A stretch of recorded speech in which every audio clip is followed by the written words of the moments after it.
I mean, this view is beautiful. I can come here and take pictures.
You're back again, you're back again, you're back again, you're back again, you're back again, Charlie. Guys, I'm currently here in Durban, South Africa, and I slept at this beautiful hotel called the Capital Pearls, and I know you'll be interested. Guys, I want you to see how it looks like, but we are going to start from the room. Even though we are doing our intro here, we are going to start from the room, have some breakfast, and explore the place. Let's see what we have. This place is really big. I'm sure there are lots of room. Some have like the view, the sea view, others don't. So let's see what this place has to offer. I'm super excited. I slept so well, but I need you to see what I am seeing right now. So let's go, let's explore the hotel. Let's go. Hello, you're welcome to my room. Come in, come. So this is how my room looks like. As soon as you enter, there is this, a safe, and places you can keep your items. I've already settled in, and yeah, it also comes with a very big fridge. We only have water, like sadly no drinks, but it's okay. Then this is like your mini kitchen, and the best part is the bed. Guys, I'm going to be in this room for the next 4 days. Like, this bed is so comfortable, and yeah, let's see if they have a beautiful view. Let's see.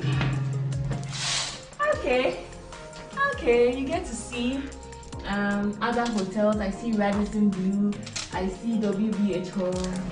So guys, yeah, this is how it looks. Let's go to the bathroom.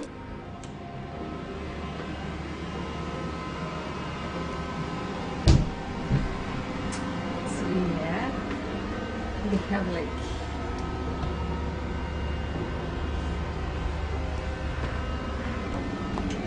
I really like the bathroom because it's so cute, and I mean, this bathroom is for one person, and because I'm alone, why not?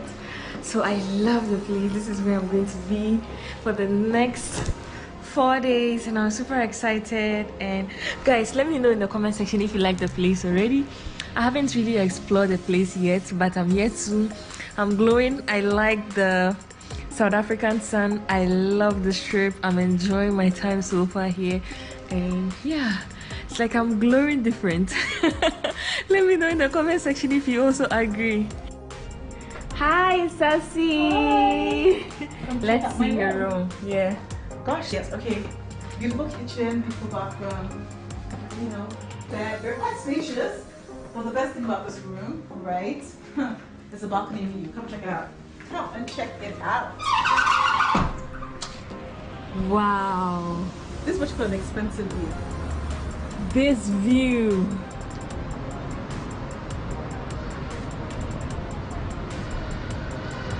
You are so lucky. I'm so jealous right now. Like, she got the best view.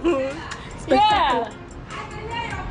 I didn't get the best view, sadly. Where are you? Look at you. I didn't get the best view, sadly. I'm at this side. She's on the other side. So sad. I literally want to cry right now. But I mean, this view is beautiful. I can come here and take pictures. Oh, this is nice. Lovely. Yeah, lovely space. So I just came to Anita's room. She also has a beautiful view, just like Sassy. Hi, Anita. Hi, darling. You're looking sweet. Thank you. We're Hey. about to make some magic here. Hey! So let's see her balcony too. She also has a beautiful view. Ah, this is beautiful. This is so refreshing waking up every day.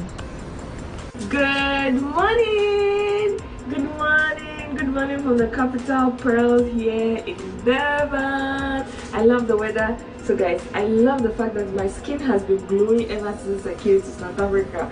Like, look at this. I didn't even wear makeup today. I just do my eyebrow, put some lip shine, lip gloss, and I'm feeling myself. So this is my outfit of the day. Yay! And yeah, I'm super excited about today. Let's go. Let's experience the beautiful Durban. Let's see what they have to offer. Let's see where we are going. I don't even know where we are going, but yeah, let's go. Let's go. Let's go.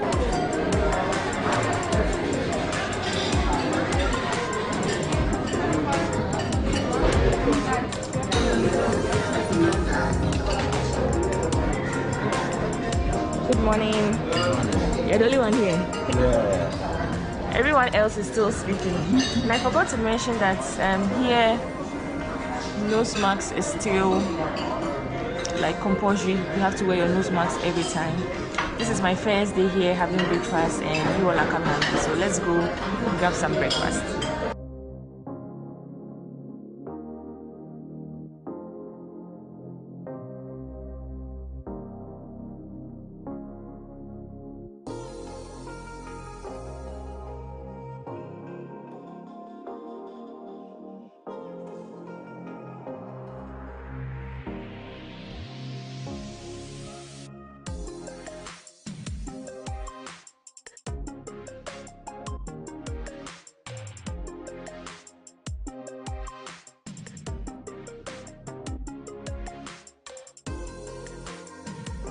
So good morning. I'm having stir fry for breakfast this morning, and I've been having eggs since I came here, so today no eggs for me. For the first meal here at the Capital Pearls Hotel, this is good. I had stir fry. I think I'll just go for fruits. This is apple juice, and call it like end my breakfast because it was so good. It was really, really good. How was your night? Restful. You know, I can hear the waves. You know, the beach waves this morning. Spectacular. Anita, how are you? How was your night? It was fabulous. Fabulous. Oh, you didn't come to my room now. I'll come tomorrow. So this place is really, really beautiful. I like the fact that Durban has like high-rise building in the city. It's so clean. Wow, this is so beautiful, so refreshing, but it's so cold even though the sun is out, that the pool is so cold. And I don't think I'll be able to swim this time around on my trip because it's so cold. They are very close to winter now, so yeah, May is approaching winter. Yeah, but it's not cold for them. Like, I'm sure they are used to it. So, but we as foreigners, it's cold. It's cold. Like yesterday, my one of my South African colleagues were like, "Oh, it's so hot," and I'm like, "Hey, come to Ghana, come to Nigeria, and see for yourself."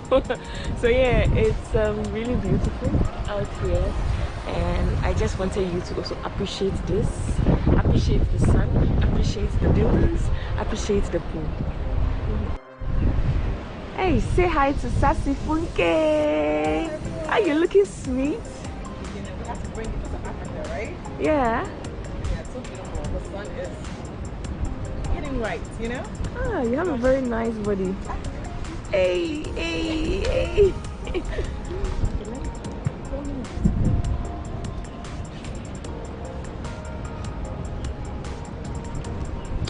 So we are going to take some few pictures here and leave. This is the sea view from here.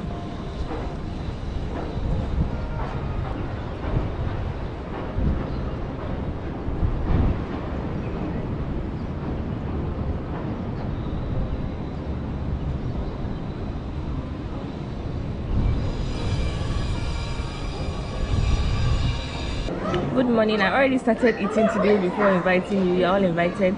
I'm having chicken, beans, and potatoes, and some yogurt, vegetables, and seeds. This has been my favorite meal since I came to South Africa with tea. So, okay, yeah, you're all invited. I'm here with Sassy Funke. If you don't know Sassy Funke, you need to check out her channel. She's a Nigerian YouTuber. Yeah, talking about travel and whatnot. You're gonna love me because I have the energy, you know, and I'm gonna love you guys too. So come on board. So it's 5 o'clock now, and I came downstairs to swim because this is the only time we have here at the hotel before dinner. And guess what? The weather is so cold. The weather is so cold. I don't know if I'll be swimming because I'm already. But this is my first attempt to swim, and whoa, this feels so good. I think the best time to swim is during the day.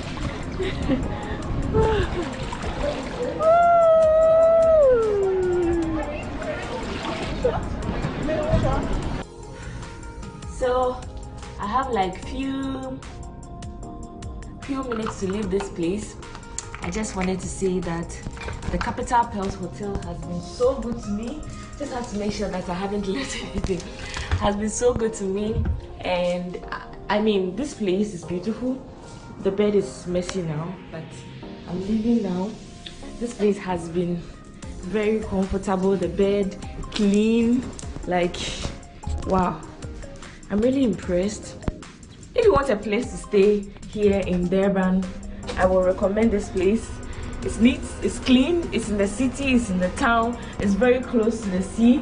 So if you want a sea view, this place is perfect for you. I'm just doing a checkup just to make sure that I haven't left anything here. Alright, so I'm good to go. Goodbye, goodbye, goodbye.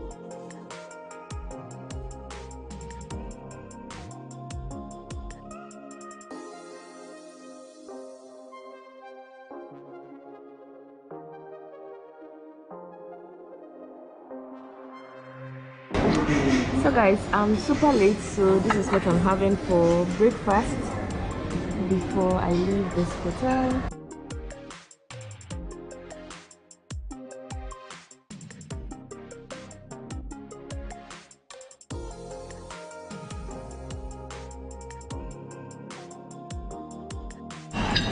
So guys, the beef sauce was so good.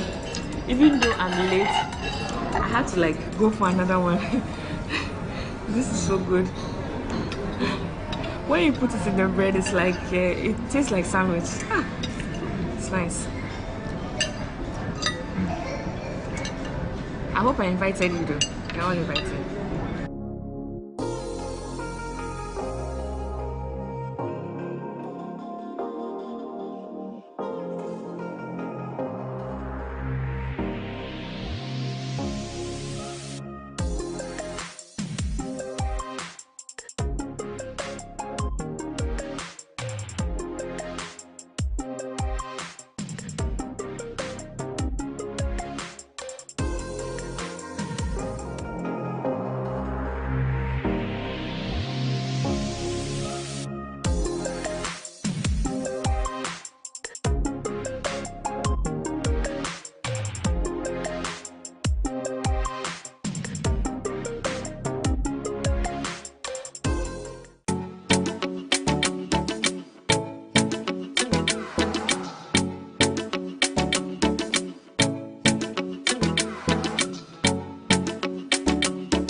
Charlie, I am live here in Durban, South Africa, and guys, I hope you're enjoying my vlogs from South Africa. Today is a beautiful day. We are going to explore the city of Durban. We are going to be seeing how beautiful South Africa is. We are going to see how beautiful Durban is, and there's amazing activities to do today, and of course you guys are coming along, so let's go. Let's enjoy the scenery of this beautiful place. I have had a feel of South Africa already, but I'm sure you also want to experience it for yourself. So let's go.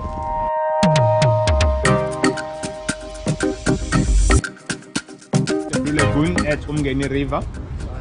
Just now we are just walking towards the Green Hub. Normally the Green Hub is a bike hire. Okay. And also an a tourism information office that was built in 2010 during the World Cup. Okay. It was to accommodate visitors who came in for World Cup if they want to go around the city. And also it was also the drop-off zone of bikes. Okay. If you have hired a bike from Ushaga, you can ride up to the stadium and you can drop off the bike at the stadium or here. Okay. It was like vice versa during that time. Okay, so guys, this is our tour guide for today's trip. What's your name? Sane. Sane. Okay.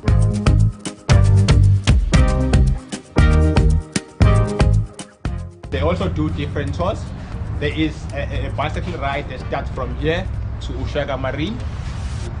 They also have the city sighting tour. They also have a sight and sip tour whereby you also go for a wine tasting. So we are currently here at the Blue Lagoon about to ride a bike. Everyone is like ready having a bike. This is my bike. I took a very sexy, cute, blue looking bike. Hey. Yay! This is interesting. For people who can't ride a bike, I don't know what the fun it is. Like, you can't ride a bike at your age? But this is so fun. We are about to take a ride and of course you guys are coming along. So I'm going to put on my helmet and show you around. Let's go. So guys, I have my camera behind the tour guide and I'm going to be following him. So if you see me behind, just know he has my camera and yeah.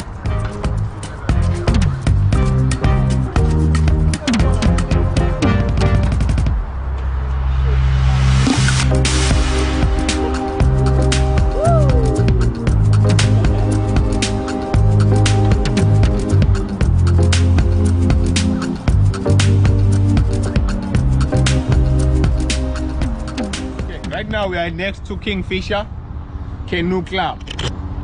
This is where they normally launch when they train for Canoe Duzi Marathon.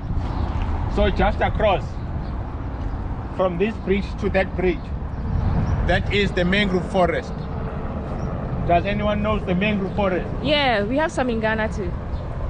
But the mangrove forest has like there are three different types of mangroves. You'll find the black, the red, and the white mangroves. Then there are specific animals that are commonly found from there, and also birds that are commonly found there. Animals that you could find, you'll find mostly crabs and frogs.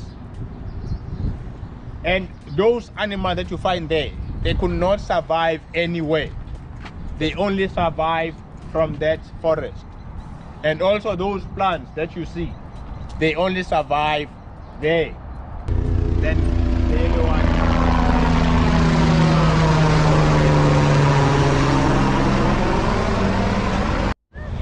So far it's been so fun. Hi Sassy!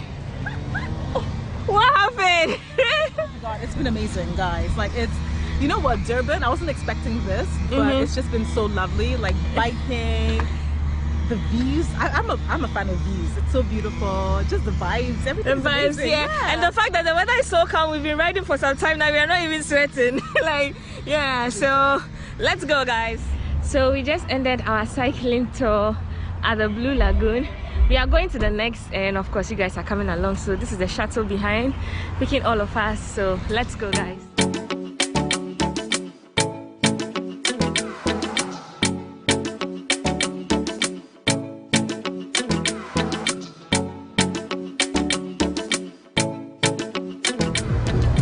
So we are currently here at the city center, and this is also the first place where the train was also built. So as you can see, there are tall buildings behind me.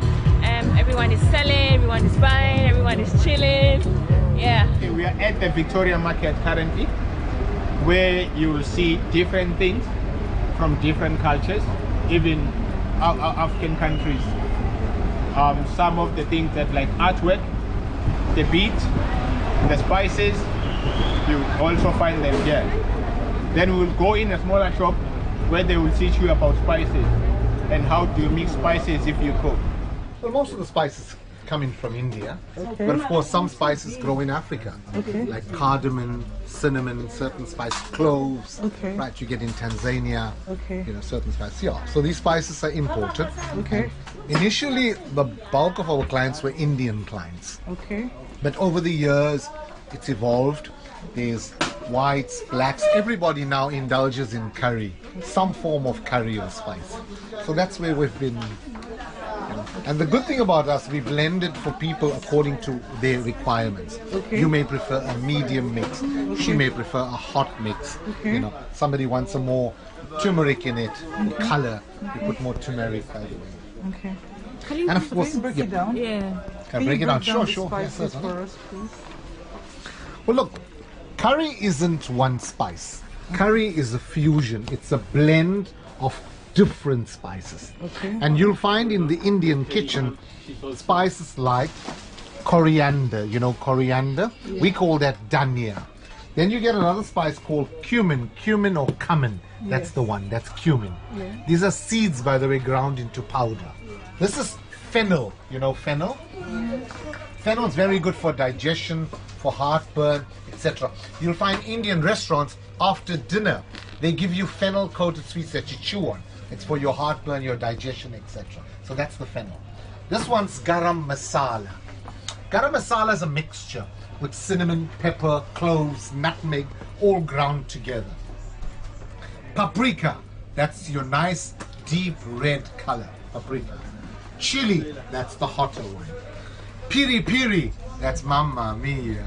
Now this is really hot. Pepper. Peri peri is Yeah. the hottest chili in this part of the world. It's not the hottest in the world. I mean, you've got habaneros and ghost peppers and whatever that are so down hot, you know, jalapenos and whatever, that are so hot. But peri peri is the Southern African hottest chili. And the yellow one is turmeric or turmeric. This is, I call it the wonder spice. It's extremely healthy. It's good for you. It's an anti-inflammatory. It's an antioxidant. Really, turmeric is a wonder spice. The world over is now consuming turmeric, either in paste form or powder form, whatever form. And this is what it is, in tablets, paste, etc. Because what this does, it alters your alkalinity. It reduces your acidity and increases your alkalinity. That's why it's so good. That's the turmeric. So this is what the base of the curry is. So the housewife will put her coriander, cumin, fennel, cinnamon, ginger, garlic. Then we'll also put fresh ginger and garlic. We take root ginger, we crush it up. We take garlic, we crush it up with the pestle and mortar. So that's added in as well. And this is what it looks like. These are the threads. That's your saffron. That's for paella, for risotto, for bouillabaisse, for biryani, for pilau. Like recently we had our Eid festival, right? And during the Eid festival, everybody indulges and makes royal dishes. And one of the royal dishes is like biryani or pilau or kalia or whatever. And you use the saffron. Saffron is tiny threads that are hand-picked. And the best saffron comes from Iran. That's Persian saffron. Of course, you get saffron from Spain, you get saffron from Switzerland as well, Morocco as well, but the best saffron is your Iranian or Persian saffron. So that's the expensive, but it's not used every day in every dish. It's used for special dishes, for special occasions, when you're doing a treat or something good. You know, that's your saffron. So curry, ladies, it's all these spices put together.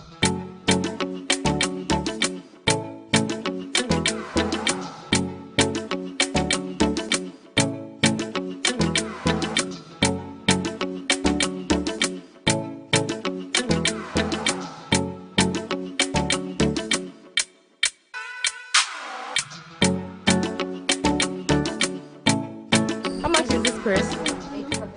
850. This is 850. Guys, let me know in the comment section if it's beautiful, because I think it's beautiful. It's in South African colors. They have beautiful artifacts. And there's this cup. Wow, this is nice.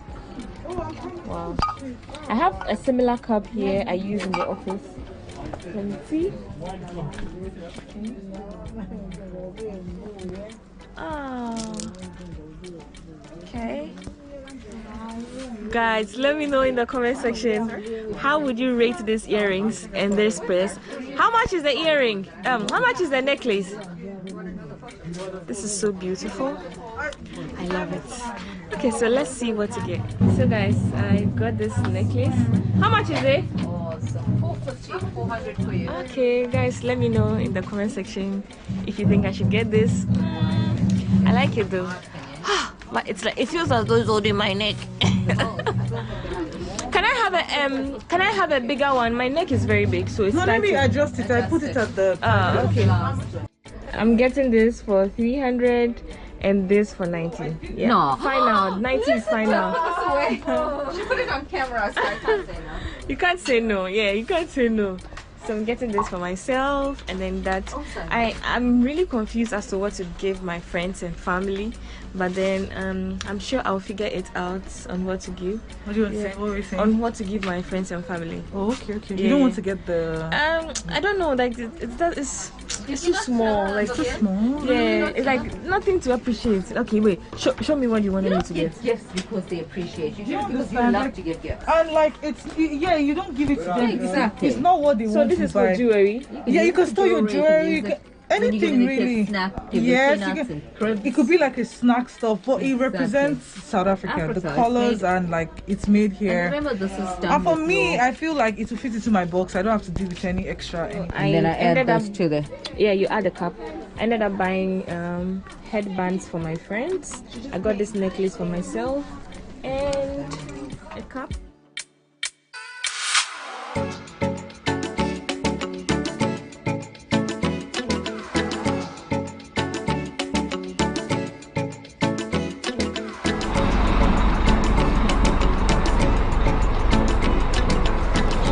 So we're about to go on a city tour on this bus behind me, and I'm super excited you all are coming along with me. So let's go. This gives you a better view of Durban. This gives you a better view of the cities.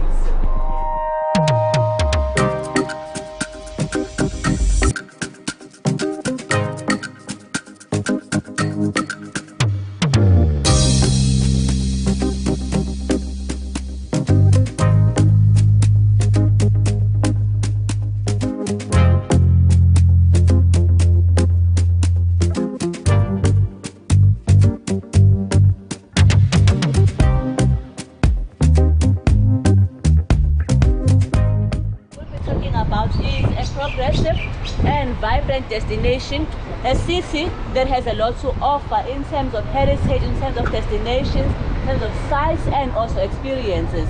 We have 5 tourism regions altogether. The central region is the one that we basically cover in this tour. We are going to be driving the entire central region from the beach to the city center, and also we'll then drive up towards the destination, our bus.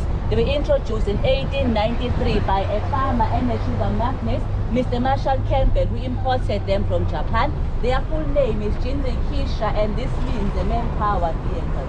We had 2,000 liters once.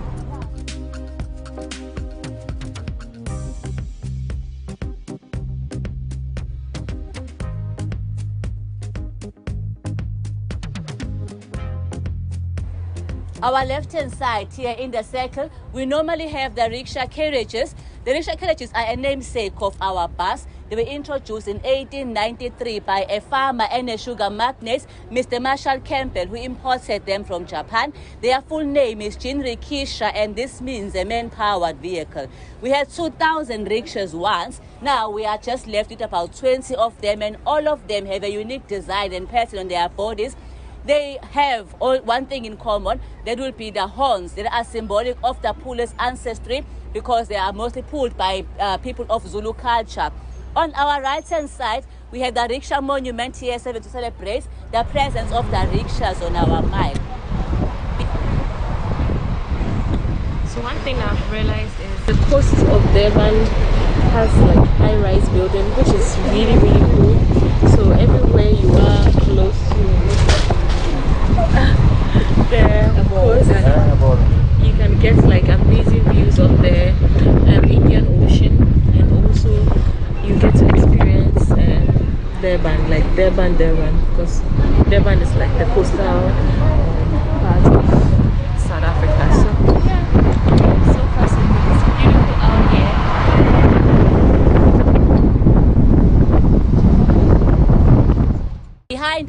We are being chased away from our spots by the People Mover bus.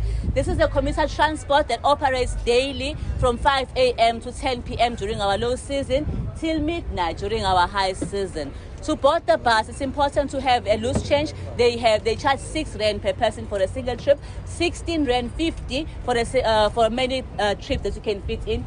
That depends on when you purchase your tickets. If you purchase it now, it will be, you can have as many trips as we can fit in from that moment on till 10 p.m., which is when the last bus runs. Along the mile, you have an opportunity to shop for craft, for curios, and for beachwear. You have a chance to also choose from a variety of our beaches, which are all individually named. This works best because each of the beaches is unique in shape, also unique in the way that you can experience it. Just to give an example of what I am meaning, if you go to the south as a surfer, you might enjoy that. If you are still a learning surfer, starter surfer, neophyte. The North Beach, I'll just explain what I mean by the differences in the beaches. The North Beach is the one that is mostly providing joy to the surfers because it has rigorous waves. It is more suitable for one who is an advanced surfer because they now can do stars, they enjoy the larger waves as compared to the smaller ones here in the south. There are other things also that are making the beaches unique from one another, and we have piers in between with only just one pier that has a structure in it, and that will be just down by the Ayushaka Marine World. I'll talk more about this as we progress.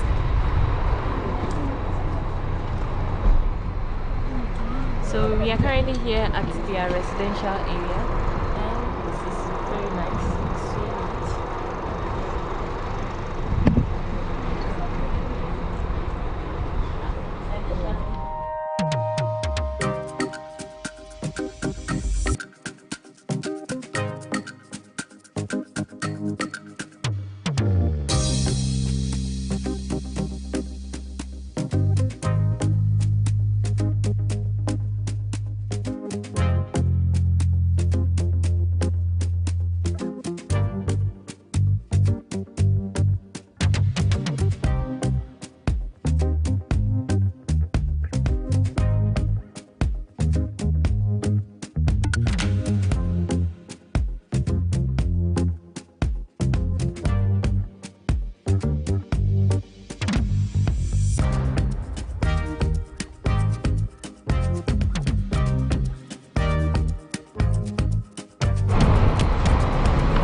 So guys, I hope you enjoyed watching this video as much as I enjoyed documenting every experience here in Durban, South Africa. A big shout out to the South African tourism. Until next time on my next video, I love you all. Mwah.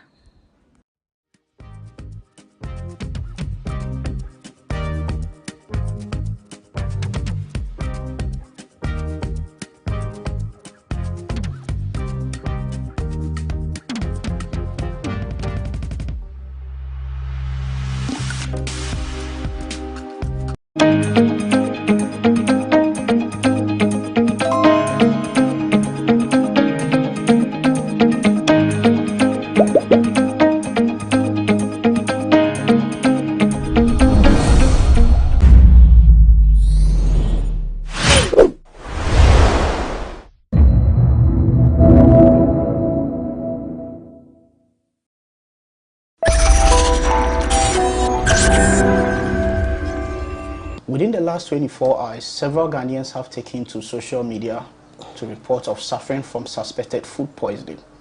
A lot of these reports have been attributed to food consumed at one of Ghana's popular fast food chains, Mawako Fast Foods. We are here to speak to one of the victims to find out from him what happened. My name is George AC. This is Say Loud. We'll be right back. Welcome back from the break. This is Say Loud on GhanaWeb TV. With me, Georgia Isi. I am seated here today with Ebo. He is one of the people who have suffered from the suspected food poisoning, which has been attributed to food bought from Mawako. Ebo, how are you? I'm doing better this morning. If you say you are doing better this morning, how has your situation been before this morning? So I bought the food from Mawako on Sunday afternoon. Then I ate it. Everything was usual. Then on Monday morning, I got up, tried to do my usual exercise before going to work. But then I had a tummy upset. So then I came back to try to do the exercise, but I wasn't too good. So I just stopped then, took my shower, and then I had some medication in the office. So I went to the office, took the medication, expecting that I should be better. But then 30 minutes after, I began to feel very sick. So I spoke to a colleague of mine and asked for the office driver. Unfortunately, he wasn't around. And I was like, well, the police hospital isn't far from me, so I can drive there myself and check myself in. So I went there. Long story short, they had to admit me. Then when the results came, the doctor said that I had multiple infections. But he didn't say what in particular. He just prescribed some medication and then discharged me. So my colleagues brought me back to the office. Then I had to leave my car there actually. Then my dad came to pick me up and brought me home. But then in the evening, I felt a little bit okay, though I was still weak. In the evening, I had a relapse and I had to be rushed into the Obojo Polyclinic. And when I got there, I was just throwing up. So I had to be wheeled into the ward and given several bouts of IVs just to stabilize my condition. So I slept there on Monday night. That was my second admission for Monday night. Then on Tuesday, I frequented the washroom. I lost count of how many times I went. So they said that they would have to keep me there too on Tuesday. I missed IVs. Then later on they changed to tablets. Then in the evening, I started getting a temperature again. I think it was about 39.2 or so. So I had to get another injection and IV again till it became normal. Then Wednesday morning at about 10, they said they were discharging me because they felt I should be okay to come home. But I came home and I was still struggling to eat because I was very nauseous. And then when I ate in the afternoon, I was a bit okay.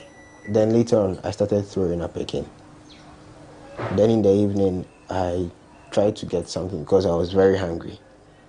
But all this while, whenever I eat, whatever I eat, I just go to the washroom or I throw up. So in the evening, I felt the need to go to the hospital again. But we spoke to the doctor. He recommended that I should take in some soup and maybe rice. And there was a tablet that he gave me that should be able to help settle my stomach. So I struggled to sleep a bit, but this morning I feel better. Yeah. What exactly did you buy at Mawako? Fried rice with chicken. Was it a takeout? Yes. How often do you buy from Mawako? Truth be told, that's my first time. And it will be my last. Sorry, but the news is out there that food poisoning. In your position, how have you been able to establish that what you suffered was food poisoning actually? That's what the doctor said. I didn't say. And so when when I went into the polyclinic on Monday evening, there were others there, and so when I sat down for them to do the diagnosis, the doctor he was saying it and he was laughing with the nurses that where is that mawaku that everyone is talking about, because it's like everyone who has come in with food poisoning is saying mawaku, and I mentioned that it's at East Legon, and he asked me, why did I eat over there? And I said yes. Then he said, then you are just one of the victims, so then we would know how to treat you with it. From your count, how many people did you meet with the same problem at the hospital? Okay, I was not in a good position to do that count. I was, but if you but then at least I saw a man who came in with his 2 sons, and he said his wife was on admission already, and one of the nurses who doubles also at Chumesio Medical Center said that 10 people had come in over there and 7 had been admitted, all from Malako. At what point did you get to know that you had suffered food poisoning? In the evening, because like I said, the police hospital didn't specifically tell me it was food poisoning. They just mentioned I had multiple infections. So it was on your second admission that you found out. Yeah. Then the social media thing came in. Yes, that I saw just this morning. What have you learned from there? I mean, so far, what have you heard from all the reports? Yeah, they are all reporting similar incidences. Some families, some individuals, some friends. I mean, for me, it was just a regular Sunday afternoon. I stepped out because I wanted to get some lunch. There was no one at home. So I decided, well, let me just go there and get something to eat. And I bought that. We are yet to establish if indeed this is a result of the food you and as well the others ate from Mawako. Yes. But what would be your what would you say in response or in reaction to Mawako and what they do, if it has anything to do with what you have suffered now? Well, first of all, I think FDA needs to come in, go there, check their kitchen, their surroundings. If they can get some of the food samples that they have used, they need to test them and see. I mean, it's vegetables, so it's likely something could have gone wrong somewhere, and maybe it's a case of hygiene, more or less. But have you received any have you been contacted by Mawako? No. FDA? No. I mean, I saw the Twitter trend just this morning, so I also just tweeted what I had suffered as well. People are advocating for a class action suit against Mawako. Would you join? It's not out of place, because for a restaurant that feeds lots of people, you have to be very careful about what you are serving to the people. Other than that, these are hundreds, possibly thousands of people's lives at risk, and if someone dies out of this, we wouldn't know.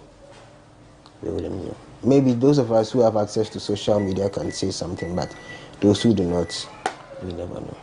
Do you think this is a test case for Ghana, where probably, like it is being suggested, a class action should or must be taken to serve as a deterrent or to create a pathway for dealing with issues like this? Yeah, I think the FDA needs to do. I would say that the FDA needs to do more about some of these things. They need to step up their game when it comes to standards, especially with food, because food is something that we cannot live without. So, yeah, I think it's something that it should be a test case for the country, for Ghana. If you were to summarize what you felt throughout the process, throughout your being sick and all that, the entire experience? It's not something I would want anyone to experience. I mean, I've been sick before, malaria, headaches, fever, but for all my life I've never been admitted. The longest I've spent in a hospital is the waiting period and the time I spend with the doctor. We can go around every hospital and check and ask for medical records from you, wouldn't find any. So for me to have been admitted 3 days in a row and not for anything than food, because you can't eat. When you eat, it's coming out one way or the other. It's not something that's as pleasant or I would want anyone to experience. So this is Say Loud on GhanaWeb TV. We've been speaking to Ebo, one of the victims of the suspected food poisoning suffered by patrons of Mawako fast food joint. He tells us that it's an experience he doesn't even wish on anybody else. We will take a short breather here, and when we return, we speak to Ebo's father.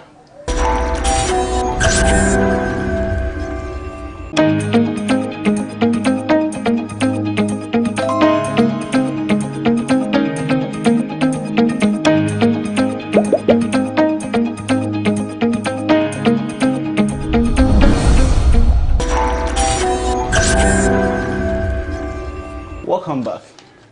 This is still Say Loud on GhanaWeb TV with me, George AC, and within my hands at this moment is the pack which the food Ebo ate was packaged in. I think this is Mawako's packaging and all that. And then I also have in my hands receipts from the police hospital and the other hospital, the second hospital Ebo was admitted at. I've been joined by Ebo's father, Senior, and he's here to tell me more about the plight of his son. Daddy, at what point did you get the call about your son's situation? Well, that's last Friday I traveled to Cape Coast for a funeral with my wife. So we returned on Sunday afternoon. When we got home, because we were not in, and it was Mother's Day, Ebo chose to go out to buy some food. Luckily, when we came home, he had started eating the food. So I went and said, this might be a delicious food, but he knows that we usually don't buy food from outside. We always eat at home. So he gave explanation that because we are not coming, that's why he went for this food for a change. I tasted the chicken just a little. I was lucky. He enjoyed the food and left some. Then usually he doesn't get up late in the night. But when we were sleeping in the midnight between 2 and 3, he woke up. I said, "It's not yet 5 for Ebo to bath. Let's see." Then before 5, normally he wakes up to take his bath. He went to loo again. He dressed up and went to office. At what point did you realize things had actually gotten serious? I was, apart from traumatized, at age 65, I've seen people struggling to die. When briefing, when you are passing, I mean, you know, if you go to hospitals, you see. So that made me, that fear put me that, no, I cannot keep him overnight here. When it is midnight, where do you go? Between 2 and 3, that's why people usually pass away. Between 2 a.m., 3, 4 a.m., that's when sick people pass away. I just read that in the one of these social medias. So that motivated me to send him to the So for you, your greatest fear was losing your son? Yes. taking care of a child from day one, passing through all the education for him to get where he is, and by somebody's mistake, you lose your son. It's he who has to take care of me through my old age. He has to bury me, but not I bury him. You were in the ER and you talk of other people bringing their family and reporting with the same situation, which was attributed to Mawako and all that. I'm seeing all that. What was going through your mind at that point? First was to ensure that he gets well, and I take the case up. So this morning, I consulted 1 or 2 people. Already to Mesua Hospital, there were about 7 people. Some of them understand even they put pampers on them. You have to use the pampers because they were just passing through, so they were suffering. So you started checking on social media and the news outlet whether you find something. Then we take the case up. I planned this morning to go to Mawako to see the management and make formal complaint. If they tell me something reasonable, is there, I will know whether to sue or not to sue. You are planning to sue? Yes. I'll just find a lawyer. But if they tell me something, I mean, unexpected bills, I'm a pensioner. Suppose I was not having money and we're at the hospital. How much has this cost you? I have not total, but I mean up and down fuel. I was at the hospital 5 times. Go and bring this, go and buy this. The inconvenience and trauma. Can you pay for it? Goes that beyond services? monetary expenses. Money, you have to buy the drugs. You have to buy the drugs. It's not free. The inconveniences, unbudgeted inconveniences, because of somebody's interest or profit.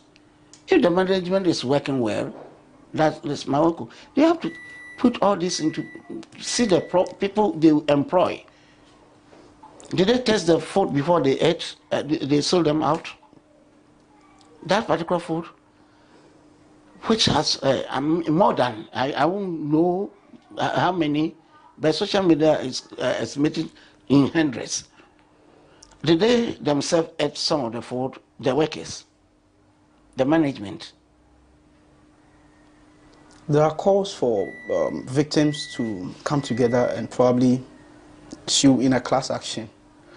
Do you believe that we have gotten to the point where probably this should become something that we do in Ghana? Because we are yet to hear anything of such sort in the history of Ghana. I don't want to talk about my experience somewhere, which people let me down. Otherwise, I would have been a millionaire. I got sick overseas and people were advising that we should take that action, but we didn't. And I've suffered for that.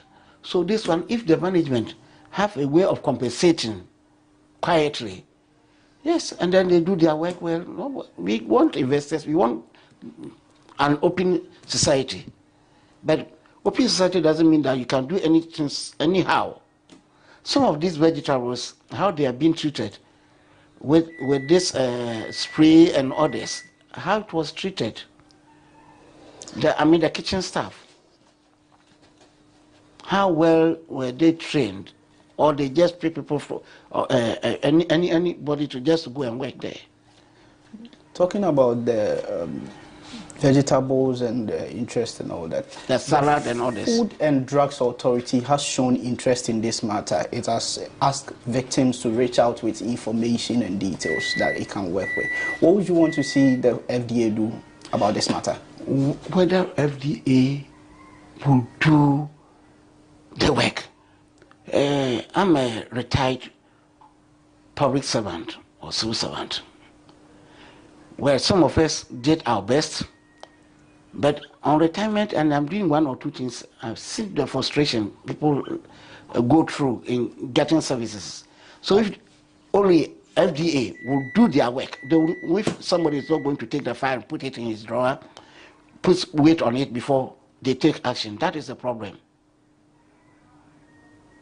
It's a general sickness in Ghana here. Those who are supposed to work, they are interested in riding in the cars. The cars they are giving to them to go to the field. Whether they go to the field to do the proper work, or they take the car to do their family business. That's the fear. Government have set up, but that we the individuals, whether our conscious, we work according to why we're employed. That is why people are losing faith in government, some government institutions. Whether FDA can work and give us the report. That's your fear. That's my fear. Okay. So if you have anything to tell the management of Mawako, what would you tell them? They have to compensate us. 4 days he has been at home. A police hospital gave him 4 days. So it means tomorrow he should go to work. So assuming he's not still fit to go to work, what do you do? Assuming he's a daily, somebody who does daily wage job because of somebody's negligence. And if you don't take action, they will repeat it. Next time it will be worse. Not only my work, I wish other restaurants too. The FDA will go around and do their work. That's what they have been paid for. That's why government have bought vehicles for them, fuel them. Thank you, Mr. Ebo, for your time. The report still continues. On social media, it's rampant. People are reporting of multiple admissions with very severe conditions, and we are hoping the FDA investigation will establish the facts in this matter and the appropriate actions taken. The sheer number of victims involved in this alleged food poisoning at Mawako is quite overwhelming. We've caught up with Frank at his office. He tells us how he and some of his colleagues got involved and were affected. Please tell us about your ordeal. Okay. All right, so that was on Saturday, around 5 p.m. Okay, before 4:30 p.m., I went to Mawako, East Legon, to have my lunch. So I went with someone, and then after which, when we finished, I decided I was going home. On my way home, I received a call from my friends. I think that same day was one of us' birthday. Yes, we were all together, and on my way, I was called to come around, but then I was very tired because, I had a very busy day. So they called to tell me that they were going to Mawako. Then I've already been there. Yeah, so I didn't join them. They went to buy food. So it was on Sunday that after church, one of us was rushed to the hospital, Ghana Canadian Hospital. So immediately, another one too, started reacting, and also was taken to a different hospital in Adjungano. So we were there. After 5 minutes, another person too was rushed in the same hospital in Adjungano. And then the fourth person too started feeling like had a reaction, but it wasn't that severe. So the following day, on Monday or so, she couldn't go to work, and then she also was rushed to the Obujo Polyclinic. So after work, we have to go there to visit her. So immediately we got there, we met at 3 gentlemen who just, on arrival, they were like, you guys, what are you guys doing here? But we met at Mawako. We said, I said, look at what these people have done to me. So the guy was just like, oh, just look at what's happened. He also started complaining. So we all met there, trying to, talk. And then, in fact, they were very disappointed and they're very angry. So later on, we left and then we went back home. So personally, I started reacting on Tuesday when I came to work, and I think my colleagues even saw that I was reacting. We had a departmental meeting, and then immediately after the meeting, I was even shivering. And then for the first time, I got sick, and then I was running my stomach. I didn't understand. I go home, and then I was just going.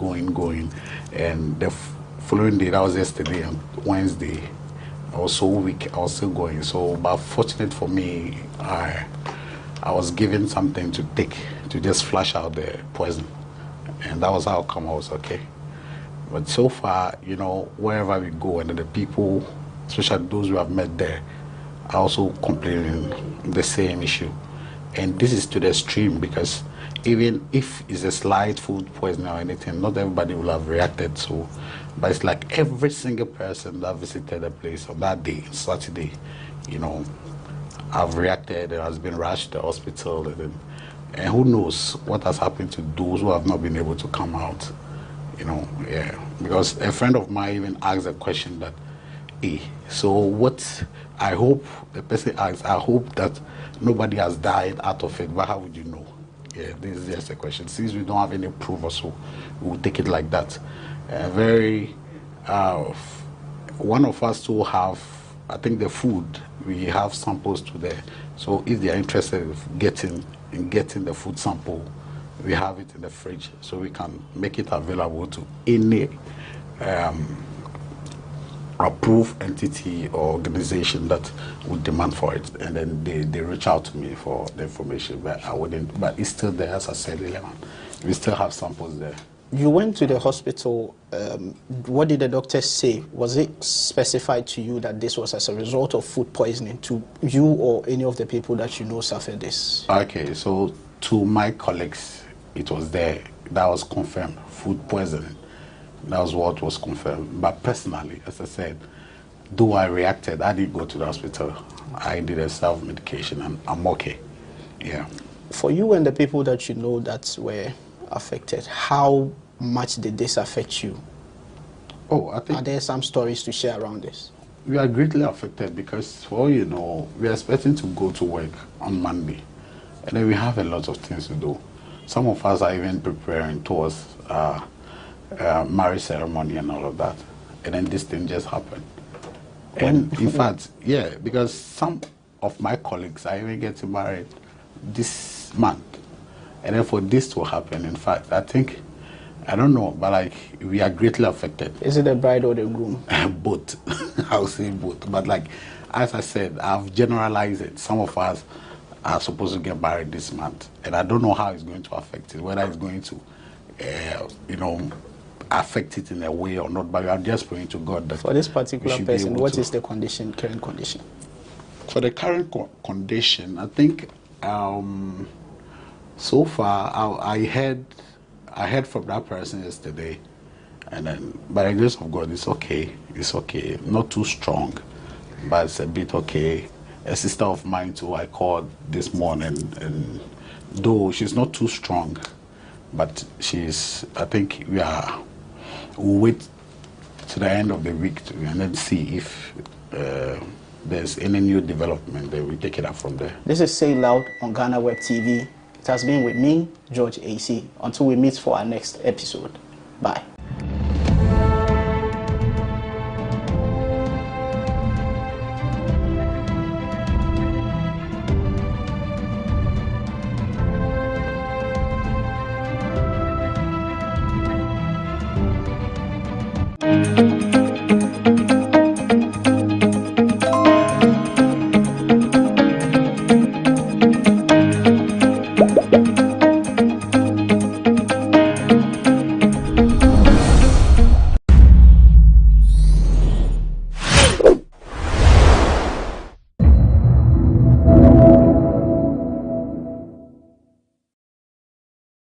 It is a moment indeed of pride and a moment of gratitude to celebrate the achievements of the distinguished peacekeepers of UN peacekeeping operations and to pay tribute to the memory of those who have devoted their lives to defending our nations and leading others to promote peace, recovery, and development in communities affected by conflicts. The International Day of UN Peacekeepers provides an opportunity to promote the tangible impact of peacekeeping as we all pay tribute to the dedication, professionalism, and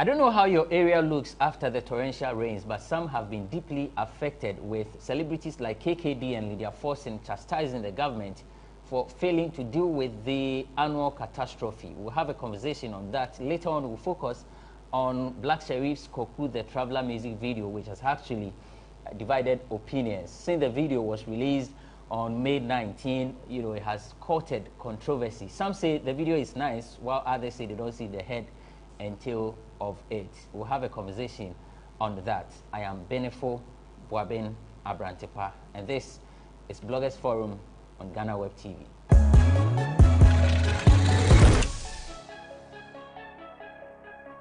Thanks for joining us. It's 60 minutes of a riveting conversation, and my guests are seated. Vida Duchumwa-Boateng is a columnist, PRO for 3 Music Awards, and the reigning pundit of the year, Folkless Media Awards. Vida Akwaba. Bomidi Mami. Vida Duchumwa-Boateng. Vida Duchumwa-Boateng. Vida Duchumwa-Boateng. Everybody boxing.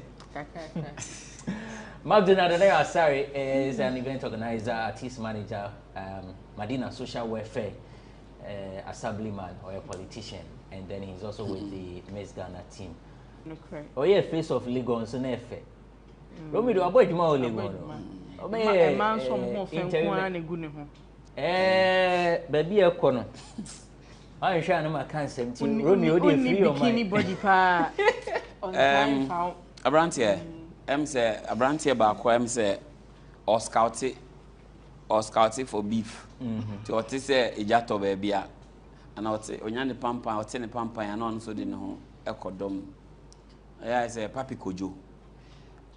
Me who ni say Papi Kojo has an issue.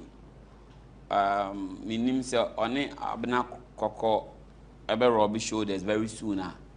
If he kisses and tells, and who follow no Twitter, who niama or yeah. The level of appreciation and as a support Papi Kojo when he came up, who admiration or the kind of love or courtesy from the young ladies, but he's always been the ladies' man. But all of a sudden, you look at Papi Kojo now, you go like, this is not the Papi Kojo we used to know. You draws. Otias, yeah.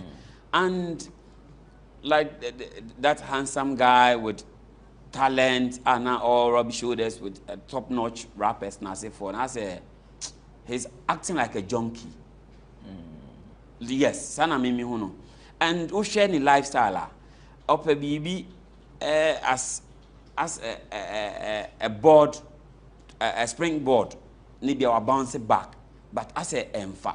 To know the nanako two we are same, no do nanako two we are same. A plus ni felinuna issue na buy. Yes, to some extent A plus one ye because anything that is respect women there, I'm against it. But felinuna so comments kakrabi or no so make here no. Was a bit disrespectful to some extent. But on the last scale, no, because it be a 30% disrespect from Feluna, 70% from A+. Internet will be attacking. But if someone should talk about someone's career being dead, and yeah, Papi Kojo, Utias, like A+ crowd holding who as a musician. Or no. Intermittently, no about releasing, no about attacking politician, like no releasing political song, no accorda, no any business, no yet. If you are going to measure yourself against a musician, it shouldn't be against your friend saying. A+. And I say, Papi Kojo, unsensio foul no, bibia on your way, no sum for survivor. And that is what he's doing.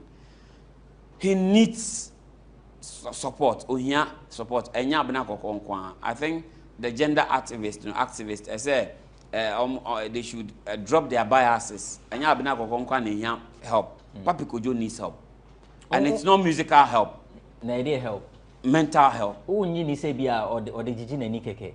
No. You see, we read between the lines. You get to BBC 1 a signal 2 but a some threshold I said we there be be careful. What you was say you started eating come with Dr. Asari that on that level. Because in the grow who follow a lot of celebrities are when they are joking or they are having mere fun, like you know the limits. But Papi Kojo Dieno, it transcends the ordinary thing we see on social media, and I feel he needs help. And mental health is an issue of concern to everyone. To me observation, I feel he needs help in that regard, not musical help. Okay. All right, Vida, I'm into you. Okay, this week what I'm going to look at is the lookalikes. I've seen videos of Kwame Eugene, Kiddy, Kim Promise lookalike. I feel the mobile shows I want for party as senior day. Now it made me want to kind of speak to the up and coming normal band and say, oh, artistic piece now. You have the moral right and then you have the economic right over Wejumano. So the moral right has to do with our power of ownership. Until say be our be who quite say own UC and now on performing on teaming kojina baby and performing. And even when you've given them the power to do so, no, they still have to acknowledge you, the original person, Jumani Ayodian and Sana, or Matwasa Yodi or Moyeno. But the economic friend is saying the economic rights and it has to do with Usika Semna Bebem. Nobody is supposed to benefit from Wejuma apart from Mama. They are legally entitled to Sanema because of a Juma Maya record. So, but I don't know where these guys are coming from. I say I feel they are more performing. But I could be I say Obi a street activation. And on my t-shirts bina they need the aim of I can promise look alike now. What you might all too off key be almost representing a brand like Can Promise no. Meaning me almost catch him ranty. I don't know whether say I'm almost have permission to use or be intellectual property on the street and whether they are being paid for it or not. But will it be wrong if they are not taking money but they are just performing and fans? I mean, even that's why I mentioned the moral rights. You know, the use of it alone, no, I was saying to me to be able to do that. And even whilst doing it, you need to acknowledge Nipana and Yumni and how did they do that in all their performances. I've seen Kwame Eugene perform with Niluka alike. He actually called that gentleman on stage. I don't know, was a subtle endorsement of Sa Abrantian Ewo Necrasi Hona or I don't know. I think this is who on in look alike in pictures. Back in Promise now, I say own share and look alike and all the better crampo when she and cram for so basso. But what I'm asking is, arrangements men and money gentlemen we acquire in these days, obi to me a photograph, and they're quite scamming for, and I call the acquire BB and Fata, Ewo and Crassi, and as wherever they live. No, the need any who pa a kiddy look alike and almost say too much, and he dresses just like the original kiddie. And they are going about seminim say Tiomoka with jollof rice or say chicken number dino said I don't know what it is, but they should be stopped at a point. Sisia no stardom na yomude. Everybody knows them as Kiddy Kwame Eugene, low budget Kwame Eugene, low budget Kiddy, and Omuti in Krasi, no. But one thing again, so I draw my attention to what I say, the people in the hinterlands, the people in the small towns, no, they need such performances. They need the stars to get close to them. I've always said, says, I told now Moko in Europe now, Moko Tenvitre, et me hosting Nipa 2050, no. What the cost our towns we now touch base with fans, no, and it will make them appreciate, say, there's a difference between a look-alike and the original act. Ebe yo one send crofo way, people will believe that they are the real deal. E won't me crazy. So now no, they need to be stopped at a point. You see how far phone now catch almost say stop just like that. Because I am modern, it will be hard for them to stop. And what see a chum so can hear chum said your it's unlawful. Okay, so that's Vida Duchmwa Boatin, columnist and PRO for 3 Music Awards. We'll take a break. When we return, we'll talk about the flooding. But even before that, we'll do Vogue. It's Bloggers Forum on GhanaWeb TV. We'll be back shortly.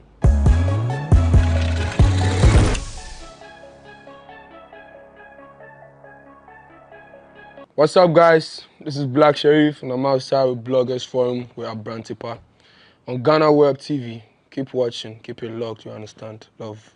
Welcome back. You're still watching Bloggers Forum on GhanaWeb TV. The name is Abrantipa. My guests are Magdunad Nane Asari, aka Romeo, and Vida Educhumwa Boatin, the vivid, vicious, the vociferous, triple V. You know, because of the rains, I'm out for no coffee, ni millionaire, the idea come but like I mentioned, we'll talk about the flooding situation in the country because some celebrities have commented on the incident. But before that, let's go and watch Vogue as we take you through some of the dresses or the attire or the apparels that you can wear in this rainy season. Irabna Everett is on standby.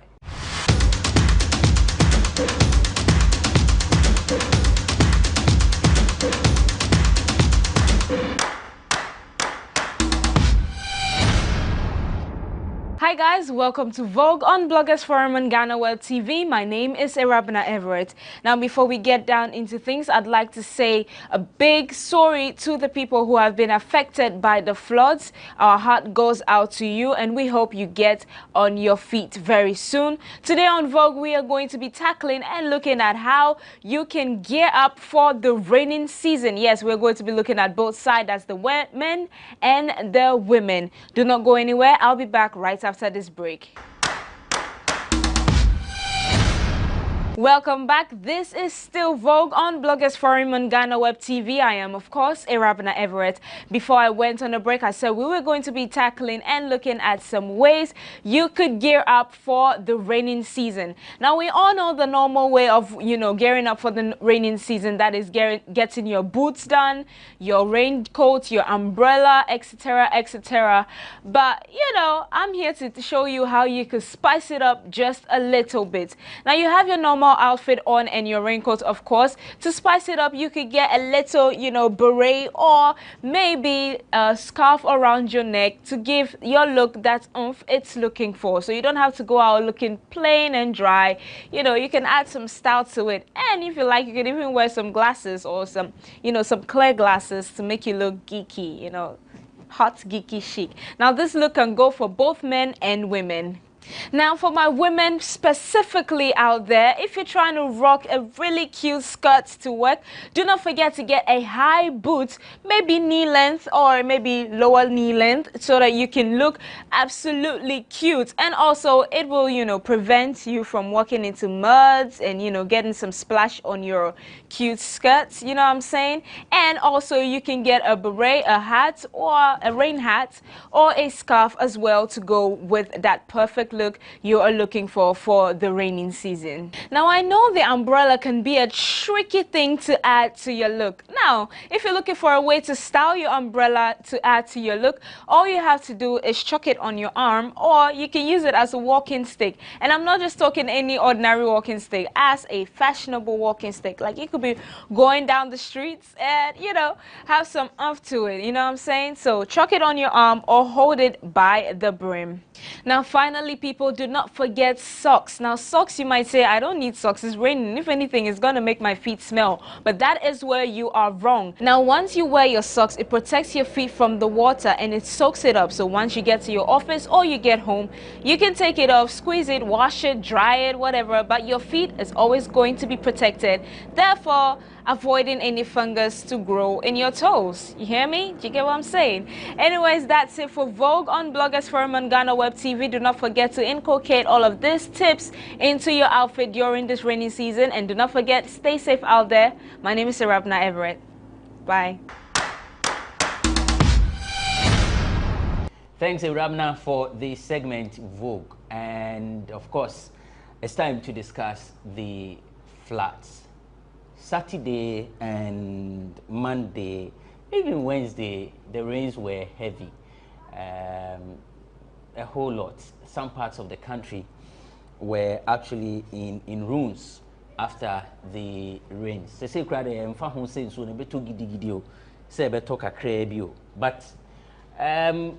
KKD any celebrities ni bi akasa eno nti yenso ye betama to ha na ye hwehwa na sre any abasa. So KKD was on GTV breakfast show, and for him the government and leadership has failed the country because the government and the leadership have failed to apply the rules and then sanction people. I give you a quote, and it says, if you are a shepherd, you must create your environment in a way as to bring the stupid ones amongst us up. I have had this discussion with too many people. I am tired. I don't blame citizens anymore. I blame leadership. If you live in a house where a boy goes to defecate in the sink, the first time he does it, you can say he's just a silly boy. But if he does it continuously for more than a week, then you must say the elders in the home are silly. Who are the elders in the home?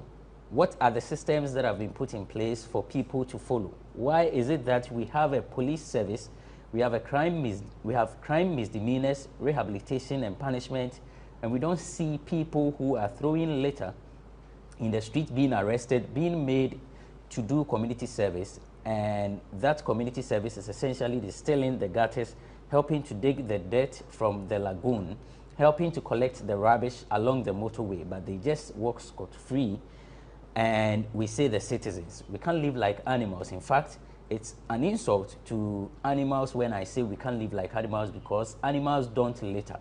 It is human beings that litter. We have systems in place that should deal with recalcitrants, the recalcitrants among us, or the recalcitrants in the society. If those systems refuse to fail, if those systems refuse or fail to work, then essentially the government is encouraging stupidity in the citizens, and that's KKD. Lydia Forson also has a tweet and says, we are not animals. And say, animals, and this week they are running through, and she tweets, it's only privileged people who don't have to shh in KVIP that think if there is water closet, people won't use. Fix the system and you can punish people for dumping refuse in gutters, but don't talk to us like we are some animals with no sense. And that's Lydia Forson. Well, I'm so much not into blame game. When there is an issue, I believe that the issue should be fixed. But it means, say, in fixing it, we need to find out the root cause. Who did what, when and how? Who has failed to do what, so that we tackle it? Which one comes first? Romeo? Yeah, Arantiba, I feel this issue, I'm accepting, or I'm going with KKD, hook, line, and sinker.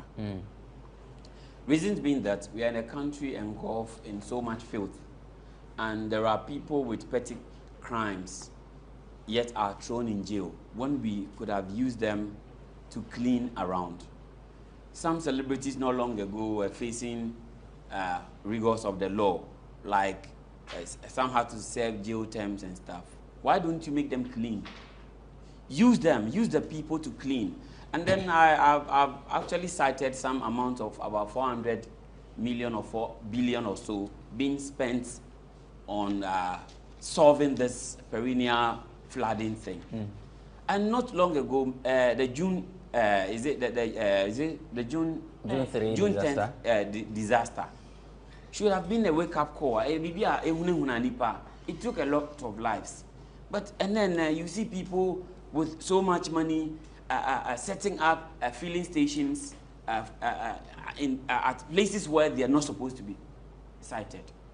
Because they have the ways, they have the means, they have the money, they would maneuver their way through and still have it established. So when leadership fails in that regard and comes to tell us and try to blame us, yes, you have few recalcitrant ones who would dump and run in water when it's raining. But that is not to say that you lump all of us together and throw out words as if we don't have heads. And where he said it was not fair. You know, you can't do that on an international podium, making your people look like they're dunderheads. You get it. So, Abrante, first, I feel, say, in terms of setting up standards, in terms of tackling this thing from the root cause, we need drains, bigger drains. You see, how do we construct roads? You see, the flat roads without edges in terms of drains on the edge. Where will excess water run to? And all these things, if you see mansions being built in waterways, poor people do not have those monies to build in waterways. If it's kiosk containers, it's easy for the assembly to clear. So what is happening? The rules, the laws are not working if it has to do with the affluent. But when the blame game comes, they try to look for the less privileged to dump on. Because yes, we are at the Nimes, we are at the Chocos, we are close to the drain. So once the drain is choked, we are the ones to blame because we dump refuse in them. But considering the fact that we are the ones that are deeply affected whenever this happens, should some of these things that we do, throwing refuse in the gutters and all these petty things that cause the flood, shouldn't not be a concern that we should put a stop to it? Exactly. Abrantipa, you see, when leadership structures are set, it puts fear in the citizens that people know the laws will bite. They know the laws will bite. So whatever you're doing, maybe you are careful. Now, if you are caught in such instance, like dumping refuse or even dumping some wastage where you are not supposed to do and you're supposed to be punished, the law stipulates that. So face it. Now it serves as a deterrent to the next person who wish or who would have done that. Do you get it? So at the end of the day, if the laws are working, it becomes a deterrent factor from people from perpetuating such undesirable characteristics. Now, moving forward, Abrantipa, you asked me, when you, some time ago, you remember the airport, OBC, the NBC, or someone built in Waterway. It took President Rawlings that bravery to demolish the building. And it shouldn't even take any president or any leader like 2 months or even 1 month to demolish any building in waterways. Because the poor cannot even afford such buildings. But when the blame comes, yes, the refuse aspect, we know they are guilty in that regard because we've seen videos of it. There was, I think 2 years ago, a woman was arrested based on this video thing, social media trend, and the woman was punished. You get it? So if we are supposed to, if it has to do with solving the refuse issue, put containers at vantage points. When it's full, the Zoom Lion or whoever is in charge should come for them to clean the city. Now, 400 billion Ghana cedis, what particularly was it used for in terms of solving this flooding issues? They should do a proper audit and tell us they did this, that, and yet it's not an engineering problem. Maybe it's a human face or something.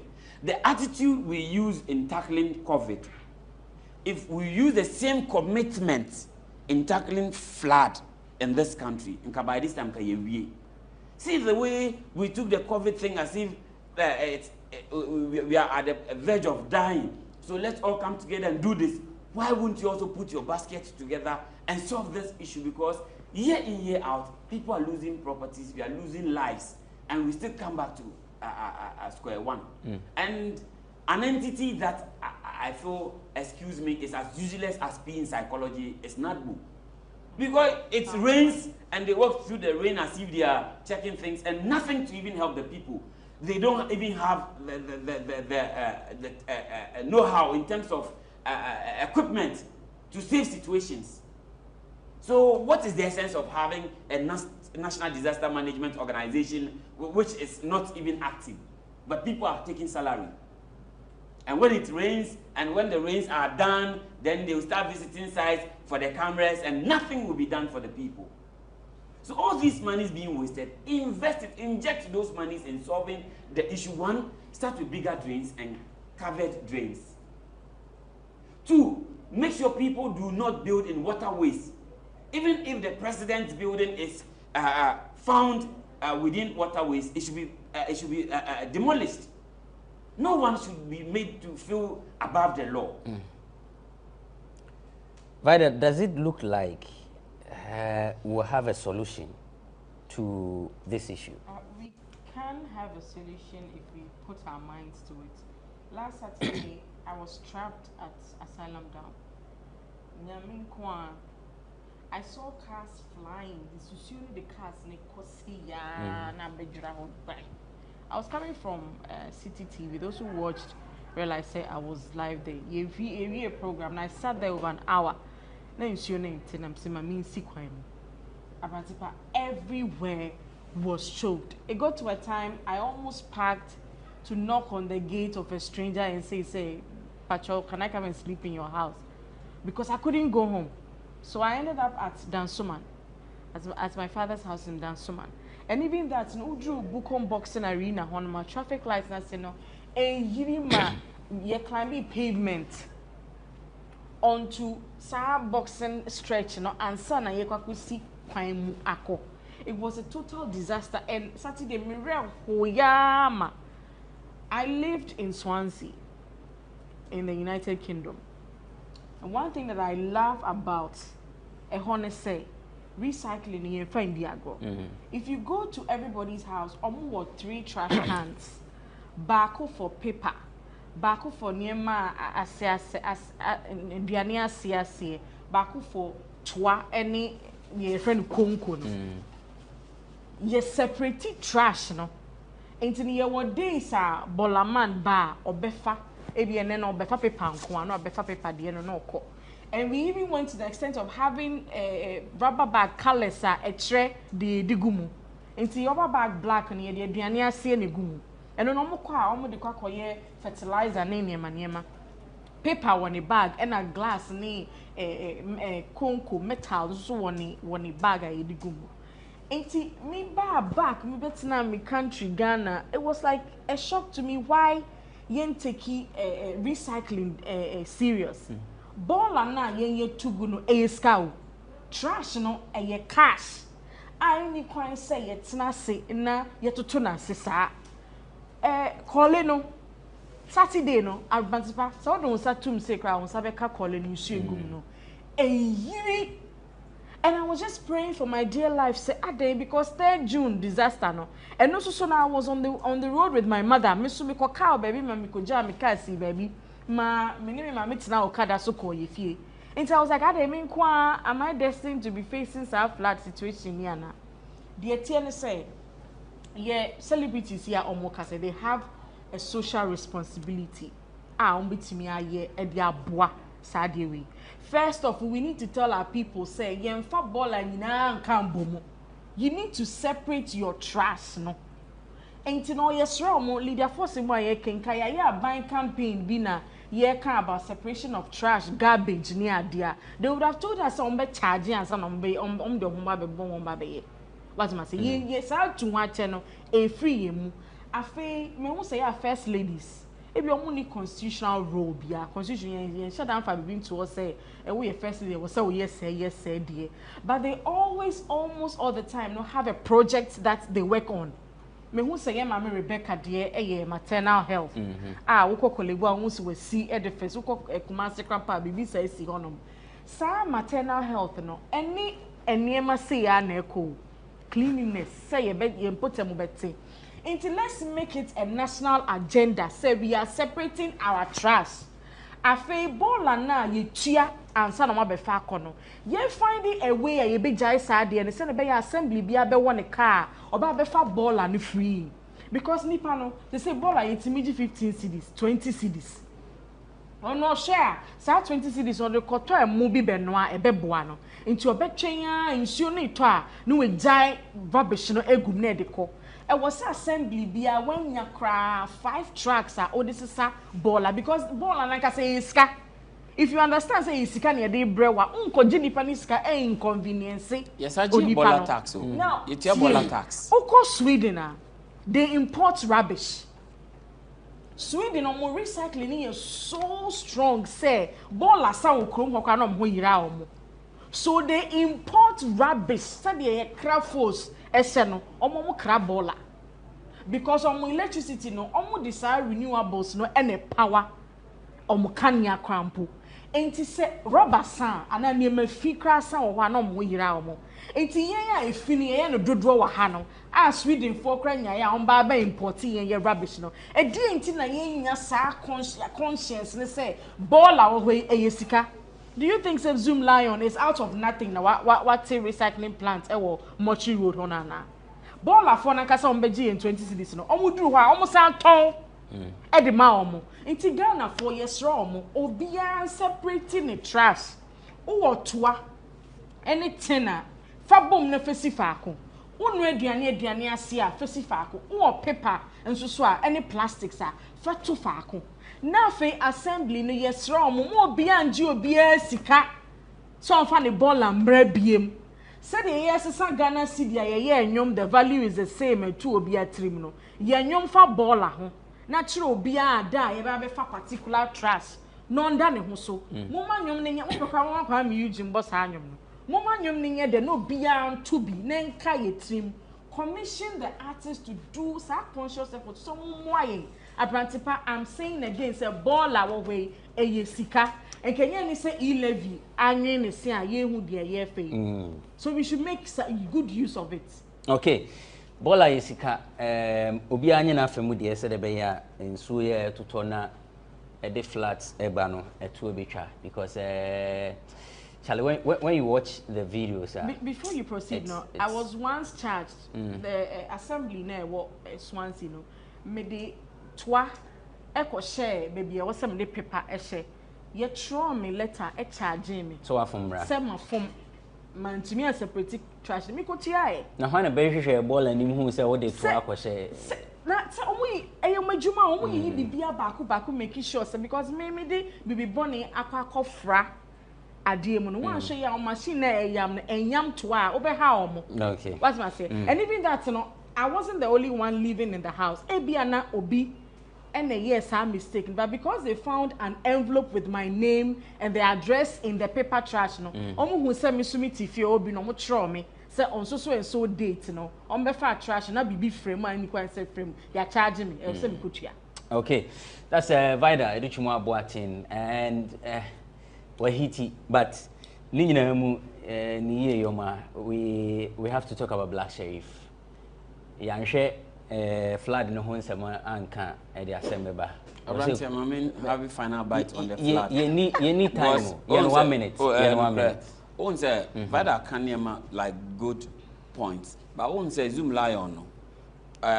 Directives or modify baller no. Nkomo ba na nkomo so mo ye that kind of mo contract na maji ti mo de ebeboa mo any customers me ye sure say mo ba household no mo ka say dustbin we what 3 dustbins are separate am me ye sure say microphone no ebe stubborn but wo hwe because pave most of spaces and anzio to ateche nti pra nra na and since say amia beko ha no na ania real dustbins no na saying Cecilia Dapa honorable at the BBC vantage point wokom ye the metal e bin no still kwabrane ekotu metal no e fa dustbin no so okona ne dey den ukọ every shop e was Swansea sa dustbin rubber no egugu store okwa no amu adodo bi a opena di kofie abrantiba me fa rubber ne bi bra ha obekọ kom no obi di a share mo na ye ton na mmori aye muma yes you move na acho na wheat gum the so fan ba me no onye abrantiba here the fact me say the olden days town council issue na e wo ho ana say free home un say what say town councillors ba like who pro like usro but na ye chi obi a lack of political no ba e wo ho tankers me see no mo environmental way no ye chi wa politicians beko am ye jaw nti say leadership and mean take that charger they shouldn't blame it on the people because you have the power and your mouth to me say fashemra febu niema maniema nkoso say niema no nkoso the failure is on you you don't bounce it back to the people because you have the power say bia ne obi ebi anra this operation clean your frontage on be chewa ye njawo so if you're punishing people extend it man let's when in group political first Saturday of the month na ye di clean ecosystem na ye di supporting crop emba tools I dey be ejuma kra emba assemblyman ye ntue wonka nti se me organize clean up me am bottom te bia within 6 months ma organize clean up 2 per but that clean up back no organize bia got 10,000 in as for because if you want to do a proper clean up we are wa be sesa bola wo enye sa ban am exam of free. See, these are all the challenges I are facing. So if you have the resource, now some we say about 400 billion now. 400 billion, what the year? I'm passionate about this. My engineering aspect, no matter. Maybe a human face now. You hear the robot assistant, so attitudinal change. Attitudinal change has been an issue in all facets of our national lives. But lack of leadership has been the main bane because if say a cheap from 4, now say or a petty thief. Na say ala you got a chokia ye your move madina self no monko we still ti o nyina na clean sa sika na nka ye do come zibula nso mbe no ye say bi in a bank office ye be or drain bi abua community bi but we like to punish people needlessly o because that prisoner aban na say feeding ya sika na say feeding mun use nkrofo no artist everybody wo kroma because or a celebrity nti na ye na mani e jan uko America elsewhere your friend is a top-notch artist. Your mom 1 week, or we want to say no, do baby. Community service, no, pra baby, no, any maybe. If you be credit man employed in fan base on one, just to clean up. Why don't you act creative? Should you be an edit sky? Near me boha, it's born out of creativity. What you say, the go power. Say Bianca assembly be my autonomy. You need autonomy into intimation, boha. Extra oshie what you say esan kamadina say nka chi phobia nka obeba na gota me fimba kumpu den no cleaning and this can get be man zula na cleaners on district gata no na ba bia drain ni e cause problem na dey den ye dey aye but e be a waste because of the ebedinti. Oh, that's quite unfortunate. Before you go on, see this Trust for Cash campaign. Yes, me back Ghana. I wanted to start this make compare but maybe I'll be doing as a Ghana for the finance. Just a mindset na nkasakra no. I wanted to start a Trash for Cash campaign in Ghana. And I'm so passionate about this. Oba me fear I separate my trash. But nipa no be fa me bin oba who say greening in ebu. The who me trash sachet water ewo mu da. Obi aba me fear bia can attest to it because I'm so passionate about this and me reading how much we can make out of garbage. And then who said no. Yakechi. But we have just 4 minutes to end this very one before we move on to our conversation with Miss Ghana 2019. Black Sheriff music video, Kwaku the Traveler. I mean, Chema 2 minutes per paper. So Moko beyond that, I'm Wahame.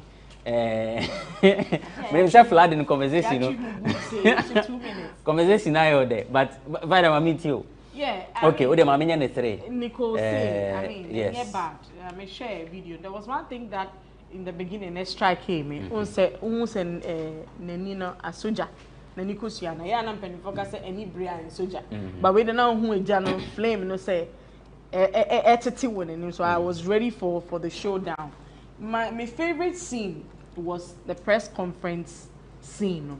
You could tell, say, the mixed reactions that met his entry into the music scene was what they were representing there. At a point, you see, you're violent because Osho Machete in the video clips.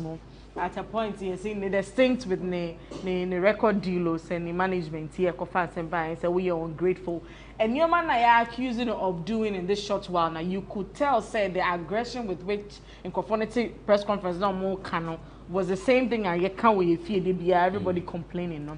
And Charlie, and we can't go on without seeing the F thing, you know, the how they represented the F word with, you know, the fork, F-O-R-K, now, or you free in the shoot, no more the train. I mean, he was giving you the TV beep for the F word, and I think it was interesting to watch.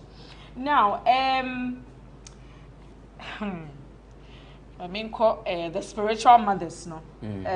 I think, what I got from it was the fact that I feel who said the musical journey, you know, and yeah, that form. So he needed some sort of, you know, spiritual guidance and prayers to be able to sail through.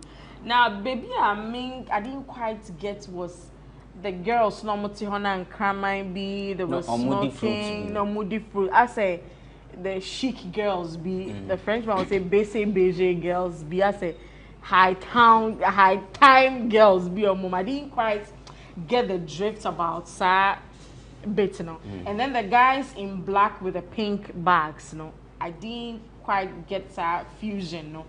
But in all, no, I think it was a great video. If you know Nicole Sena, we worked with him on 3 Music when we taped some of the performances, and see how he pieces his stuff together. No, it's not the regular things that you can see, and the effects of person and so everyone has different interpretations to the music video, and that's what they aim to you know, to get into 24 hours and 1 million views. You know, I wasn't surprised. So let's encourage him and see how far court case no so ebeko. Okay, Romeo, among for say they don't see the plot, like there's a problem with the plot of the music video.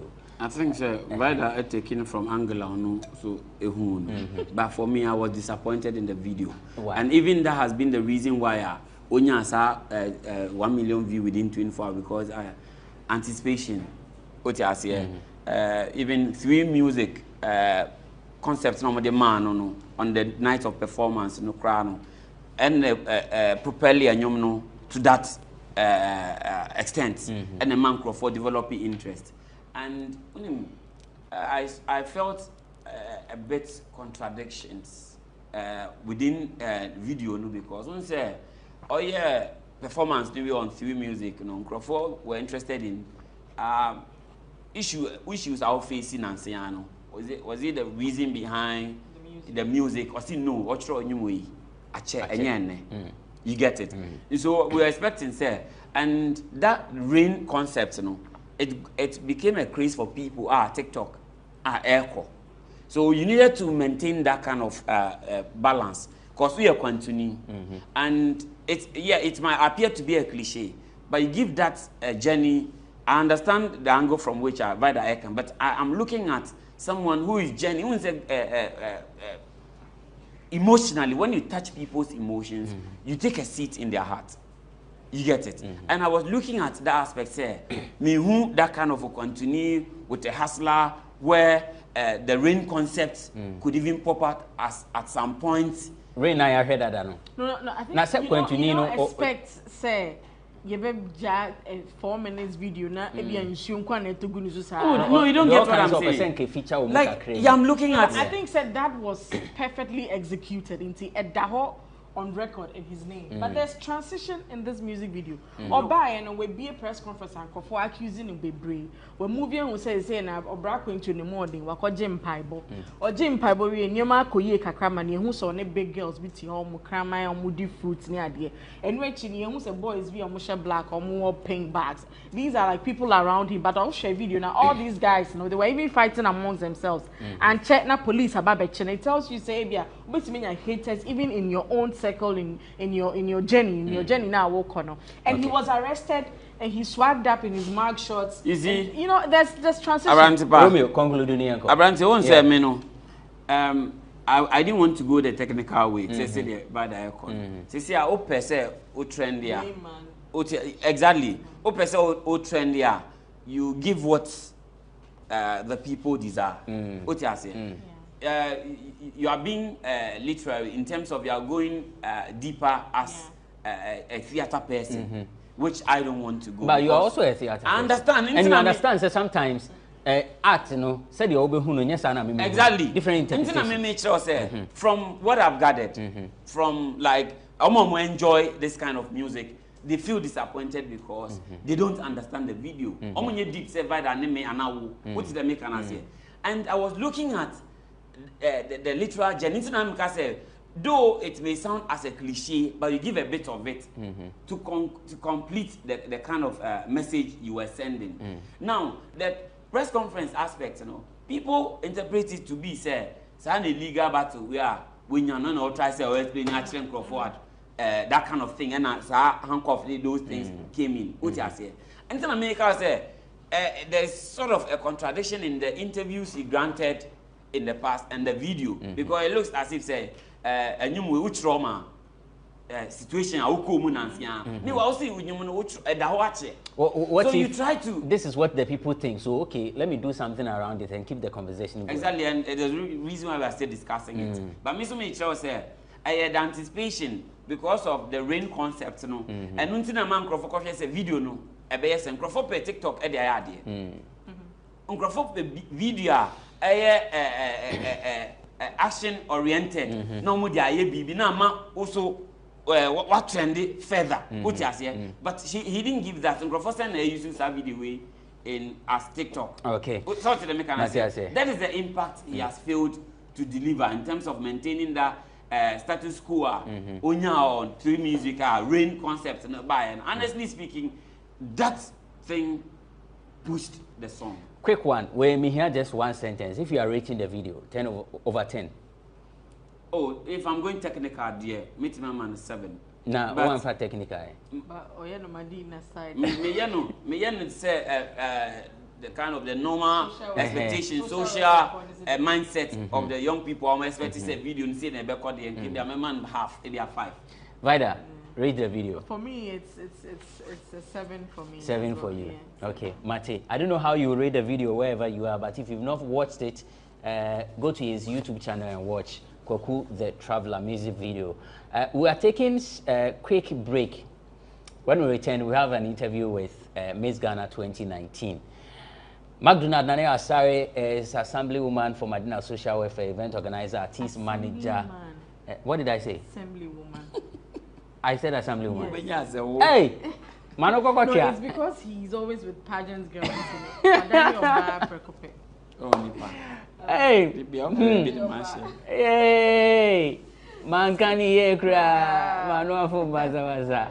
So Romeo is Assemblyman for Madina Social Welfare, Artist Manager, Event Organizer, and is a member of Miss Ghana team. Vadedichuma Boatin is a columnist, the PRO for 3 Music Awards, and winning Pandit, Entertainment Pandit of the Year at Focus Media Awards. He says the campaigner for Trash for Cash. Okay, so we are taking a break. When we return, we have a conversation with Miss Ghana 2019. Don't go away.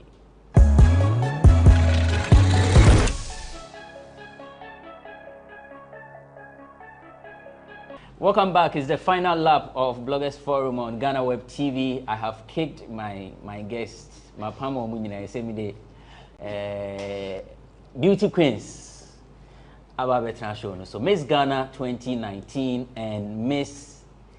They say when I'm pronouncing the name of the country, I should take my time. So you know, I'm an Asante. So say really on. Welcome, ladies. Thank you. So it's Rebecca and Enid. Yes. I got it right? Yes. Okay, so I understand you are still the reigning queen. Yes, I in am. Sierra Leone. Yes. How come? After 2 years? Or 3 years? 3 or years. 3 years. How come? Because of COVID. So you've not been able to, they've not been able to organize it because of COVID? Yes. I see. How serious is the situation there? Well, I would say it affected us just like the rest of the world. And considering the fact that my country is so small, with about 7 million people, okay. So the impact has not been, you know, one to just overcome in a day. So that is why we're taking our time. I see. As for Rebecca, she's no more the queen. And back, I mean, you told me a queen is always a queen. She cannot be dethroned. But there is someone who is the reigning queen. How does it feel like being an ex-queen, if I should put it that way. I don't see myself as an ex-queen, so I don't have any feeling for ex-queen feelings here. So I'm still reigning. Okay. I understand you are launching your project. Yes. Tell us about it. What project is it and when is it happening? Okay, so it's about menstrual health, and it will be launched at Tomrick Hotel on the 28th of May, 10 a.m. prompt. Okay. Why? Is it your first project after winning? I would say yes, I would say no, because I donated stuff. I wouldn't say food stuff, I'll say stuff to an orphanage. So from there, I went to the second project. Actually, I have a lot of projects to embark on. Yes. Okay. So why now? I feel it's the right time. That's how I feel. I feel it's the right time to start my projects. Upon all the issues that females are facing, why did you decide to choose menstrual health? Okay, so it wasn't my decision alone. I sat down with some of the beauty queens, and yeah, we decided to go for menstrual hygiene. So it wasn't my decision, actually. Yeah, it was a group decision. It wasn't one person's decision. Okay. And it is here for the event. So you decided to support your sister. Yes. What did you see in her and in the project that made you decide that you will come to Ghana? Is it your first time though? No, I've been to Ghana in 2017. Okay. Yeah. What was the purpose for? My birthday. Your birthday? Yes. So you came for vacation? Yes. Hey, I'm not forced to do it. Enjoy. You move from your country to like I said, enjoy. my country is so small, so okay. You have came to explore move in Ghana. Yes. I see. So why did you decide to be part of this project? Firstly, I admire Rebecca a lot because, you know, coming from Africa, for beauty queens, it is quite challenging to actualize your projects. I have the same struggles. Mine is mental health. And in a way, I feel that we can relate because your menstrual hygiene, if not properly taken care of, it can affect your mental health. So in light of that, I feel that supporting her and giving my own contribution, we can be able to sensitize girls, especially in that area, because as a woman, I have felt it, I know how it feels, I understand what other people cannot relate to. So, and besides, we built a sisterhood when we went to Miss World in 2019. So why not support somebody who is making a change? I see. So back to Rebecca. What are we to expect on the on the day? If you are launching it, who are those coming to help you with the launch? Give us a rundown. How is it going to be like? Okay, so those coming on board, I have about 4 doctors on board. They'll be educating us about menstrual hygiene, the effects about it. And I have the second lady on board. I have SA ambassador to Ghana on board. And I have Ashaiman MPs and other MPs also. Yeah. Inid? Yes. How do you find Ghana? Ghana is beautiful, I must say. Yes. Yeah. There's this conception, or you may want to say it's a misconception, but that's what some people have been saying. That if you are, there are 2 things that if you do contest in Beauty Queen, it means you're a bad girl. That's one. The second one is that you contestants are pimped.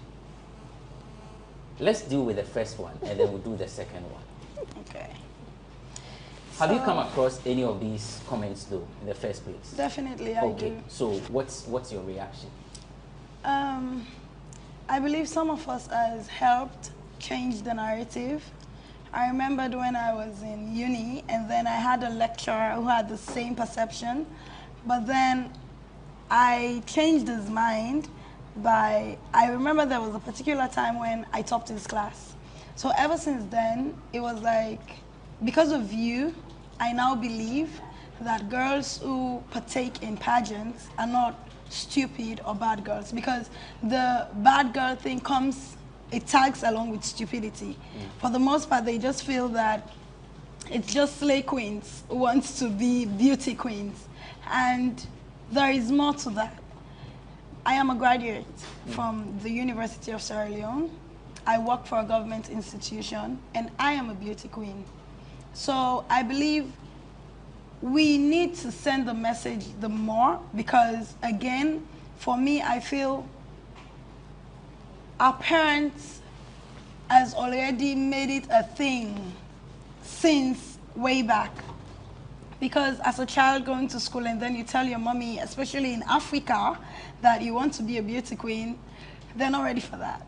For me, I was lucky I had a very supportive family who understood, you know, what it meant. And I feel that the exposure as well helped me a lot. So that's people's opinion. We cannot completely change it, but I believe if only they put their mind to positive things, then they can be able to see the positive side of beauty queens. Are you worried when you hear such comments? Not really. I'm not the kind of person to worry about what others think. So for me, it's like I said, it's your opinion. The best I can do is to give you a reason to see a change or to see something different and something unique. And now you get to see that beauty queens are sensitizing people on different projects. Like I said, mine is mental health. And in Africa, when somebody's going through depression, anxiety, and things like that, the next thing, they're tagging it to, let's say for instance, if you're depressed and you're amongst your family or friends, you don't want to talk to anyone, you just want to be lonely, they might think you're affected with a spiritual myth or something. And these are things we need to change. But we cannot if you do not give us the opportunity to. So the Miss Ghana 2019, Rebecca Kwabi, is launching her project on May 28 at Turmeric Hotel. And she's being supported by Enid, who is the Miss Sierra Leone 2019. She's not the only person, actually. She's not the only person. The others are coming in We tomorrow. have Miss Bangladesh, Miss Kenya. Bangladesh, actually, just because some small issues being, you know, yeah, we'll be. But why the decision to have only those who won the 2019 contest? You know, we are queens, okay. And when we stand, the world will listen to us. Yes, so our voice will make people come to us to support whatever we are doing. So I need my queens and not any other one. Your final words. I need support. That's key. I like the way she said it. I need support. I really need support. I need people to come and support me in terms of product, in terms of money, because I need to support my other queens outside the country, to be moving from one country to the other to launch the program there also. So we need support. Okay. Any? Yeah, so I cannot emphasize more on the support because, like I said earlier, I know the struggles. It has not been easy, especially when people already feel and think you're rich, you have money, you can do this, or you're a beauty queen, you can just walk into a room and a guy is willing to sponsor your lifestyle, a guy is willing to sponsor your project. It doesn't work like that. So I pray we get the support and the recognition we need, especially from our people, regardless of what others give. If we support ourselves, I believe the power that the support you're getting from your people has, nothing can be compared to that. So I hope people are willing to support not only financially, because sometimes when we say we need support, people might want to think, oh, they're just talking about money because they want to eat our money. We are not eating your money. We want to give back to society. We want to create a legacy. So you can give your time, you can give yourself, you can come in and help. So I believe support is the key issue here. And, you know, I hope and pray that you also keep us in your prayers because it's not easy. Richard, Richard is the man behind this very camera. Thank you so much for watching, and I hope you enjoyed yourself. In it is the 2019 Miss Sierra Leone, and she's actually the reigning queen after 3 years because there hasn't been another event in her country as a result of the COVID-19 pandemic. Rebecca Kwabi is Miss Ghana 2019. She's organizing. Still raining. She's launching. Also, Still raining. She's launching her project at Tomrick Hotel on May 28th at 10 a.m. And so we'll be there to support her. Thank you so much for watching. Before they showed up, you watched the submissions of McDonald, Nane Asari, aka Romeo, and Vida Duchmoa Boatin. Thanks to Richard Vanderpoy, to Sandro Bribia, Pearl said in prayer, they are not Abeka. Thanks to Pearl, the Awam judge, and then to Same, to Everett Irabna for the production. For more stories, visit our website www.GhanaWeb.com. Until we meet some other time with yet another riveting conversation on Bloggers Forum, I say goodbye. My name is Benefo Buabin Abrantipa. Thank you for watching.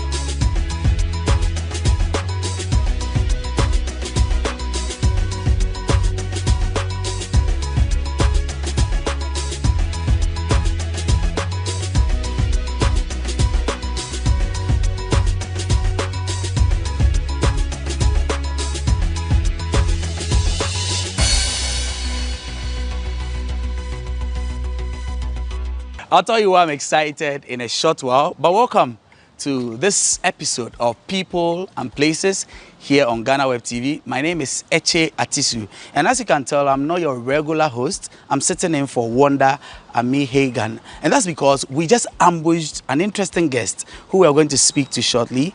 Ibrahim Mahama is an artist, not the Ibrahim Mahama you know, not the brother of the former president of Ghana. No, this is Ibrahim Mahama, the artist. We're going to understand all the interesting bits about the person he is as Ibrahim Mahama, and we'll do that shortly. So how about you join us? Let's hear the story of this philanthropist, this amazing artist who sold Ghana to other parts of the world, and also, of course, placed Ghana also on the world's map. Welcome once again to this week's People and Places here on GhanaWeb TV. Let's take you into the story now.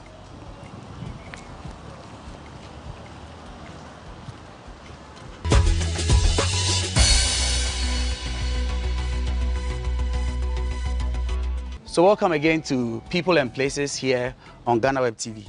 I'm going to read out something. This is a very, very interesting profile. It says, third most influential African, owns 6 aircrafts from the sale of his artwork, is a founder and director for the Savannah Center for Contemporary Art, Tamale, amongst others. Yeah.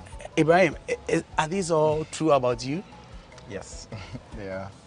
That's such an interesting profile, short as it may seem like. And I'm standing, if I may say, in front of a billionaire. Oh. Is that a good or an accurate description of the kind of person you are?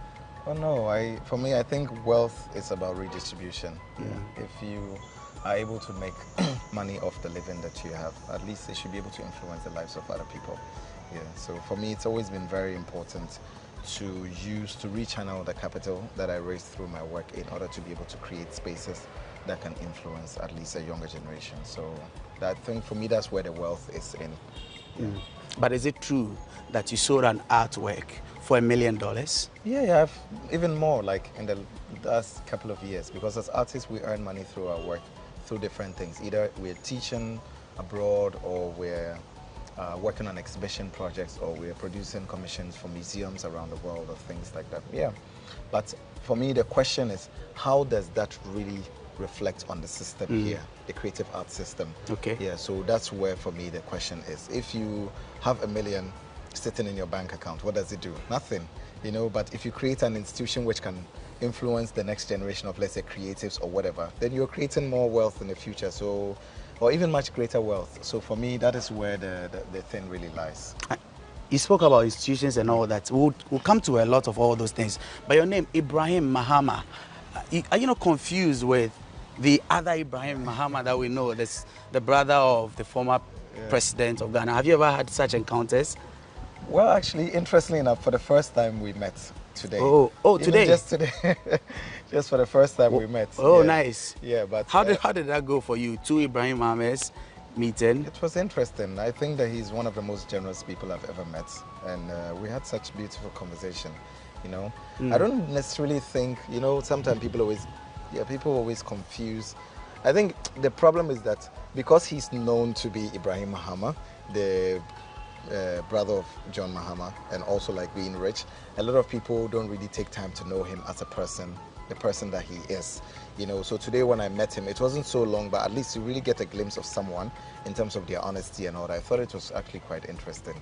And people always confused, because I've traveled to places, slept in hotels and all that, and people who were working in the hotels thought I was Mr. Ibrahim Mahama. And I always said, just call me Ibrahim Mahama. Okay. When you see him, you can call him Mr. Ibrahim Mahama. Well, we'll precede yours, or we'll add the artist part to your name. You mentioned the other Ibrahim Mahama. We might get the opportunity to speak to him some other time, but let's get to know you. What's your story? Where were you born? Where did you grow up? Who is Ibrahim Mahama, the artist? Yeah. Well, it's such a simple story. I was born in Tamale in 1987, June 20th. Okay. And I come from a very big family. Part of my family migrated to Accra to live with my mom and my immediate siblings. And yeah, so from 1989, I guess, lived in Accra, went to various schools, mostly Catholic schools. Secondary school, decided to do art, so went to Pope John Secondary. And then afterwards, KNUST, pursued art again till I was done. I did painting and sculpture in the undergrad, and I met some people that really influenced my thinking, like some of our professors, caricature and so on. And right after school, I did my service at the Autism Center in Accra. Okay. And after that, I said, during that period, I said, oh, I would really love to go back to school immediately, you know. It was around the time that the government was beginning to cancel this idea of supporting students, like the subsidy for students at the tertiary level. So when I started my master's, the amount of money that we paid for the fee, it was low. It was, I think, my 2 years in KNUST doing my master's, if I can accumulate everything with the bursary and everything, I paid almost like $200 for my entire master's degree, whereas people are paying like 100,000 in New York and other places. So for me, that was very important. And then subsequently decided to go and do my PhD. But between that time, I had an opportunity to do exhibitions in London, and then that took off, and then I We'll get to London, we'll get to all the other big places. You quickly mentioned the kind of upbringing and all that. Are you the kind of child that we can describe as having been born with a silver spoon, whether it was a golden spoon? I don't know what kind of spoon you were born in your mouth. Because if we look at your life today, someone will wonder, are you one of those sport kids? You just mentioned you were born in Tamale, but are you one of those quote and unquote sport kids? No. Would you consider yourself one? Not at all. I was a very gentle kid, actually, very relaxed. I wasn't wild as a child at all. Yeah, not at all. So the thing is that my father is such a strict man, so there was no child in our family that could be a spoiled child. And also my father, though, when we were growing up, he was quite well-to-do, but he was also very interested in how he could take care of the general larger family. So he would spend a lot of his money actually educating children, like creating, like supporting institutions and things like that. And I think I learned quite a lot from that. So you can't be spoiled when you grow up in a family like that. So for me, I think I rather learned to be humble and modest from it. That's interesting. Yeah. I know that you you have been able to learn a lot of these things, like you just rightly said, from your father.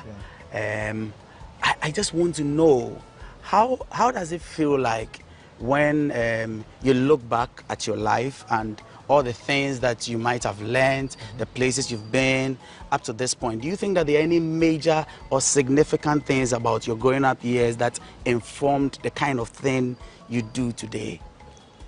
Well, I think my Kumasi, if I would say, when you were in university, was the most significant point in my life. I will say that every time I talk, I always mention Kumasi, because the kind of people that I met at the university, both professors and also colleagues, were so important and pivotal to my thinking. You know, you meet people who are thinking more about the future than the present, or people who are concerned about the past and thinking about how we can make informed decisions that can influence, let's say, the shape of the future and things like that. So Kumasi, like in terms of studying, like in the Department of Painting and Sculpture, and meeting people like Kisi Edubuafo or Caricature or George Amprechun, Dorothy and others, or my colleagues Bernard Akwe Jackson and Selam Kuji, who were very interested in theory or interested in new responsible ways of thinking or working. That is one of the things that has been lost for a long time within the creative art industry, because sometimes people think it's all about talent. Oh, I can make good music, I can make hits, blah, blah, blah. But at the end of the day, it comes flat, because if it cannot evolve the society and also allow for a lot more people coming into it to be responsible, because you and I, if we belong to an industry, we should be able to take responsibility for it, or to be able to do things that somehow reshape it. And for me, Kumasi was a gift in a way.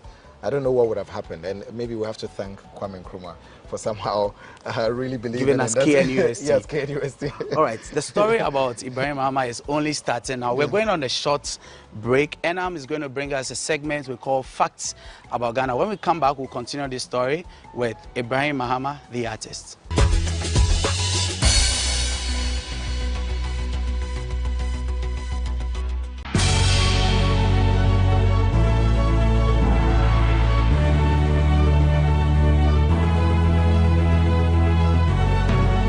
From the dawn of time, people have engaged in several businesses. With the onset of technology and innovation, life has relatively been made easier. By using debit or credit cards, mobile banking. Thank you. And your favorite, mobile money? Tech has indeed married business. On BizTech, we spend time with faces behind known and upcoming businesses in the country. Learn more about the new technologies and innovation, as well as find out about the trending issues in the world of business. Join us as we serve you with a variety of compelling interviews, projects, and others right here on GhanaWeb TV.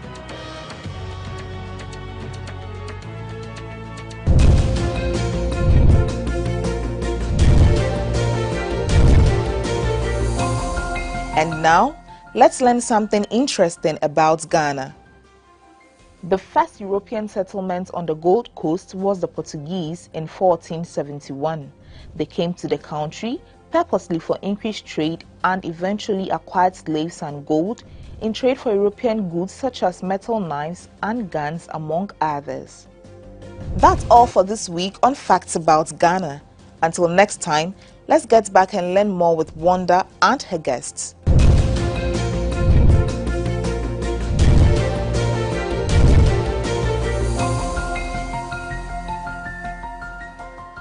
Welcome back from that short break. We're still here with our guest for this week's episode of People and Places here on GhanaWeb TV, and I'm sitting in for your regular host, Wanda Amihegan. Our guest is Ibrahim Mahama. Ibrahim, now let's get to understand your work. How long have you been doing arts?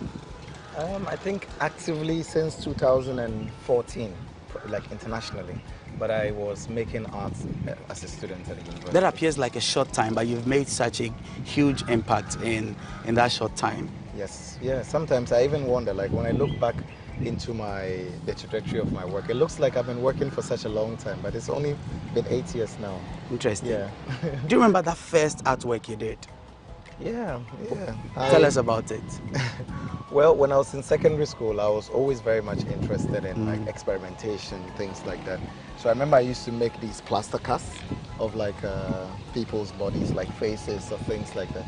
later on at the university, that's what I would have developed. That's what I developed then onto like making these like huge public monuments and installations and things like that. It always felt so good to be able to produce a work of art that wasn't very conventional. At least within the context of Ghana, when you made a work like that, we're like, but this thing, what are we going to do with it? Exactly. Yeah, but for me, that was what was interesting. Yeah, yeah. That was your first work. Yes. Today, you've sold how many artworks? Can you remember? I can't really recount, but there have been quite some good works that I've sold to museums through my galleries and all that, museums around the world. But yeah, but then again, I also keep a greater part of the works that I produce as an artist, because I would want the history and the legacy of my work to be in this country, so that at least young people who are growing up and also children who are going to be born in the future wouldn't have to struggle too much to think about the work, the legacy of an artist's work outside his home country. Yeah. Okay, but how about that artwork? Because you are known for the art. What was that artwork that put you on the global stage? In 2015, there's an arts exhibition that happens in Venice every 2 years. It's called the Venice Biennial. The Ghanaian architect David Ajayi, who's working on the cathedral, he was an architect working on that project at the time with a friend of his, Okwin Wezo, who's this Nigerian curator, was based in Munich. That was the first time a black director had been invited to this exhibition, and it's like the World Cup. Ghana participated in it for the first time 3 years ago, which David Ajayi designed, and then we participated again this year with another architect together with Nano Furiata. But it was very important, this exhibition, because when you normally show in an exhibition like this, it's like the World Cup. Yeah. Everyone comes to see the best art from around the world. And there I was, a young student from KNUST. I was just barely finishing my master's, and I've been invited. And normally you're invited to that exhibition when you're at the peak of your career, or you're really doing something. But I was just a student, and I was the first Ghanaian who living and working in Ghana invited to this exhibition of 120 years. So it was a big deal. And I went there, and then I put up like the biggest artwork that had ever been shown in the exhibition. So everyone was like, but who is this guy from Ghana, blah, blah, blah. Like, he came out from nowhere. So it was from then, it just, skyrocketed. Yes, skyrocketed, yeah. And that artwork was which particular one? What was the name of that artwork? The title of the work was called Out of Bounds. It was actually inspired by a work that I did in Kumasi at the railway, between, the old Edum, the police station. There's this old colonial bridge there. Okay. And then the urban roads also built a new one, I think, with the Turkish government. So I wrapped those two in these jute sacks that I was working on in the beginning. And on the new bridge, they had written all these signs, out of bounds, out of bounds. And I thought that's a really beautiful title to use for this project in Italy, together with a book we published at the time with a friend of mine, Osebonsu. So we just took the idea from Kumasi, out of bounds, from the market, all the way to Venice? and then all the way to Venice. And then that was what my career started from. It's interesting. You have a unique choice for the materials you use for your artwork. Why do you go for things that are almost sport? You go for sack bags, jute bags. What's that motivation? Because they are important things. They hold a lot of memory. We live in a society where people are very easy to discard things. Oh, if you use something, it's old, let's throw it away. Or this building is old, let's break it down and let's build a new one. But you forget that there are histories. As people are, buildings and objects also accumulate history. And you can transfer that history from a building to people. Okay. So for me, I've always thought that it's important. So when I look for things, I want things that actually have certain histories that we can all go back and learn from, or be able to at least use in a very different way. So that's just the short of it. Yeah. It's very interesting. I want us to know, you are a young man, no doubt about that. How many other young people, and how are you inspiring or motivating other young people to follow in the kind of things or the artwork that you do? Well, I try to motivate and inspire other artists or mentor them from the university and also around. I always get emails and calls from artists younger who are working on project things. So how did you do this? Like, what can we do differently because of the way I think and work? Through the institution in Tamale, I've also employed younger artists to work with, so that we, at least in thinking, because there are people who maybe studied from the same place that you came from. In the thinking, you want to be able to produce something that also can expand all of us, our collective thinking and things like that. The institution is also focus on like inspiring young people. So for instance, in the last 2 days, there's a young Ghanaian female pilot. Her name is Audrey Watson. She flies for Passion Air. She came to Tamale for a break, and then she was staying with us within the institution. And then we organized a workshop where we brought in students from high school, from primary schools and all that, where she spoke to them about her work as a pilot.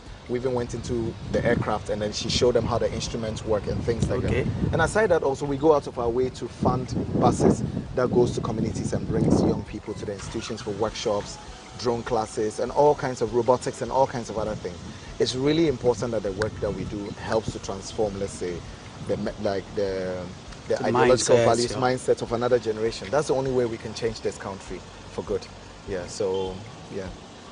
I'm asking this question for some of my colleagues in the newsroom, the ladies more especially. They want to know, are you married? You see what's your family life like? I was just laughing like a killer right now. But tell us, are you married? Not yet, but now I'm going to get married. I think next year, the beginning of next year, I will get married. Is it pressure? No, it's not pressure. Okay. I met someone that nice. I really like, that I think that I'm going to settle with. So, I think it has to happen, because at some point, what's all of this work for? Exactly. Yeah, if you can share it with someone. And also, you know, the idea of being in a relationship is a struggle. Yeah, so for me, for a long time, I'd always put more energy into my work. And especially for you, travel around a lot. Exactly. So having made this choice must have been... Okay. Yeah, it's not an easy one, but then it's a necessary one. Okay. And it's an important one that should have happened a long time ago. Yeah, we are old men. Come on, we shouldn't be doing this at this point in time. You don't want to be 40 years old and now have children, you know. Yeah, so for me, it's very important that we do that, because when you also have children, when you put yourself in a family way and you have children, you can also inspire them, because if you're thinking and working within a certain manner, it means that you could also, even if you're adopting children or whatever, you can inspire, you can have someone close to you that you can somehow inspire one day that can also think. It doesn't mean they come to inherit your work or anything, but at least there are people who can be close to you that you can also influence. So I think it's very important that we do this. Before we let you go, tell us what you think about the future. What do you think we can be doing to help the arts industry personally, and then for every one of us, what do you think we can all do to contribute to that? Well, I think we have to take responsibility, simply. Because there are a lot of people within the industry who like to point fingers, like say, oh, but this is not happening, that is not happening. But you look at their work and realize that, oh, they are living and doing well from their work. So it's more or less about you realizing the significant potentials that exist within the industry. First, from within ourselves, as practitioners within the industry. Of course, there are a lot of people who don't have the opportunity to be able to earn as other people do within the industry. But once you earn a certain amount, I think that you should also think about how that earning can go a long way to influence or open up the industry. And secondly, also, I think it's also to the government and to the states, because they also have a greater part to play within this responsibility. I think there's so much rhetoric, and sometimes when a lot of young people take up roles to be responsible and do things, it sometimes rather feels like we're rather being punished than being paid attention to and things like that. So it's very important that the government also is sensitive enough to realize the significant work that is being done by people around, and then contribute to it, and also create forum, like a young people's forum where people can contribute ideas, because at the end of the day, we are the ones who are going to inherit the future. So what use is it if we cannot make any inputs into it or design things that would be beneficial to us and also those that come after us? So we all have a role to play, honestly, and we just have to learn to do it honestly and also with some sense of dignity. Ibrahim, thank you very much. Oh, thank you very much. Thank you. And this was just an ambushing of Ibrahim, and we're glad that at least he's been able to share some of his life skills, his life experiences with us. So thank you once again for joining us. And this has been People and Places here on GhanaWeb TV. I've just been sitting in for your regular host, Wanda Mihegan. You can always catch more of our news and other stuff on GhanaWeb when you visit www.ghanaweb.com. Until the next episode, be safe.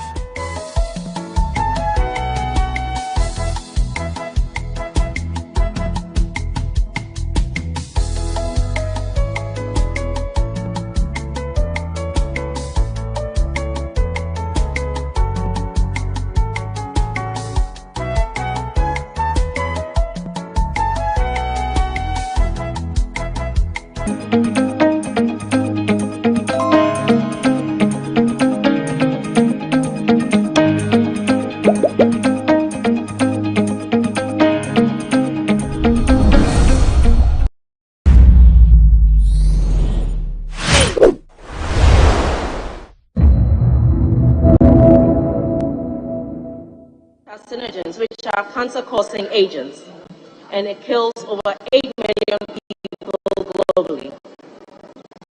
The cultivation of tobacco releases lots of chemicals into our environment. And in the past, where the impact of tobacco was only with reference to the impact on the human health, it's good to know that now awareness is being raised on the environmental impact that tobacco has on the world. Mr. Speaker, at a time when the issues of food security and climate change are high up on the agenda of most countries, this could not come at a more timely moment. A time when national agendas could actually look at how to make sure that the use of tobacco is curbed or banned if possible, given the impact on the environment. Mr. Speaker, tobacco can cause many types of cancer, including lung cancer, mouth and throat cancer, amongst others. And women are more likely than men to die from the impact of smoke or the use of tobacco. Other diseases include heart disease, arteries being clogged by the use of cigarettes, as well as the likes of complications like chronic obstructive pulmonary disease, and also increases the risk of heart and lung disease in children, as well as increasing the pregnancy complications. Mr. Speaker, no doubt that the impact on human life and the environment by tobacco use cannot be ignored, especially at a time such as this.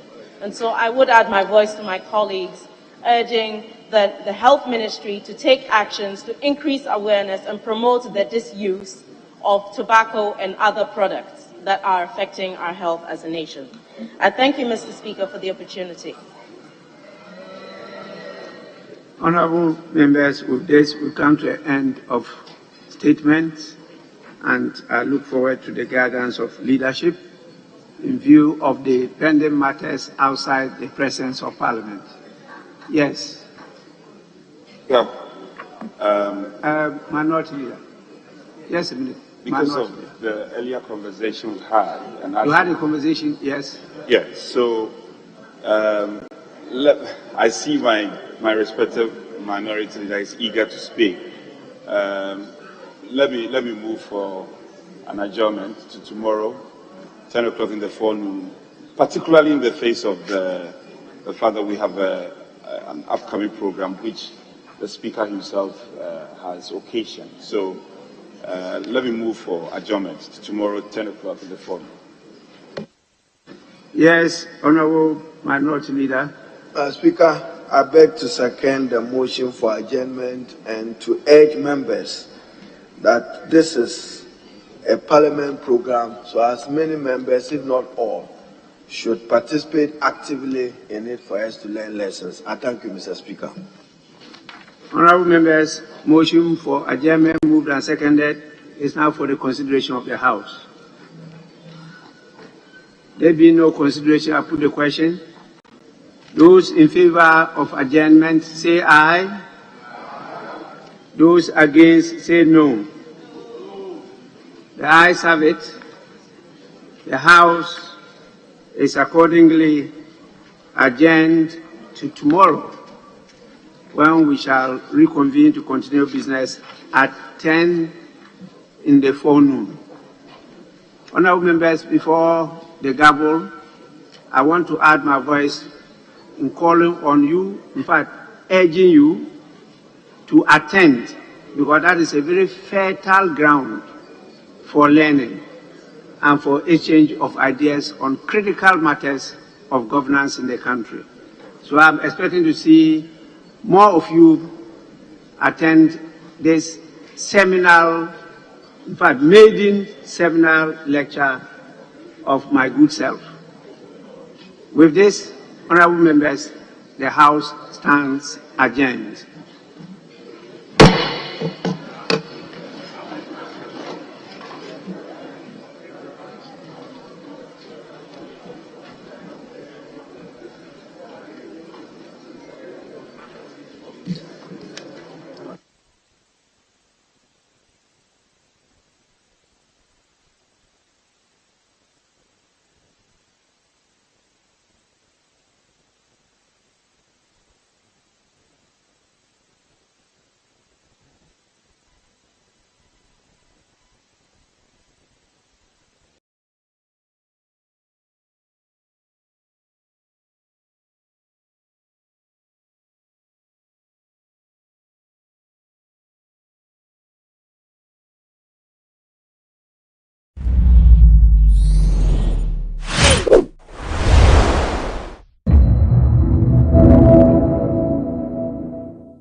doing great things around the world.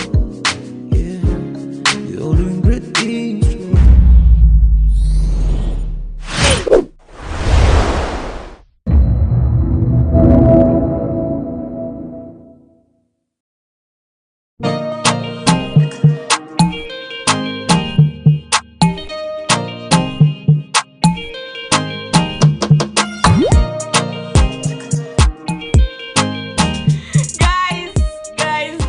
Guys, we are back again, Charlie. We are back again. We are back again. We are back again, guys. You're back again, Charlie. Guys, I hope you're doing amazing. I am super excited. I'm currently in Durban, South Africa. Guys, South Africa has been on my list. It's amazing how like you create content and you're like, oh, are people even going to watch? It's amazing that people are actually watching me and eyes are on me. Like, guys, I feel super blessed. Like, I literally want to cry right now. We got here yesterday and it's been so surreal. Guess what? Your girl has a tag! What? Guys, so I tweeted something yesterday and I said, if this isn't God, I don't know what else it is. So let me give you guys a backstory, right? I sincerely want to cry. I hope I don't tear up. I sincerely hope I don't tear up. So I received a DM on Instagram from a rep and she was like, oh, hi, I want to send you an email. And I just responded. I was like, okay, yeah, here's my email. And she sent me an email and she's like, oh, you've been selected as one of the few content creators to come experience Africa's travel in Durban 2022. So initially when the email came, I was like, oh, maybe it's a scam. But after all, what do you lose? Let me follow up. I followed up and boom, I am in South Africa. Thank you so much, South African Tourism Board. Thank you so much, Africa's in Durban, like Travel in Durban. Thank you to the team. Thank you to Travel SA for this opportunity. It's amazing that I am the only female travel vlogger that has been invited. In fact, we are two. It's me and Wedembaya. Like, who would have thought? Like, I'm out of words. I'm sincerely very happy, and thanks so much for the opportunity. I also want to say that this is just the beginning to greater things to come. I'm so happy. I want to cry right now. So let's talk about how I had the visa before coming to South Africa. So Ghanaians require visa from Ghana to South Africa, so I applied through the VFS. She sent me an invitation, my ticket and other documents which I attached, paid an amount of 300 and something, 340 cedis at the VFS office. Then I applied. So after a week, they sent me a text that my passport was ready for pickup. I went and boom, I have the South African visa. So that's how I was able to get the South African visa here. After today, I'm going to be sharing with you amazing videos from South Africa, to be precise, Durban. I'm really happy. I've been smiling, like my cheeks even hurt out of smiling. Like, God has been good. If this isn't God, like what else to and to you all that support me, I want to say thank you so much. I'm super excited. So let's rewind how the whole trip started from yesterday. Let's go right into the video. Guys, I'm super excited. Guys, I haven't been to the airport to see this crowd, and guys, like everywhere is busy. I'm super excited. I am going to South Africa for the very first time, and of course you all are coming along. I can't travel without you. You know you're my best friend. You know you're my sweetheart. You're my partner. You're my Charlie. So let's go. I'm here. I came very early. The flight is at 10:50 and check-in ends at 9:50. So I'm here early. It's 7:35 and I'm going to check in. I was hoping to get more pictures like with nobody in the background, but it looks like I have to do with what I have. Everybody is traveling. Where are you all going? Like, where are you all going? So yeah, about to check in and take you along. So let's go.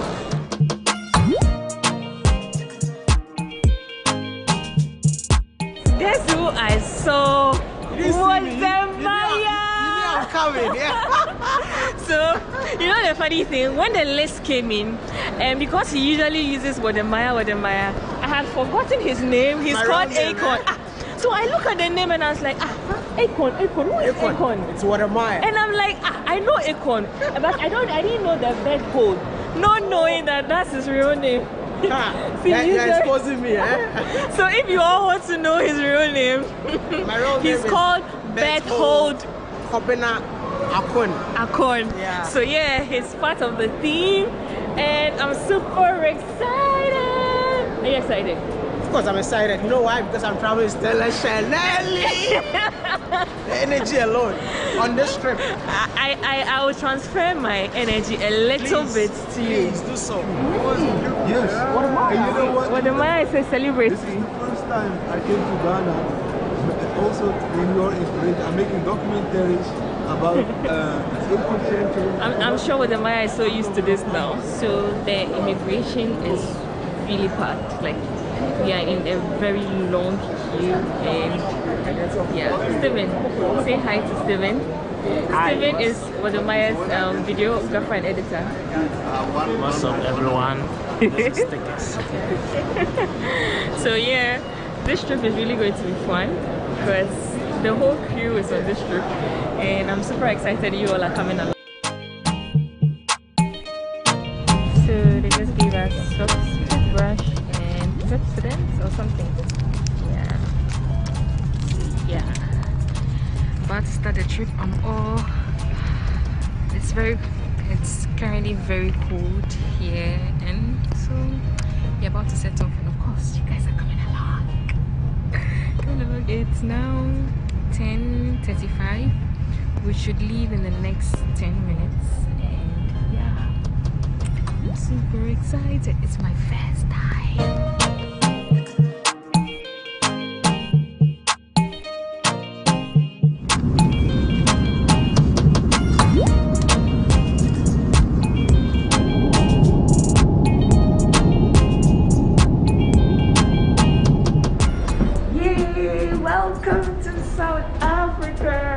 Here, super excited. Good weather. I'm sure it's about 6 a.m. now. I'm super excited.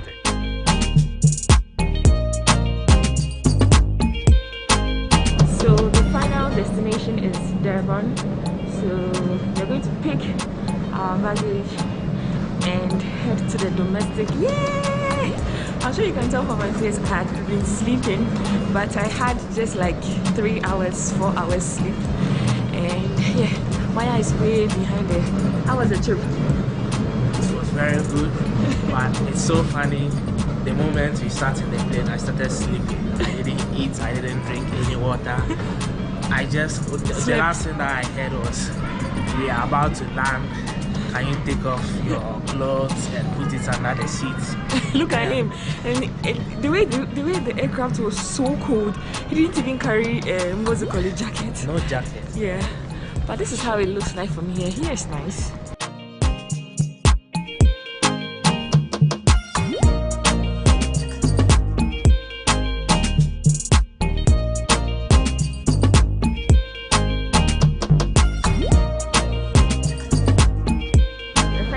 This is how it looks like from here. I think their airport is beautiful. I'm waiting for Maya. Maya is like way behind. So yeah, this is a good welcome, and I'm super excited. Like anything that has got to do with like traveling, airports.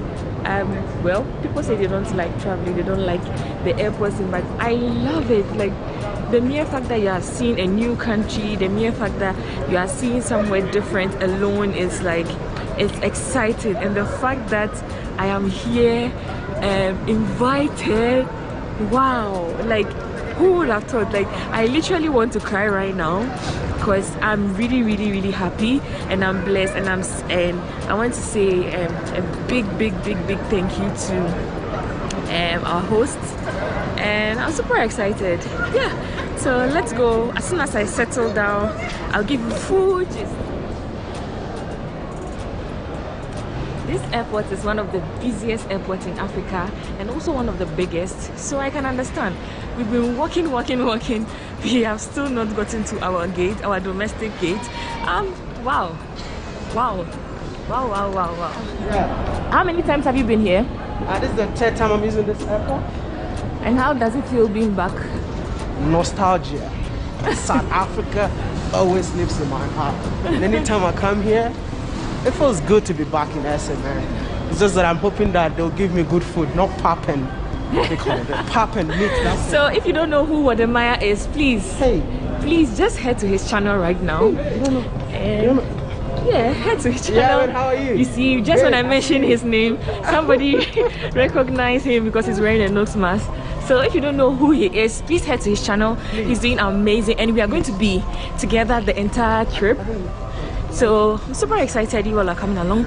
We are about to board. The airport is really big, and I must say I'm really impressed.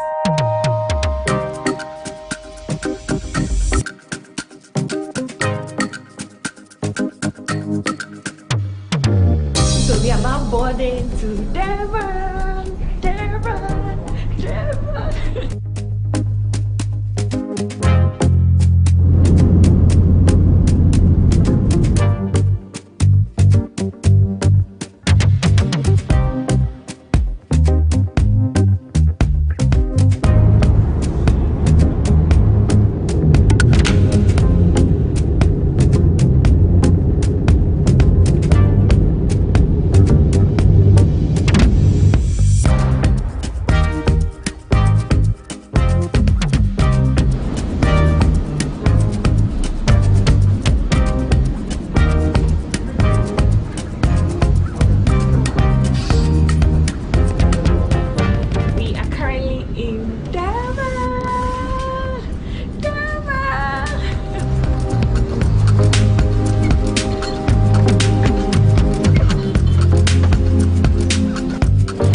To explore the city with you all.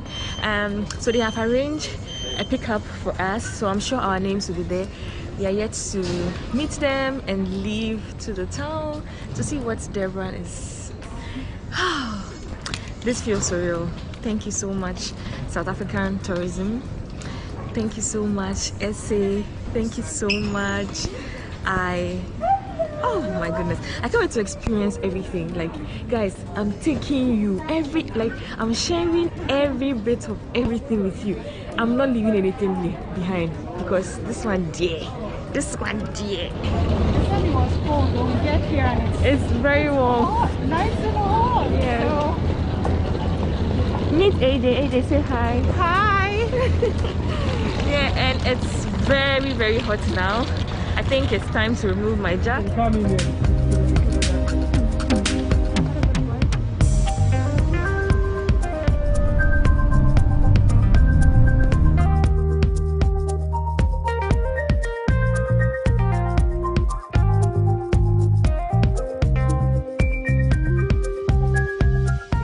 We're currently here about to have lunch, and the place is called Circles. And of course, you guys, you know I said I was going to take you everywhere. This is my passion fruit. Like banana with peanut butter. Does it taste good? Very good. And this is your meal. Yours came earlier. Oh, this is nice. It looks nice. I hope it tastes. Cheers. Cheers. So this is my meal. I'm having prawns with mashed potatoes. And this is...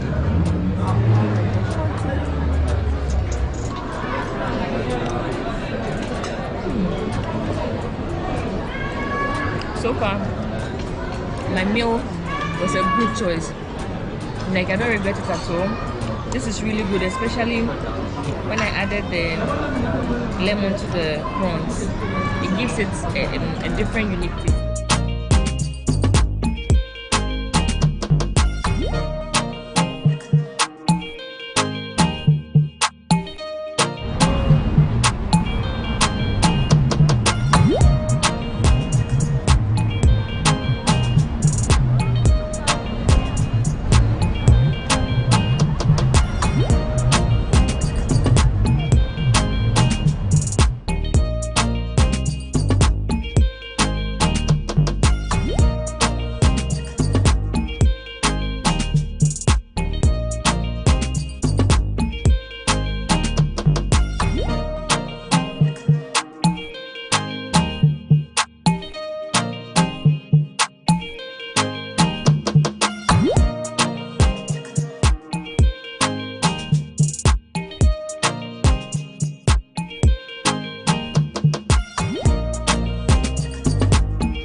right, we are back again, Charlie. I hope you are doing amazing.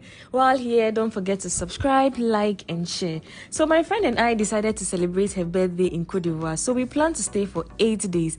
In this vlog is a summary of all our experiences from cost to the entire stay in Côte d'Ivoire. I hope you enjoy watching this video with us. Let's go right into the video. So let's start with the flights. The flight cost us $410, which we bought about 3 weeks before the travel day. So the weather is clear and yeah, this is him. We have company. I mean, it's good to have mates. Oh, Jonathan! Hello. Good to see you. Thank you so much for picking us. Our friend from uni called Jonathan, who lives in Côte d'Ivoire, picked us up from the airport.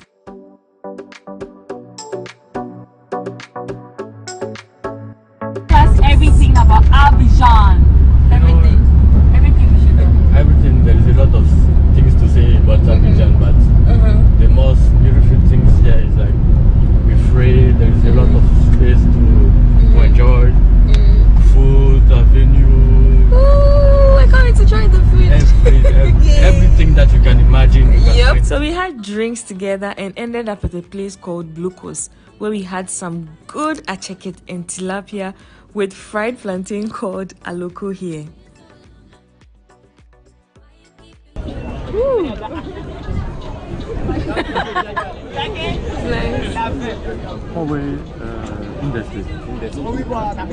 Cheers, guys. Cheers. Cheers to the good life. Okay, so yeah, this is very close to like Star Beer in Ghana, and it's good.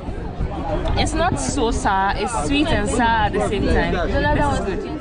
So Celia and the family are serving us with this delicious meal.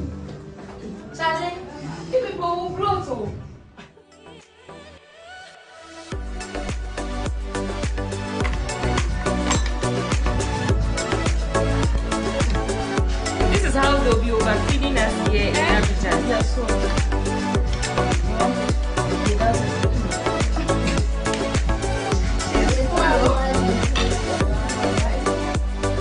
The second day, we woke up very early to hike the forest in the middle of the city. Say hi. Hi, Sydney. Hi, guys. So, Sydney, where have you brought me to?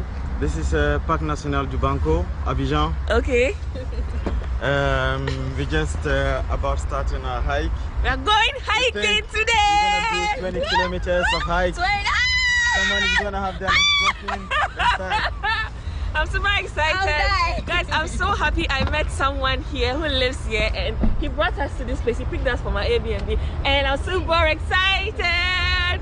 I mean, I'm going hiking here and at least you get to feel something different here in Abidjan. The weather is a little calm, it's a little cloudy. I pray it doesn't rain. I'm super excited. You all are coming along. You're coming along. What happened? What happened? What did he say? Thank you. You know what's here? So I didn't come with hiking shoes, so he got me some running shoes. Oh, Sydney, thank you so much. That's so cute of you. So yeah, we're about to go and you guys are coming along. This forest is called the Parc National du Blanco. We hiked together with Sydney and his friends. We had an amazing time. The only thing is we hiked for about 11 kilometers, which was really stressful for a trip like this, but it was worth it.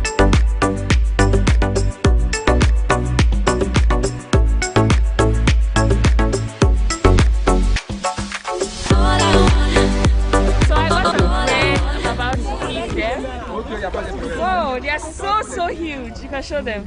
Okay,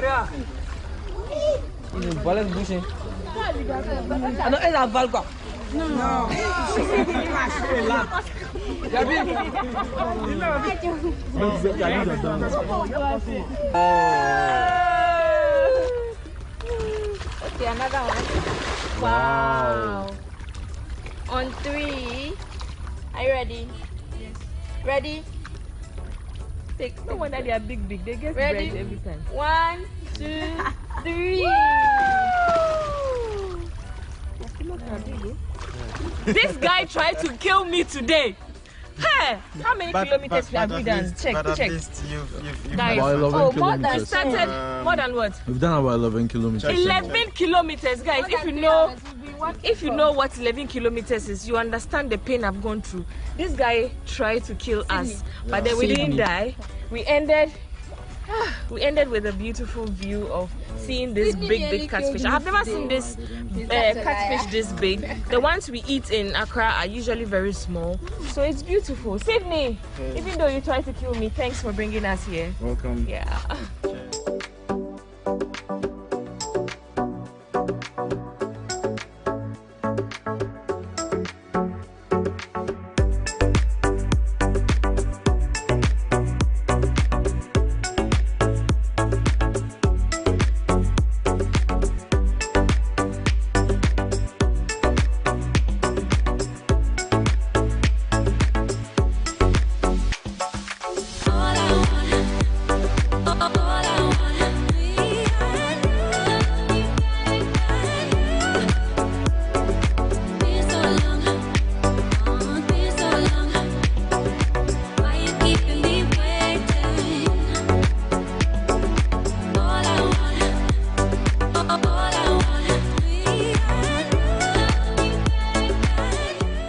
We ended up having a chicken in fish just like we had yesterday, and it was so good.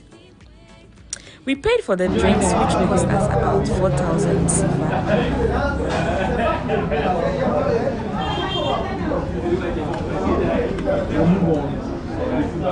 Compare this to the one we had the last time. And picked an Uber home, which cost us about 400 CFA. This is how our Airbnb looks like. It cost us $65 per night to stay here. Our host was amazing. He bought us pizza and drinks. He really had a conversation with us and made us feel at home. This is the entrance, and our Airbnb host is Moroccan. He's from Morocco. So when you come, you take off your shoes. That explains why the shoes are outside here. And this is how it looks like from here. I really like the space. This is how it looks like.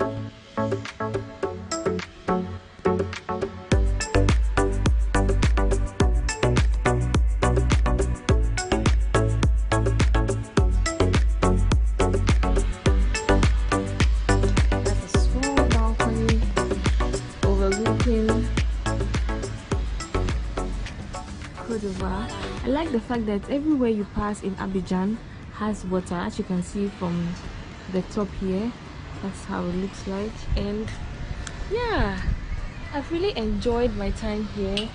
This is how the hall looks like from the small balcony.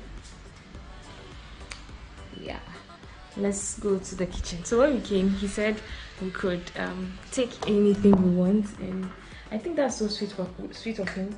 He got us pizza yesterday. This is how it looks, and he literally has everything.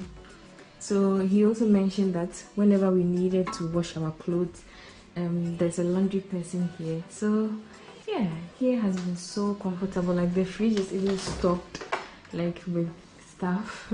The only thing we bought was oranges yesterday, which we haven't. I don't know what we are going to do with it. The space looks like I've really had a good time here. And yesterday we were here chatting with the Airbnb host. He was so sweet. Like, I really like him. Anytime you come to Abidjan and you want to spend some time here, I will gladly recommend this place. Look at my bag. I've packed. What do you think about this place? You told me that today is my birthday. Anyway. By the time they watch it, it's past. Okay. This place is very nice. We highly recommend. 5 stars. Yeah. The host is very sweet, and the space is nice. It's in a quiet neighborhood. No noise, no It's bars very easy to locate. With Yango. Since I came, we've been using Yango because Yango is like very common. The next day, which is day 3, we woke up to pick a bus to Yamoussoukro, where we wanted to see the biggest church in the world. So we picked the Uber from an Airbnb, which cost us about 700 CFA to Yamoussoukro. We got to Yamoussoukro and paid about 4,000 CFA each for the bus to Yamoussoukro, but we had to wait for about an hour before getting the bus to Yamoussoukro. On arrival at Yamoussoukro, we picked a loading taxi which cost us about 500 CFA. The name of this biggest church in the world is called the Basilica of Our Lady of Peace of Yamoussoukro. Before the tour, we paid about 2,000 CFA each. Locals pay 1,000 CFA each. Before the trip back to Abidjan, we tried some local meal in Yamoussoukro. We tried their local sandwich and their hard bread, which was really delicious and different from the ones we have in Ghana, which everything should cost us around 700 CFA. So later that evening, our friend invited us for dinner, so we didn't have to pay for dinner. We had an amazing time here.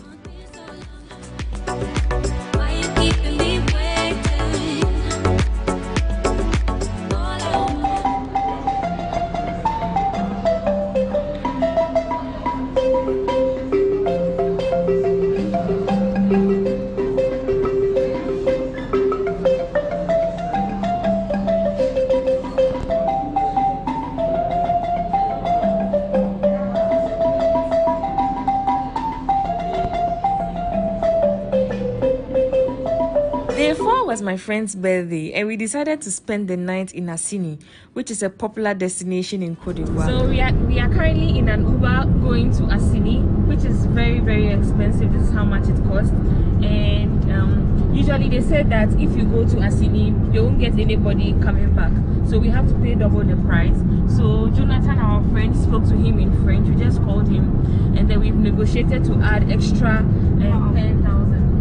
10,000 to his fare, making 32,000. So yeah, that's the situation now. We are going to Assini, and I'm super excited because today is this beautiful one's birthday, and obviously we need comfort. Going by bus is a little tedious because we have to pass through 3 towns before we get to Assini, according to my friend, and so that's how come we are paying this much to go to Assini. But the Uber is very comfortable, so I'll share with you how the journey goes. So we had an invitation to Akula, which does this brunch on Sunday, so we were invited, so we went there, so we didn't have to pay for anything. The experience here was really amazing. Really had a good time. Good food, good people, great experience. I would highly recommend you come to Akula whenever you're around on Sundays.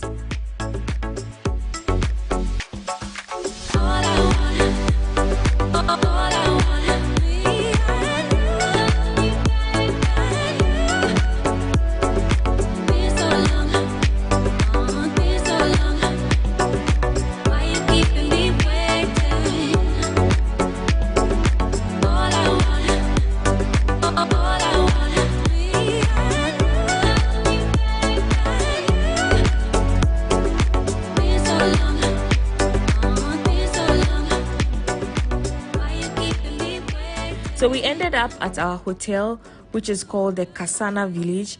Picked a taxi to the Kasana Village. So guys, we came to this village at Assini, and everybody here speaks Twi, just like in Ghana. Bra. Baba Kabibi. Oh, brala. Oh, ferry. Oh, bra. Oh, bra. Bra. Brother, can you be same? When you say anything, I want my work to Bobby work in someone share. Castle or two, so there's man on this. So everybody speaks Twi here, and they said some part of their tribe is from Ghana. Our village, how your friend has saying? Muamin. Aha, Muanina, like Ghana for them. Ghana for in French for. I have a friend of Budnabe. Mocha French. French. Oh, okay. Wow, this is interesting. Like, these are the things that you get to see when you travel, and I'm super excited that at least people are like understand my language, because since we came here we've been having difficulty communicating, and it feels good. Like, all of them look Ghanaian, they speak French, they speak Intimoka Ibeso. Anguna.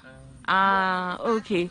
So I was asking them if they speak Ewe too, but they said no, they speak Anguna and Tree and French.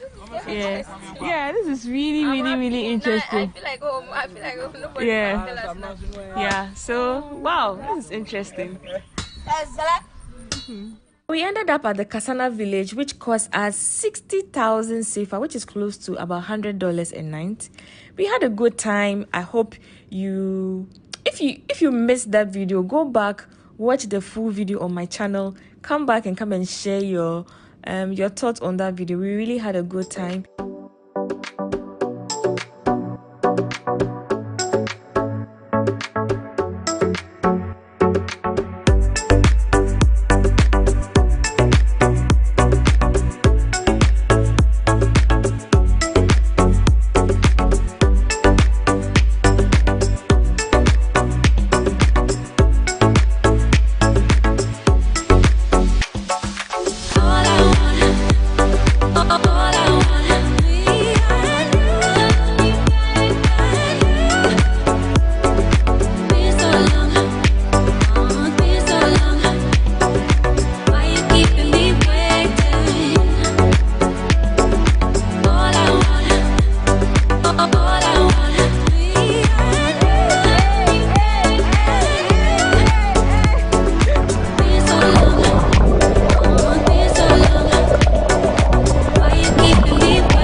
Today we wanted to explore Grand Bassam because everybody talked about Grand Bassam. So we wanted to explore Grand Bassam before going back to Abidjan.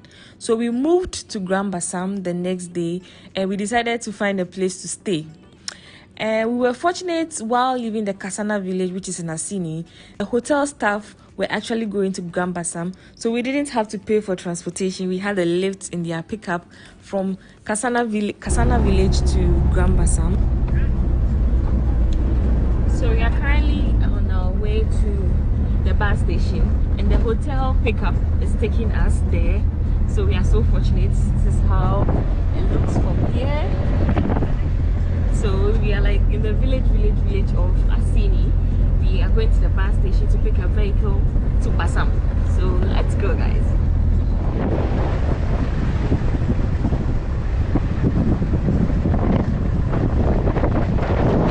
So we are currently at Bassam, and yeah, so he dropped us here. We're about to pack our stuff and get a taxi. We are very spontaneous. Can you imagine that we are here, we don't even know where to stay? Since we have internet, we are going to book an Airbnb or find a cheap accommodation because we don't intend spending a lot of money. Where we slept earlier on, we spent a lot of money. Like we spent close to $100 on accommodation. So we want to get somewhere to stay, and yeah, let's see how it goes. Really, this is our small bag. We left our big bag in Messi. Say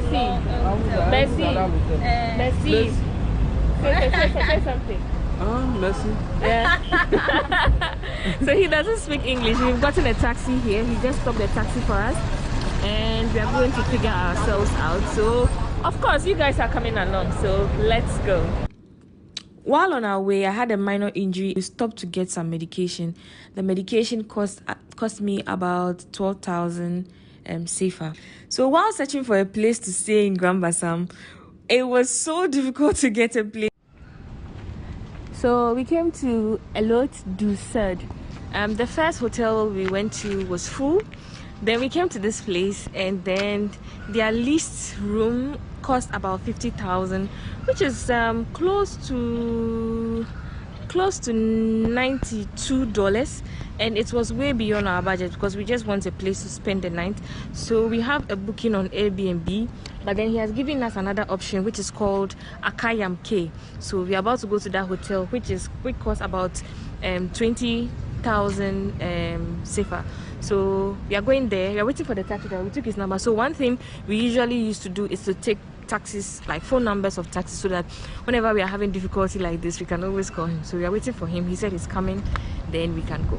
Yeah. So our taxi rounds cost us about 12,000 CFA. So this is the apartment we finally ended up. It's quite okay to spend the night. Most of the hotels we were going say they don't do two sexes, 2 girls in one room. They don't accept 2 males in one room. So we spoke to the driver who brought us for other options, and we also booked an Airbnb, but he showed us this place, so we didn't book the Airbnb again. So we opted for this place. So are you okay, Millie? I'm tired, I want to sleep. We are both tired. We'll just go get some street food and sleep. So this is where we slept last night, and we are leaving. We booked a Yango. It's a 4x4. How amazing! So this is us. Okay. We close the door. Sorry. Bye bye, merci. So we are going. Can I see the front system around? Yeah. This is our Yango. Hello, good morning. How are you? Our Yango driver speaks English. This is nice. The next morning, we picked an Uber, which cost us about 600 CFA to explore Grand Bassam.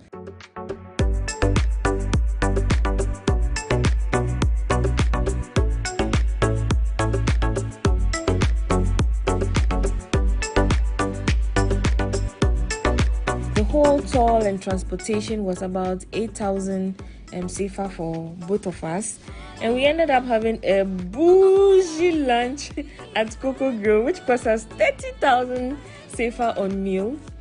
So I think it's expensive, but for the experience, I think it's worth it. The aesthetics of the place is nice, the ambience, the music, the whole experience with the cocktail in the watermelon, the whole watermelon and the whole pineapple was really an amazing. I shared my experience on YouTube. It's still up on my channel. If you missed it, please go back, check it, and let me know what you think about the place. Is it overly priced? Is it too expensive? Let me know in the comment section.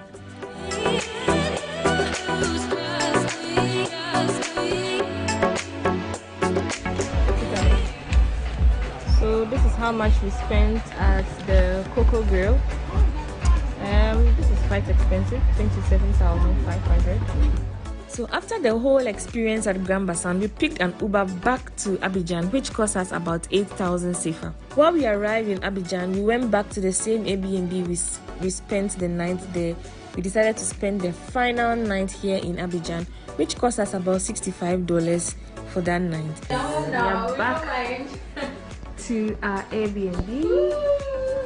We're back to the same place we started from in Abidjan, which is another room. So we are going to BBR. I don't know if you guys remember this place. When I came, this was the first place Jonathan brought us, and we're about to take the boat from here to BBR.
So this is going to be my last night here in Abidjan.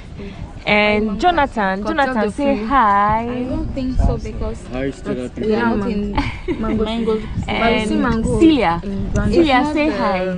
Celia, listen to me. Say hi. Hello. Celia is the wife of Mr. Jonathan. Our baby boy. Our baby boy. And our baby girl. Look at his wife.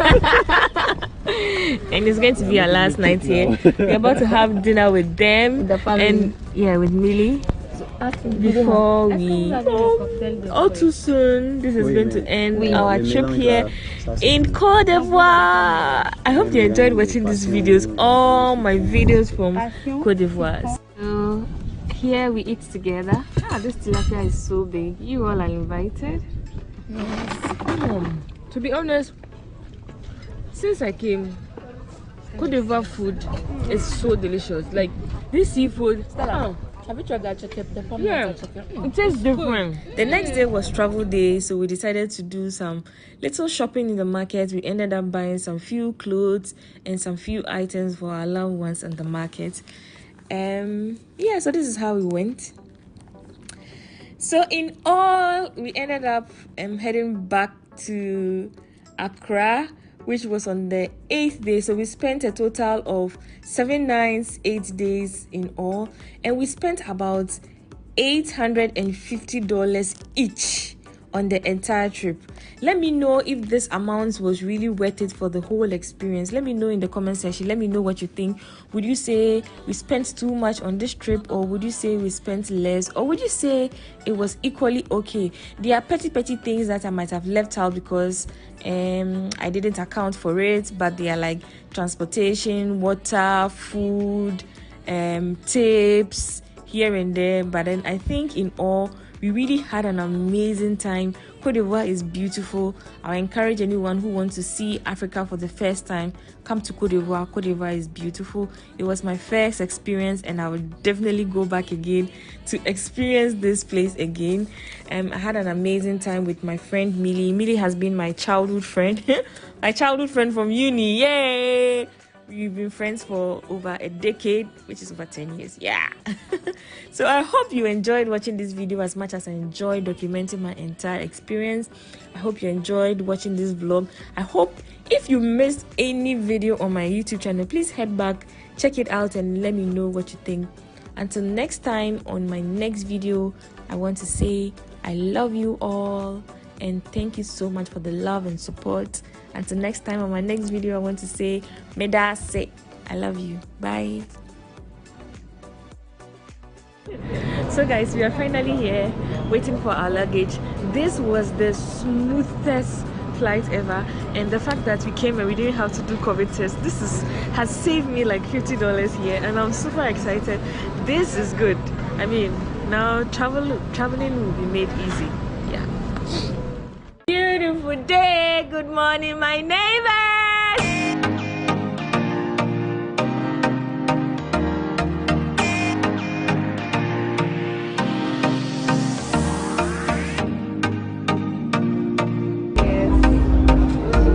Let's go to the beach.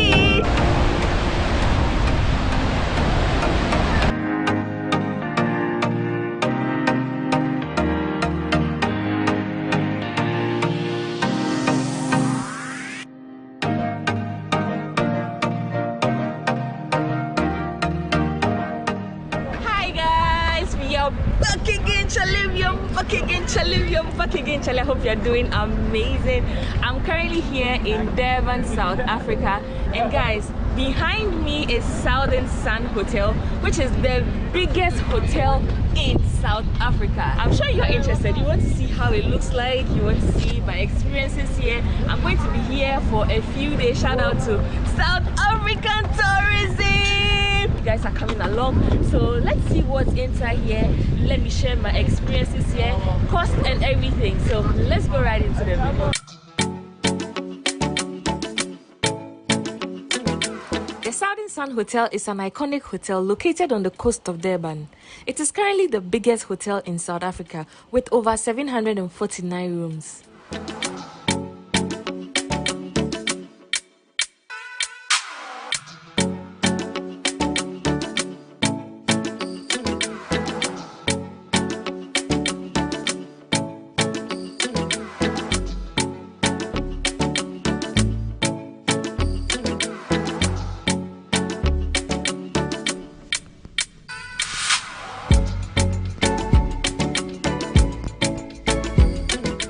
is going to be my bedroom for the next few days.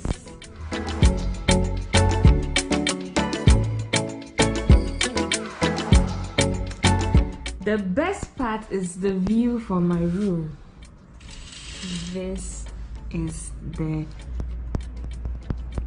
view. So this is going to be my room for the next few days. Woo! I'm super excited.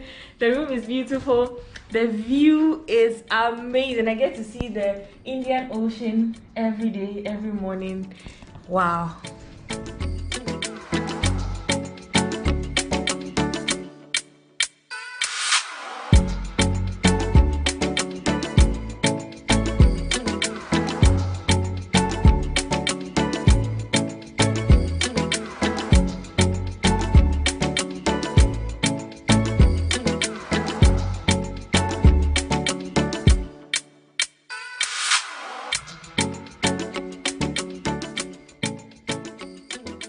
Quite a number of activities to do while living at the Southern Sun Hotel. So I'm heading towards the playground. The place is really huge, like it's a big space, so you can keep walking for like 20 minutes before getting to wherever you want to go. I like the weather. The weather is hot but chilly, cold at the same time. I don't know if you get me. So the next minute you're feeling hot, the next minute it's cold, the next minute is bright, you know. And this is a good weather. South Africa is beautiful. Hey, look at me, look at the way I'm glowing, look at the view. Wow. And I like the fact that their skies are like blue, so everywhere seems beautiful.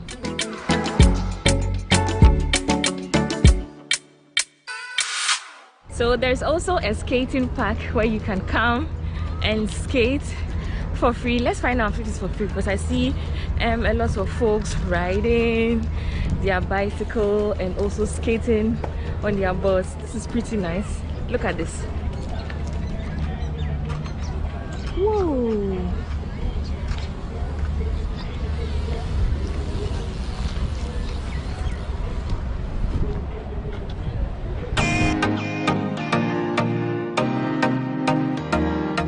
Can come here, have a chill time. The weather is chilly, nice, warm at the same time. There are a lot of people skating here. Yeah, let's go to the beach. Let's go to the beach. Let's go to the beach now.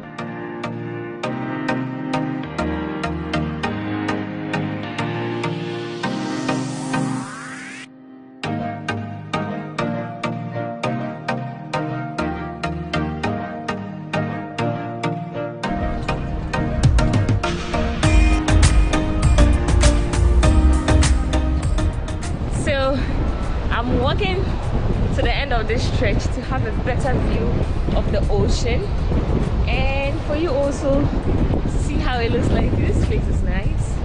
Everyone is walking freely. I'm also like chilling, enjoying my time.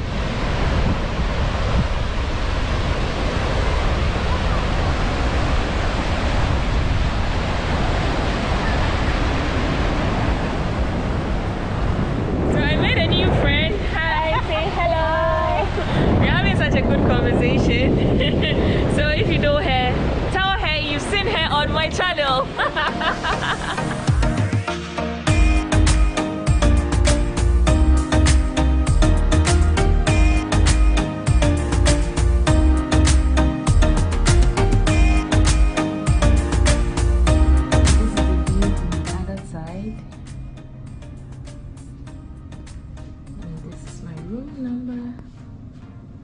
I was trying to fly a drone from my room so that I could get you this view, like the whole outside, to get this beautiful view. As soon as it got to the green grass, it crashed, and it crashed on top of the building.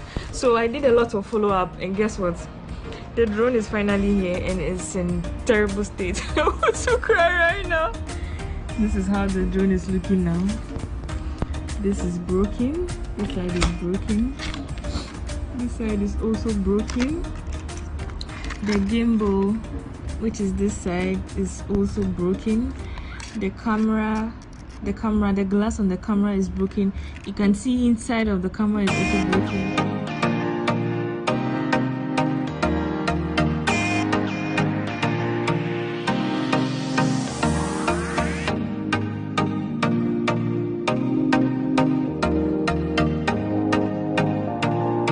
So we're about to have lunch here.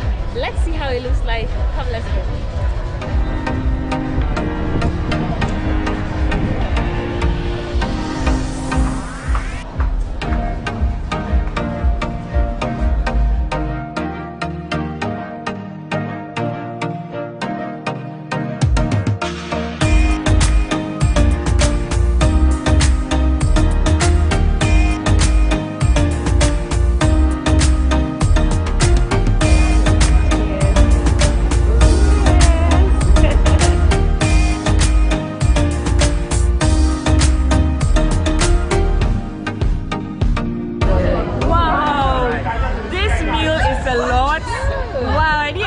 This much. Look at this. Not bad. Okay.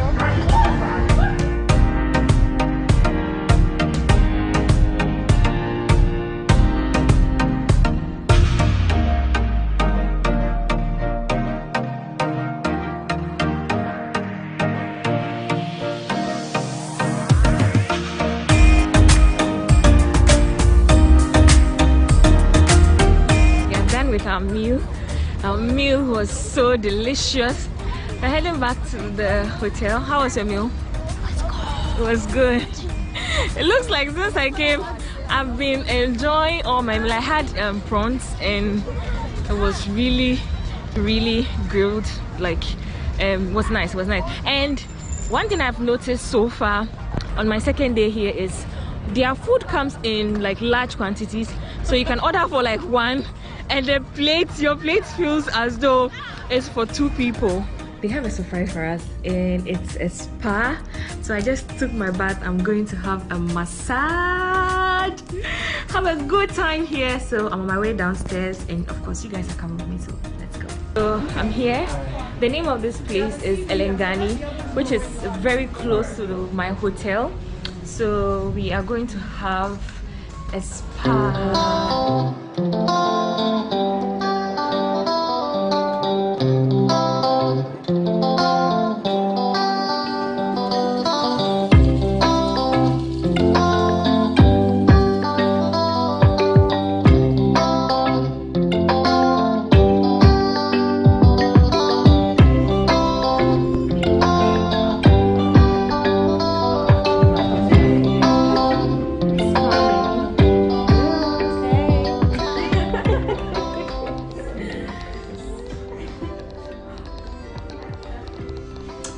Yay, this is me. I'm ready to get a massage.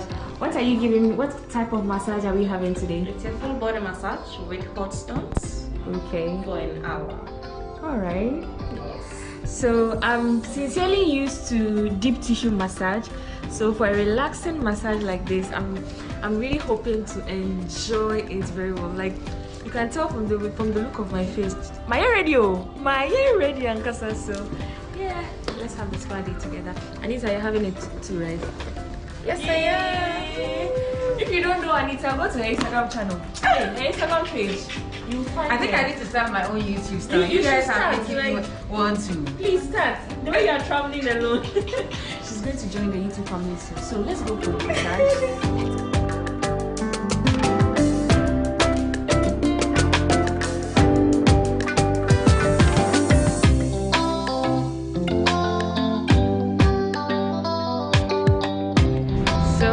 Just ended the massage.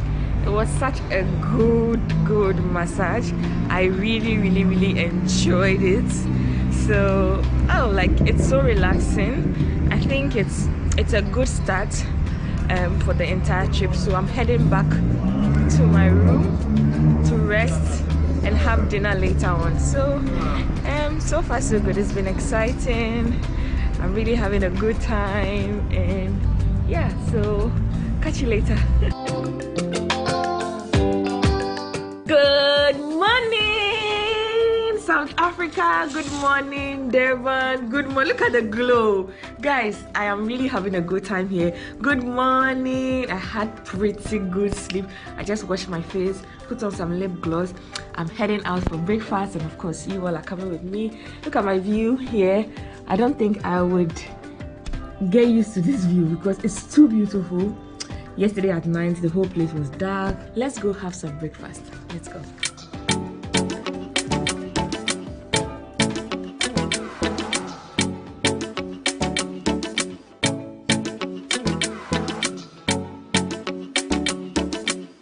So I picked everything I'm going to have.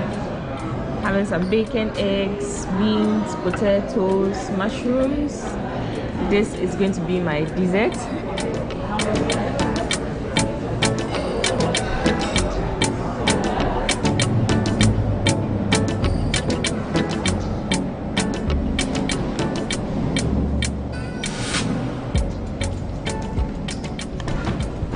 So I'm currently here at the last floor, which is the rooftop, and it's currently winter in Durban, so it's so cold and very windy here. And this is the pool area. Let's see how it looks like.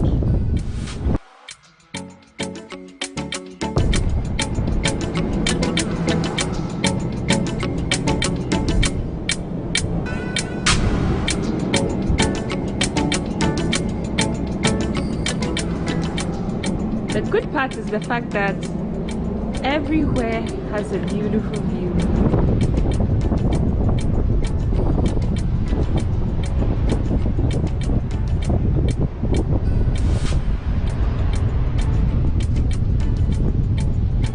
I'm pretty sure if the weather was like very warm, we'll have a lot of people coming here. And because it's cold, no one is here. But this is how it looks from here. Everywhere is quiet. So I have been on the 29th floor the entire time, and yeah, already seen my room. But then, if you want to take a look at it again, I could show you. And I don't think I can ever get used to this view. This is beautiful.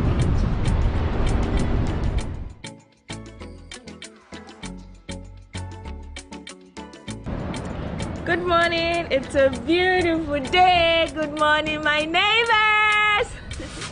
Good morning from Durban. Good morning from the Southern Sun Hotel. And today is going to be my last day here at this beautiful hotel. And yeah, going to have breakfast, go to ITC, and then leave this hotel. I hope you are enjoying my stay here. Look at the glow. Like, South Africa's sun gives you a different glow. So yeah, let's go. Should I close the window? Should I leave it? Should I close? Okay, let's go. Let's go have some breakfast. Let's go.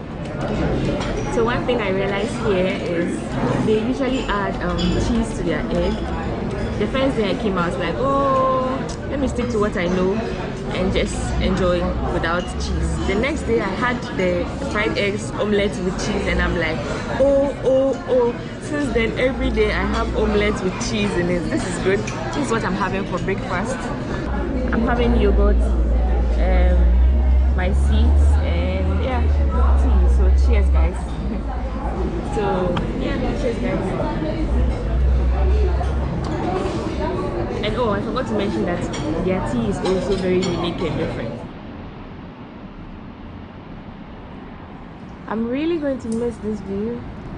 So guys, I want to say thank you so much for watching this video as much as I enjoyed documenting my entire experience here at the Southern Sun Hotel. A big shout out to the South African tourism for this experience. Follow them on Instagram, show them some love. Until then, don't forget to subscribe, like and share. See you on my next video in South Africa. I love you all. Mwah.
imperial missionaries in the world.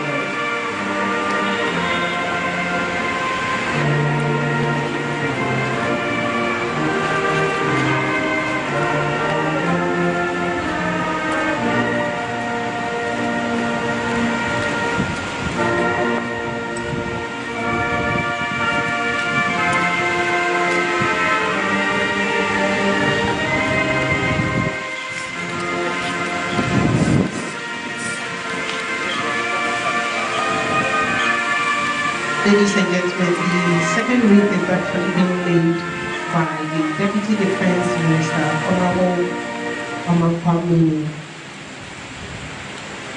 He did that on behalf.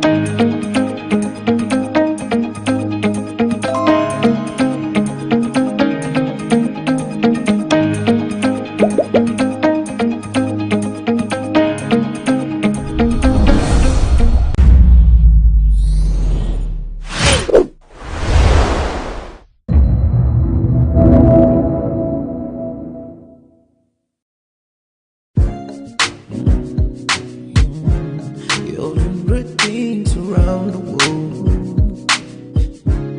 You're doing great things around the world. Yeah. You're doing great things around the world.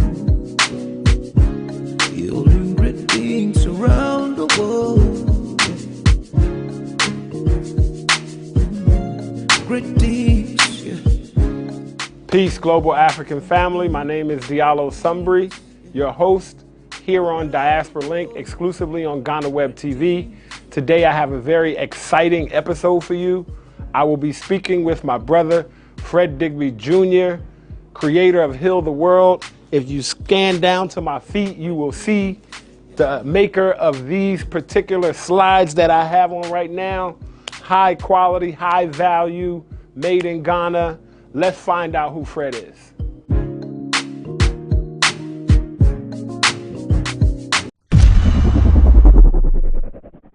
Welcome back to Diaspora Link. I am your host with the most, Diallo Sumbri. As we do every episode, let's get to know our guest today before we dive into his story, and I'm sure you're going to be inspired. My brother Fred. How you doing, bro? I'm good, man. Thank you so much for being here. Thank you for having me. Before we get into your story, let's dive in. This is what we do called choices. Okay. I'm going to give you choices, and then you choose one, and then tell me why. All right. The first one is movies versus music. Which one? Movies versus music. If you had to choose one, which would you choose? I'll go with music now because I sleep through the movies. you know, it takes me too long to get through a movie because I have so many other things to do. So music gets me to a mood or to a place much quicker than movies would right now. I got wife, I got kids. I ain't got time for movies. You ain't got time for movies. My life is a movie, bro. Your life is a movie. You film yourself. Yes, sir. All right. Fufu versus Banku. Jollof. No, that's not a choice, bro. You see, we always get these difficult people. Right. Y'all know we get these difficult. No. Fufu versus Banku. If you had to choose between the two. I'll do Banku because my Ewas, like the tribe I'm from, we like Banku and we like tilapia, so okay. I'll do Banku. So the Banku is yeah, Banku is a hit. It's a hit in my house. Okay, okay. You know. All right. New York City versus Accra. I say New York for 2 weeks and then Accra for the rest of the year. I tell y'all you difficult people, right? No, Accra. It has to be Accra. It has to be Accra. Okay. Yeah, right. Definitely Accra. Definitely Accra. Definitely Accra. All right. No, that's an easy one. I almost got stuck. African wear, like a kaftan, right, versus an American suit. Look at me, man. I know, but you know, it could just be, you know, what you're wearing today. I haven't worn a suit in. I can count the number of times I've worn a suit in the last 10 years, you know. Okay. Maybe 10 times, like it's a must. And even then, I'm like, why am I wearing a suit? Like, so, kaftans, African wear, it's more comfortable, you know, it goes with my identity. Last choice, American football versus international football. International football. But do you like American football? I do like American football. Dallas Cowboys, Tom Brady, the usual suspects. I was born in Dallas, so I like the Cowboys. But then I came to Ghana, and it was soccer. It was soccer from when I was a kid to now. And my thing with American football is I do feel like these very physical sports, like eventually, I don't know if they'll be banned, but it's like back in the day, the gladiators and stuff that we call sports that's allowed. I don't know how it's going to be in the future. You know, you saw the Will Smith movie, Concussion. Right. You know, so I'm on the fence. I like it, but you know, it's dangerous. It can't last forever. Yeah, I don't know. I mean, they have like 5-10 year career span, and then you got your body pays for it. Right. You know, the rest. So soccer is good. International football. International football, yes, because America's the only place to have a different football. Right. Every place else in the world has that soccer. Right. Land of the that was choices. As you know, we play choices because we believe our choices should not separate us. Our choices should not push us further apart. But the more we understand the choices that we each make, the closer it brings us together. Now we're going to dive into our top 5. All right. So this is what we call top 5. I'm going to give you 5 categories. You give me your top. Number 1, your favorite book. It could be your favorite or a book that has had a really big impact in your life. All right. I'm going to say 2. You can only say 1. Then I'll go for The Tanning of America by Steve Stout. So it's a book that's the black people's version of The Tipping Point. Because Malcolm Gladwell has The Tipping Point, right, which is great. But then The Tanning of America, Steve Stout was basically a music exec who's now like a marketing genius, and he found a way of bringing hip hop into mainstream. You know, Jay-Z with HP and Chris Brown with Sprite, and I said it changed my life, because it's like what we black people, what African Americans, whatever we're doing is relevant globally. Right. And because we got that sauce, you know, we have that special sauce. And so The Tanning of America is all about, you know, how the sauce. Got you. And you know how it goes mainstream and how people make money off it and how we can make money off it too. So The Tanning of America by Steve Stout. I'm still trying to meet him. The Tanning of America by Steve Stout. If you haven't read it, get it. I'm gonna go on Amazon and order it, because it's not in my library, but it will soon be. No, it's a great book. It's a great Next book. one. Right. Favorite food. It could be a dish or kind of food, like soul food, or it could be pizza. Okay. If you only had to choose one, what is it? I like these first 2 options, but I'll stick to jollof, chicken, and plantain. So jollof, chicken, and plantain. That meal. That's the combo. That's your favorite. That's if the combo. If you had to choose one dish, that's what you're going for. That's the combo. You can't get it wrong. You know. Gotcha. Because black people and chicken, like, it goes without So let me saying. ask you, because jollof is made in different places. Just jollof. Ghanaian jollof. Okay. Please. Be clear, because you know. Yeah. I mean, I tried the Senegalese, because they said it's from Senegal. I tried the Nigerian, you know, but Ghana, you know, everything starts in Ghana. Everything it's the gateway to. I'm not going to debate you. I'm not going to debate him on that. No. There's no debate. You know, it's Ghanaian jollof. Everybody else is just making noise. Okay, I hear you. I hear you. Favorite sport? Basketball. I love basketball because even though I'm older now, it's the one sport where you get instant gratification. Every time the ball goes in the net, get endorphins, and you get a little adrenaline rush, and then you want to do it over and over again, right, as opposed to maybe running a 20K or doing a sprint or doing, you know, something else. So basketball, I hurt my leg the other day about 2 months ago, but I can still shoot, you know, so I don't still play. Yeah, I can still shoot, you know, so basketball is still my favorite sport. Yeah, basketball. Yes, got you. Yes, Great sir. reasons too. Favorite place to vacation? It could be a place that you've already been or a place that you want to go. Vacation. Now I have to think about it. I haven't taken one in a long time. Same, brother. We travel, we go to nice places, but it's never quite a vacation. So if it's a place that you haven't been, just a place that you know when you, you take your wife and your boys and you want to go there, and this is the place where you want to go, turn your phone off and be there for a real vacation, not one of our vacations where after 2 days we back on our phone and laptop. You know, I wanted to say one of those exotic places like Bali or or Sao Tome, but if I think about my setup, Disneyland. I'm not playing because my boys will love it. Yeah. And there's a lot of activity, and I think they'll love it. I think I loved it when I was a kid. Right. And so I would love to. That would legit be a vacation because it's Disneyland. Anywhere else you'd be thinking about business opportunities and sightseeing, but if you're out hanging out with Mickey Mouse, there's not much. You on vacation? Yeah, you know what I mean. So Disneyland would be cool. Okay. I'd love to go to Disneyland with my family. Last one is your favorite musical artist across all genres. If you only had to pick one artist, choose one. Wow. Now and we know that changes, right? Tomorrow might be different, but for right now on set, you get to choose one. Wow, this is gonna take a while because now I have to stop and think about it. No, we ain't gonna give you that much time because favorite musical artist right now. It could just be your favorite right now. Okay, I think I would say Kendrick Lamar.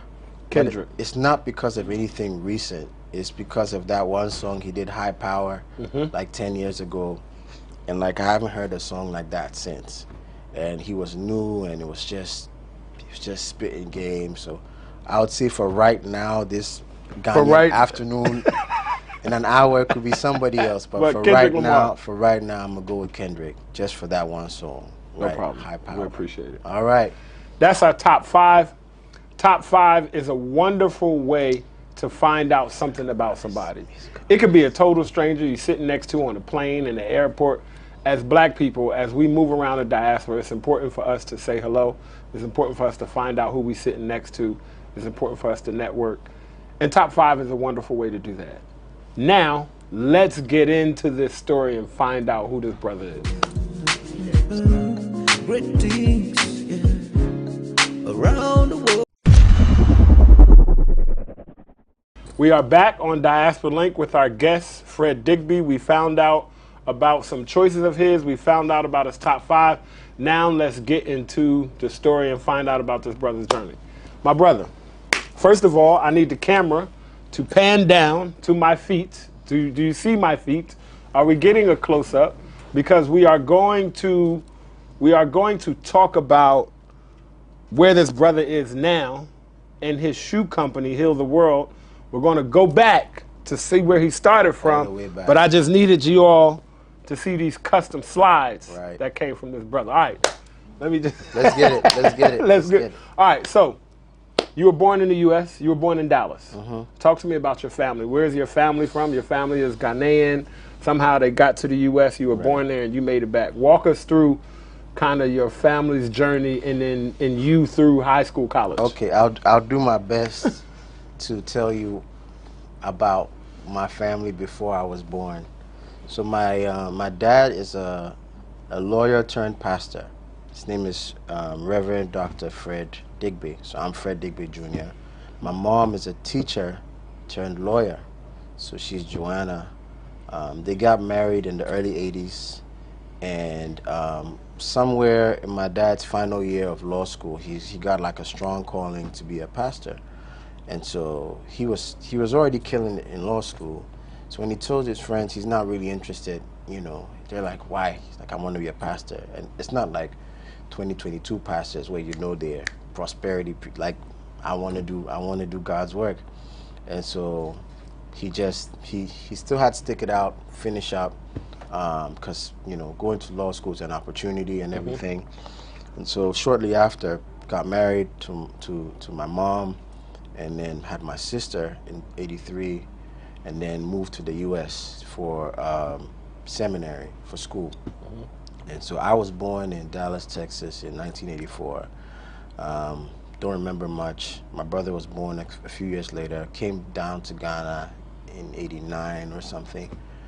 And so like 5 years old was your first time in Ghana, right? So then, do you have any memories whether it's sights, smells, colors about your first time in Ghana at 5 years old? I do. I remember chickens at the airport. I remember seeing chickens at the airport and being scared. You can't cuss on here, but I was scared. I was scared of chickens. This is Ghana Airways days. This is Ghana Airways days, and so I remember chickens. It just scared me. They were just very unstable. It was very unstable. I was not expecting to come into the wild so quick. Got you. I mean, maybe lions I would have expected, but chickens at the airport running wild. And so we moved to Kumasi. So my dad was a pastor there, and he was doing some work for about 3 years. So that's where I learned to speak Tree. And I went to school there for a year or two, and then we moved to Accra in 1991, 92. My dad got another job in Accra. So we came, and then I tried out public school for a little while, and then eventually got to another school called Ghana International School, which is a good international GIS? school. GIS, right? I've heard it's GIS. The best. Some people have said it's the best, and some people said it's one of the best. It's one of the best. I went to a couple of schools, so I have to give all of them their credit. So GIS is one of the best. But that's where I think everything began for me, my level of consciousness, because the question is, where are you from?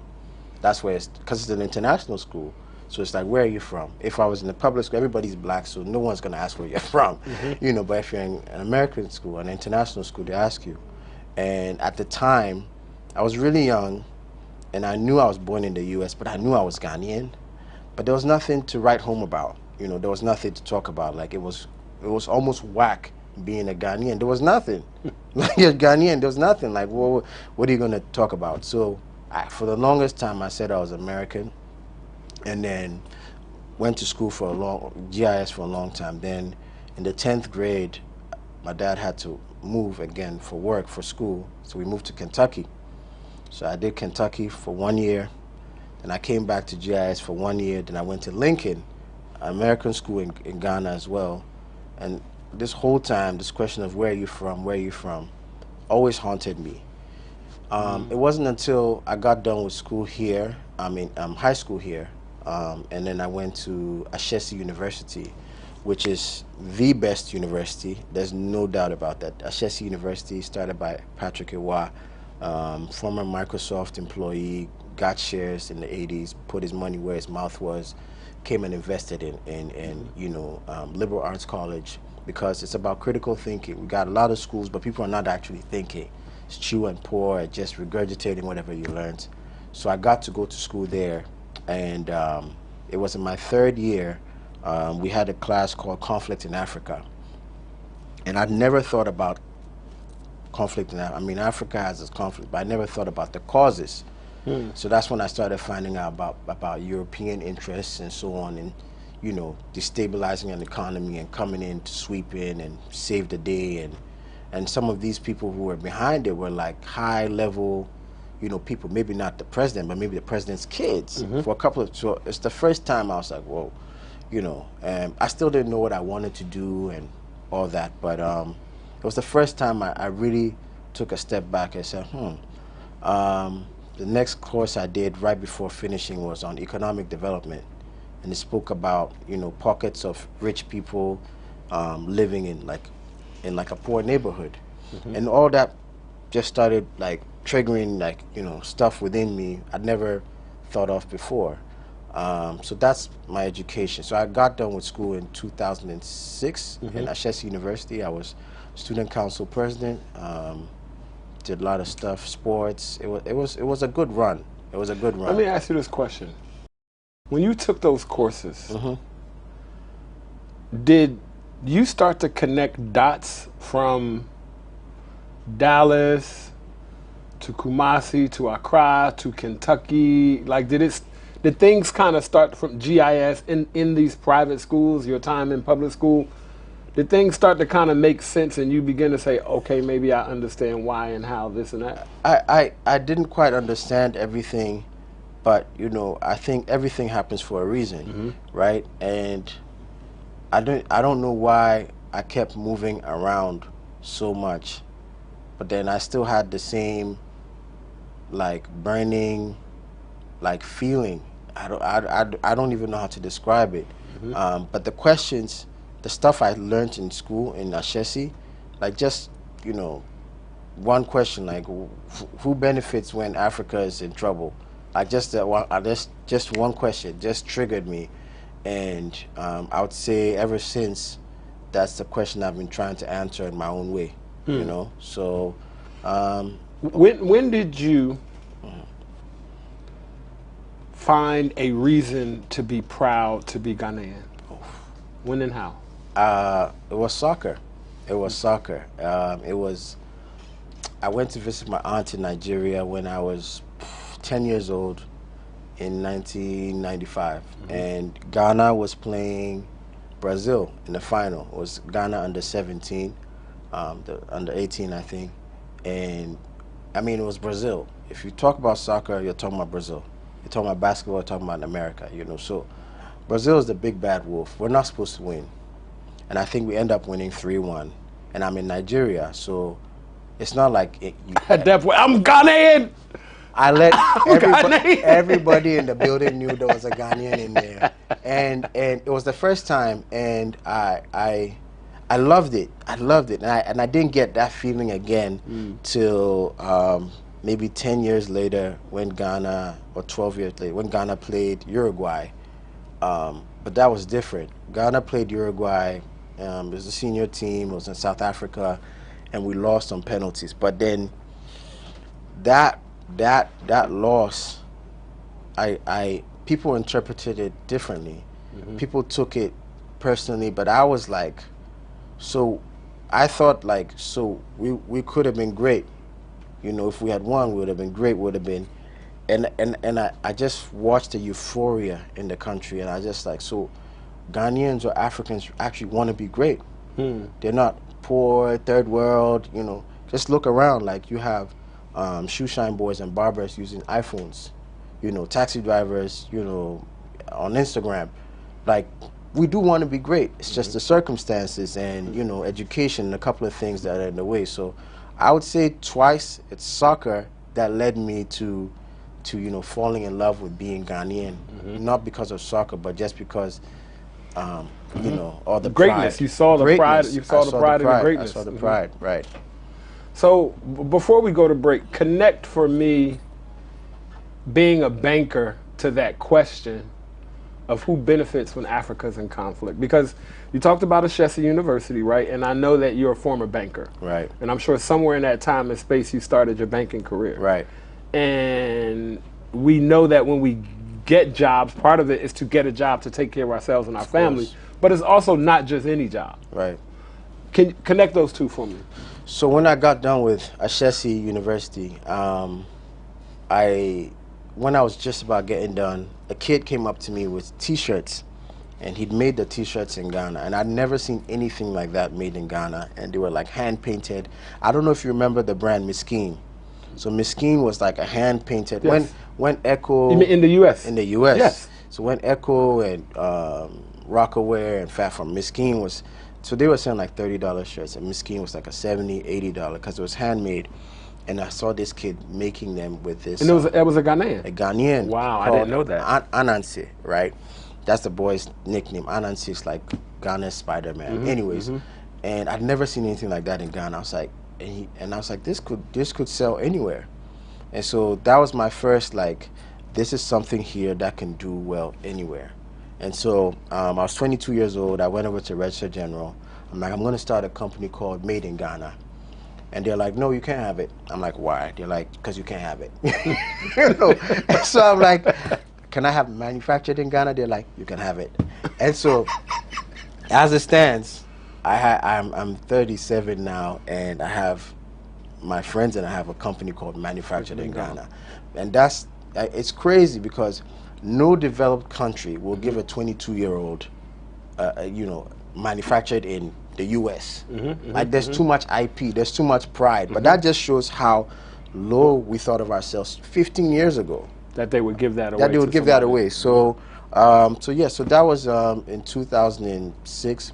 So then I left I mean, I was here trying to start this T-shirt brand, and then someone's like, "Hey, you're American. Why don't you go get some dollars, pump it back in your business?"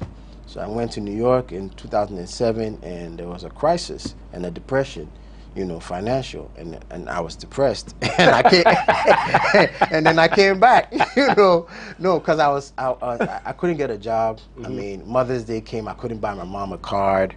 I mean, it was bad. You know, you know how bad it is. Like, there's broke bad Africa, which is different from broke New York, America. Like, Understood. It's different. The wind is different. Right. The bottom is not always the bottom. No. It's all right. Here, someone will break you off, but right there, it's like, nah, we all struggling. So at some point, I'm like, what am I doing here? You know, what am I actually doing here? I mean, I'm doing security in a meth clinic with crackheads, and we're hanging out, you know. And I'm like, what am I doing here? And I'm like, in my father's house, there's cars, there's help, and I'm back home. So I had to come back, and at that same time, I was still trying to solve the problem of like this burning thing within me. And so I came back home, and I thought the problem with Ghana was branding or marketing. I thought that's the problem. So then I joined an ad agency, an international one called Ogilvy, and unfortunately, I didn't learn as much as I could have or I should have. Maybe it was me, maybe it was them. I'll say it was me. I was really young, and I just needed the right mentorship, and it wasn't there. So I'm like, you know what? If this isn't working out, all this self-exploration stuff, let me get some money. Let me go work in a bank. There we go. So hold on, let me stop you right there. Because a bank is a good place to get money. Yes, sir. Legally. Okay? Right. Legally. We're going to take a small break and come right back and finish the story.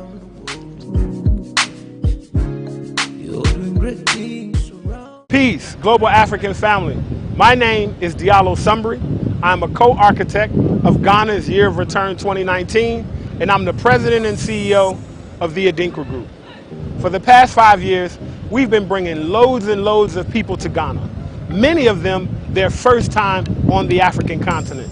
Their first time putting their toes in the African sand, in the African soil. And so many people have had their life changed. Our birthright journeys are curated cultural immersion journeys centered around reclaiming cultural identity, exploring your ancestral heritage, and celebrating African resilience. It gives me great pleasure to introduce our Birthright Journey Partner Program. It's really simple, and you really don't have to do much other than email us at info@theadinkragroup.com. Now, what makes a great Birthright Journey partner for our program? Are you a leader? Are you an influencer? Are you that person that your family calls on to organize, or do you automatically know that that's your job? Are you somebody of status in your community? Are you a community leader? Are you that person in your church or in the school? If you are the ideal Birthright Journey partner. Do you believe that every person of African descent should have an opportunity to touch ground on the continent of Africa? If you are, then you are the ideal Birthright Journey partner. It's simple. We're going to show you how you can travel to Ghana for free. Not only can you travel to Ghana for free, but you can actually get paid to travel to Ghana. Really simple. Just contact us at info@theadinkragroup.com and set up a discovery call. You'll get to travel with your family and friends, you'll get to travel with your community, and the best part of it is that it'll be free for you. Or you'll even earn money doing it. So again, info@theadinkragroup.com. We look forward to seeing you in Ghana. We look forward to dancing with you in Ghana. We look forward to eating fufu, eating jollof, eating wache. Make sure you contact us now, and we would love for you to become a Birthright Journey partner. Madasi.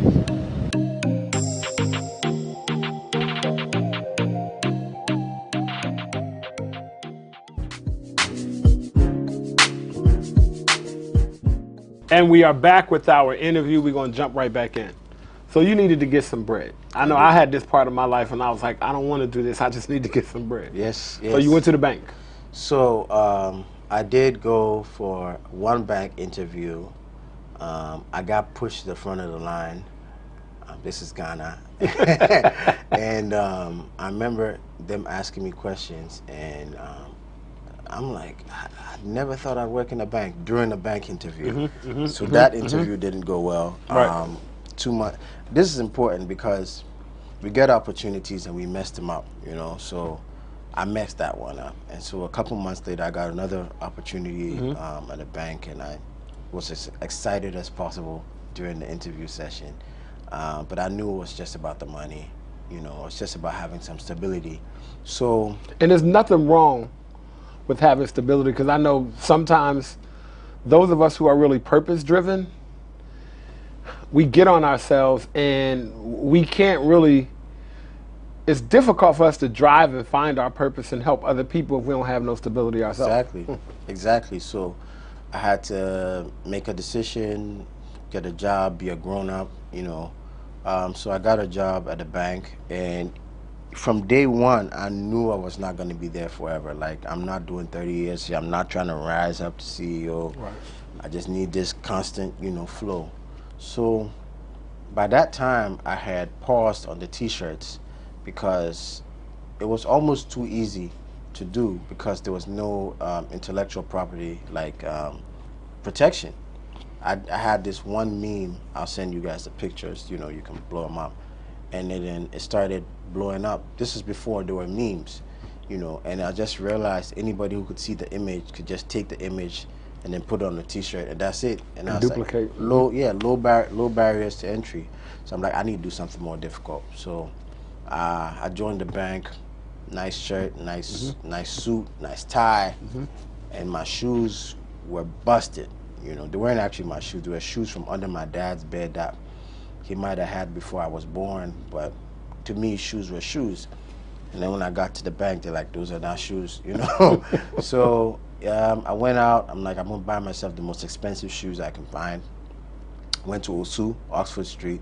Went to a shop, Pierre Cardin, bought these $800 shoes. It was the dollar and the CD was 1 to 1. It was 800. And the dollar and the CD was 1 to 1. I'm gonna just let that sit. I'm just yes. It was 1 to 1 once upon a time, right? And so we bought the shoes, and then I don't know, maybe it's because my dad's a pastor. I had like so I saw a shoe shine boy walking past the boutique window, and then like the light hit him, and I had like a hallelujah moment. So like I'm holding the shoes, I see the shoe shine boy, I'm like, you know, I had an epiphany. So I run out, I'm like, can you make these shoes here? He's like, no, I can't make these shoes here. I said, why? I said, I can never make these shoes here.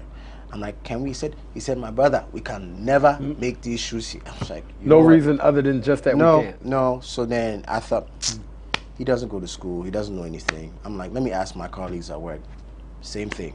Can't make this here. Can never make the shoes here. Ask my auntie, can't make it here. Ask my girlfriend, now my ex-girlfriend, can't make this here. Let me stop you for a minute, because no one's giving a reason other than just that you can't. No one is breaking down the problem. They're just saying you can't make it, right? So then I go online and I'm like, let me just go find about these shoes. I find out there's a whole like high-end shoe like world, $2,000, $5,000, $10,000, $20,000 shoes, and it's like it takes 4 months to make a pair. I'm like, we should do that because Ghana, everything is slow anyways, right? So why don't we just take our time and then do something prime, right? So I'm still thinking about this. I don't know anything about shoes, by the way, at the time, but I'm like, that is my incentive, because I don't want to have to know about something to start it or to try, you know, which is what people, you know, say, I don't know anything about it, so I can't get into it. I'm like, if it's difficult, that's the next step, because I did the T-shirt thing. It was too easy. And I'm going to do something So you're right now you're on a journey, and you're being led towards something. And all of these stops are things that are pushing you to the next thing, the next thing, the next thing. Exactly. So I'm thinking, okay, what happens if this works out? Like, we make these great shoes, and they're sold for thousands of dollars. I'm still in Ghana.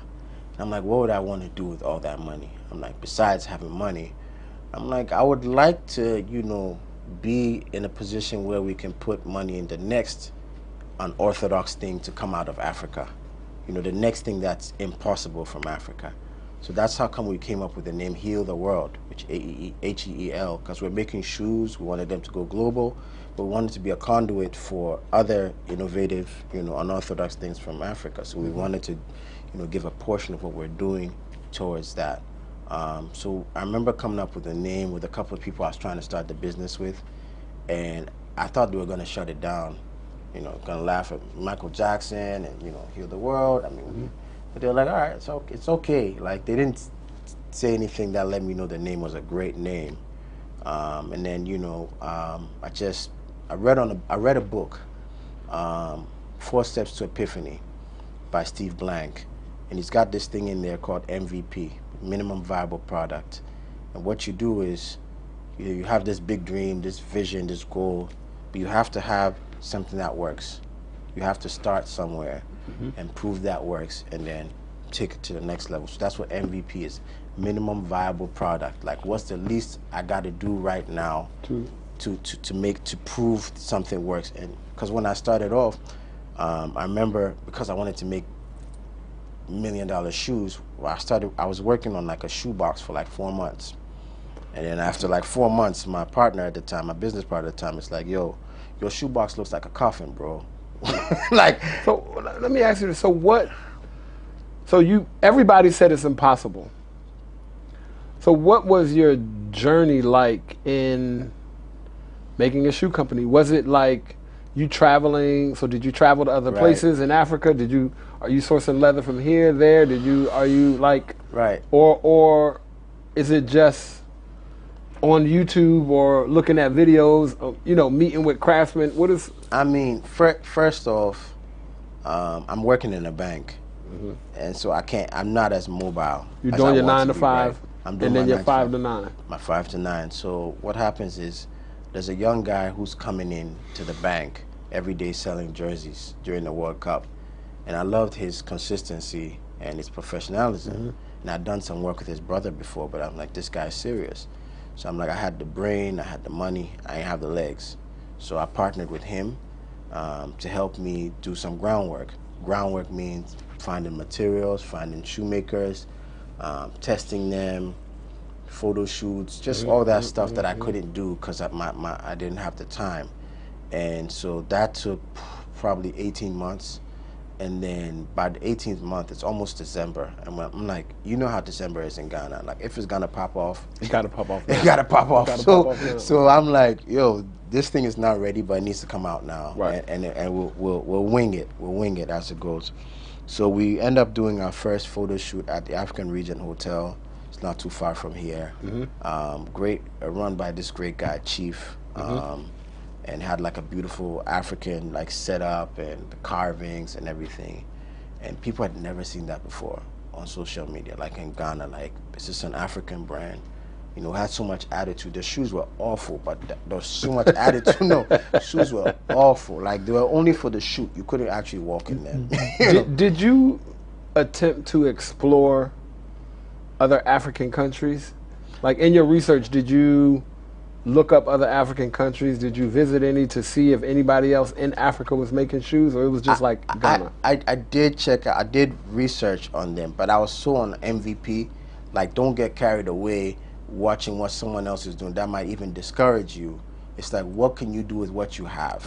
Start with what you have, and even in the Bible, you got one parable, you get more. So I mean, I did see a couple of people doing it, but not, you see, people were expecting, because it's from Africa, either it's going to be African print or it's going to be something like, they weren't expecting just a clean fine. They weren't expecting that. They were expecting Toms. And I remember talking to a couple of people about it, and they were checking, and they were like, so they're expecting Toms, and I was thinking Tom Ford. And so when it came out, it's like, and that's what I live for. I live for the unexpected. Because in my marketing teacher in university, Kofi Bento, he said, experience changes perception. And for me, Africa, the biggest issue is perception. That's the biggest thing. Like, you coming down here and everything, like, people. And experience is actually very factual. Experience is changing perception. Earlier, you mentioned when you found your reason for being a proud Ghanaian, you were in Nigeria. And that's just so fortuitous between Ghana. That's just so, you know, that's the most Ghanaian thing to do, is to find out and discover your Ghanaian pride in Nigeria. I'll never forget that You day. know what I'm saying? I'll never forget that day. Especially when you look at, did you ever have the opportunity to visit any other African countries? So I did at some point when I started doing it full time. I did go to Burkina Faso. I did go to Ethiopia. Okay. So those were the two main places. I have been to South Africa since. All this on this leather journey trip. To making the shoes. To making the shoes. Let me stop you really quickly. Right. Right now we're going to do something called Africa in 60. You mentioned a few. Ethiopia, South Africa, Burkina Faso, Ghana. So you're 4 in. Africa in 60 is, again, I know I'm cutting you right in the middle. We're going to get back to the story. But Africa in 60 is where you name as many African countries as you can in 60 seconds. So you ready? I have a lot of things on my mind. No problem. African countries. As long as they African country names, that's all we want to hear. I'll try. Countdown, 3, 2, 1, go. Ghana, Benin, Togo, Nigeria, Niger, Burkina Faso, Djibouti, South Africa, Angola, Guinea, Conakry, Congo, Zimbabwe, where are we?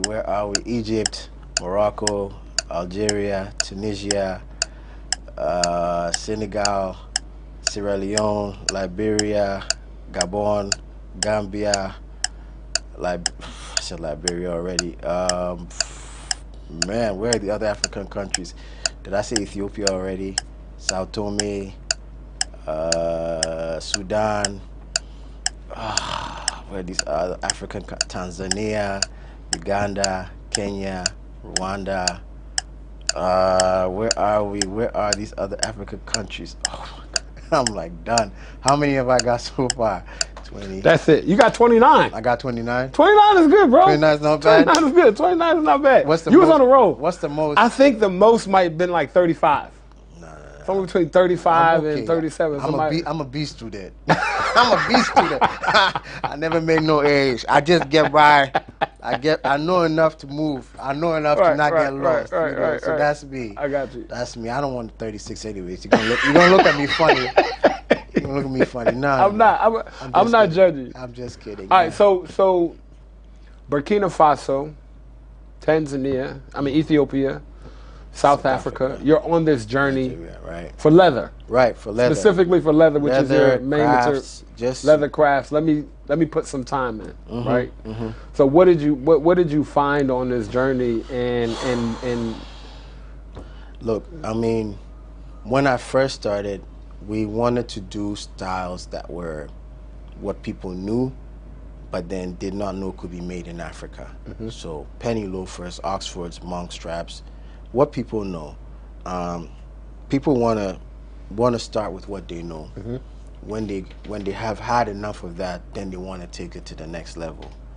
And so I started this journey on the what they know, but then as time went by, people started changing from suits to kaftans. Like it became more of everyday thing, 10 years ago not so much, but now it's a kaftans, and people are wearing their fabrics, their kente cloths and so on for traditional weddings. Initially it was just like Nigeria and South Africa really doing the whole cultural thing. Now everybody's doing it.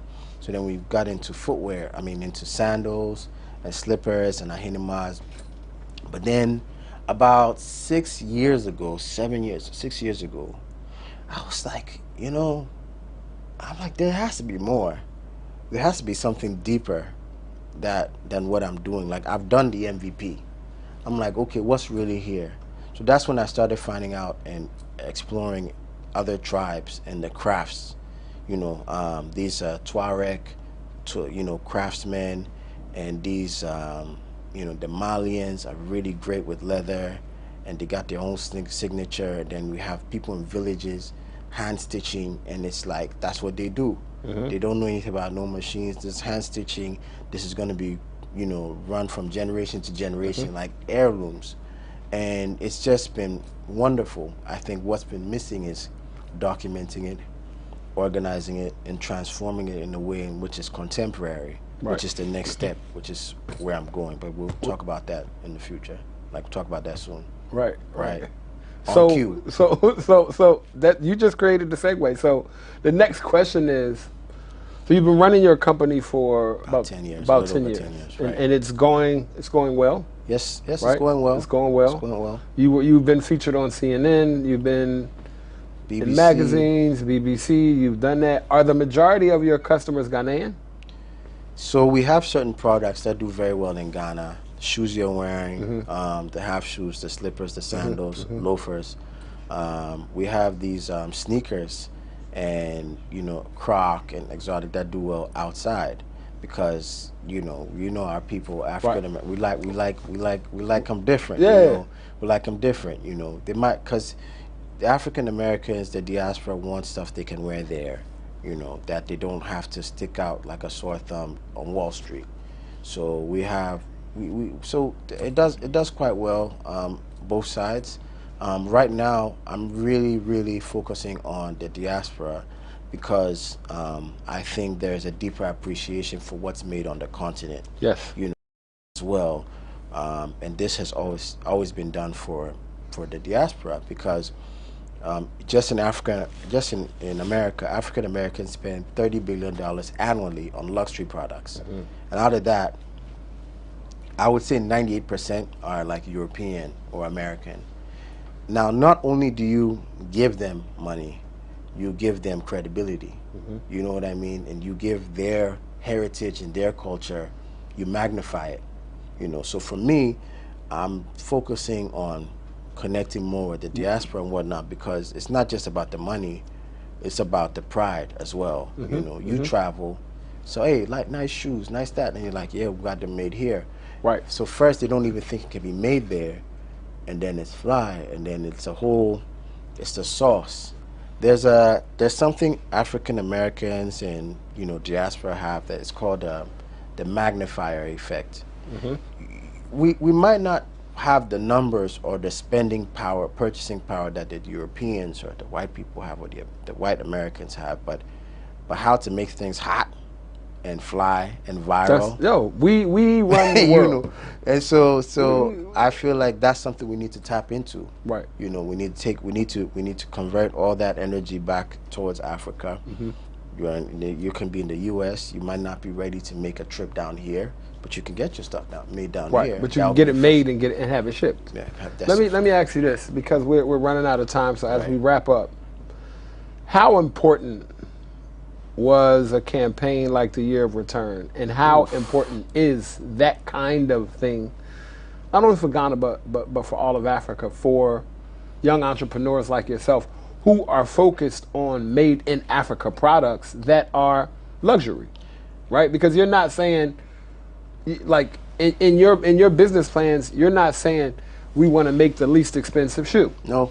Right? We want to make high quality luxury materials, brand that people who appreciate value and quality will spend, will spend on. The African man is, or the African, or black people, we like value for money. We're not cheap. Like even someone who doesn't have money will still want Gucci. When I was doing security in New York, my colleague was buying Jordans for his baby. It's not about if we have or if we don't have. We still like that. It's in our DNA. We still like it. Now back to this question. I didn't even let you land because I wanted to just tell you, in my experience, the Year of Return is the greatest event, the greatest event maybe ever done in Ghana or even Africa. Because even though it only started in Ghana, it's had a trigger effect. I mean, and this was done by us. This was not done by the United Nations or, it was started with you, birthed in you 20 years ago, and then you just put in the work. All the policies and all the politics and then all the meetings and what are we actually doing? And then $3 billion later, in this small African country. Africa's growing. And I feel like it's so for me, I started my Year of Return thing it wasn't called the Year of Return. I started my journey with that in 2017. I started working on a brand called M Musa for Mansa Musa, right?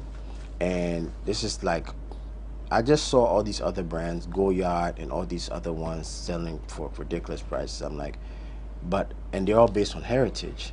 And our heritage in Africa, we have the wealthiest man ever, and nobody talking about him. You know, Mansa Musa, worth $400 billion, controlled half of the world's gold and salt. I mean, we talking crazy, and nobody talks about him. Everybody talking about Bill Gates and if you're gonna have a luxury brand, Mansa Musa is actually a very dope name, bro. So in 2017, I'm like, this is what I need to do.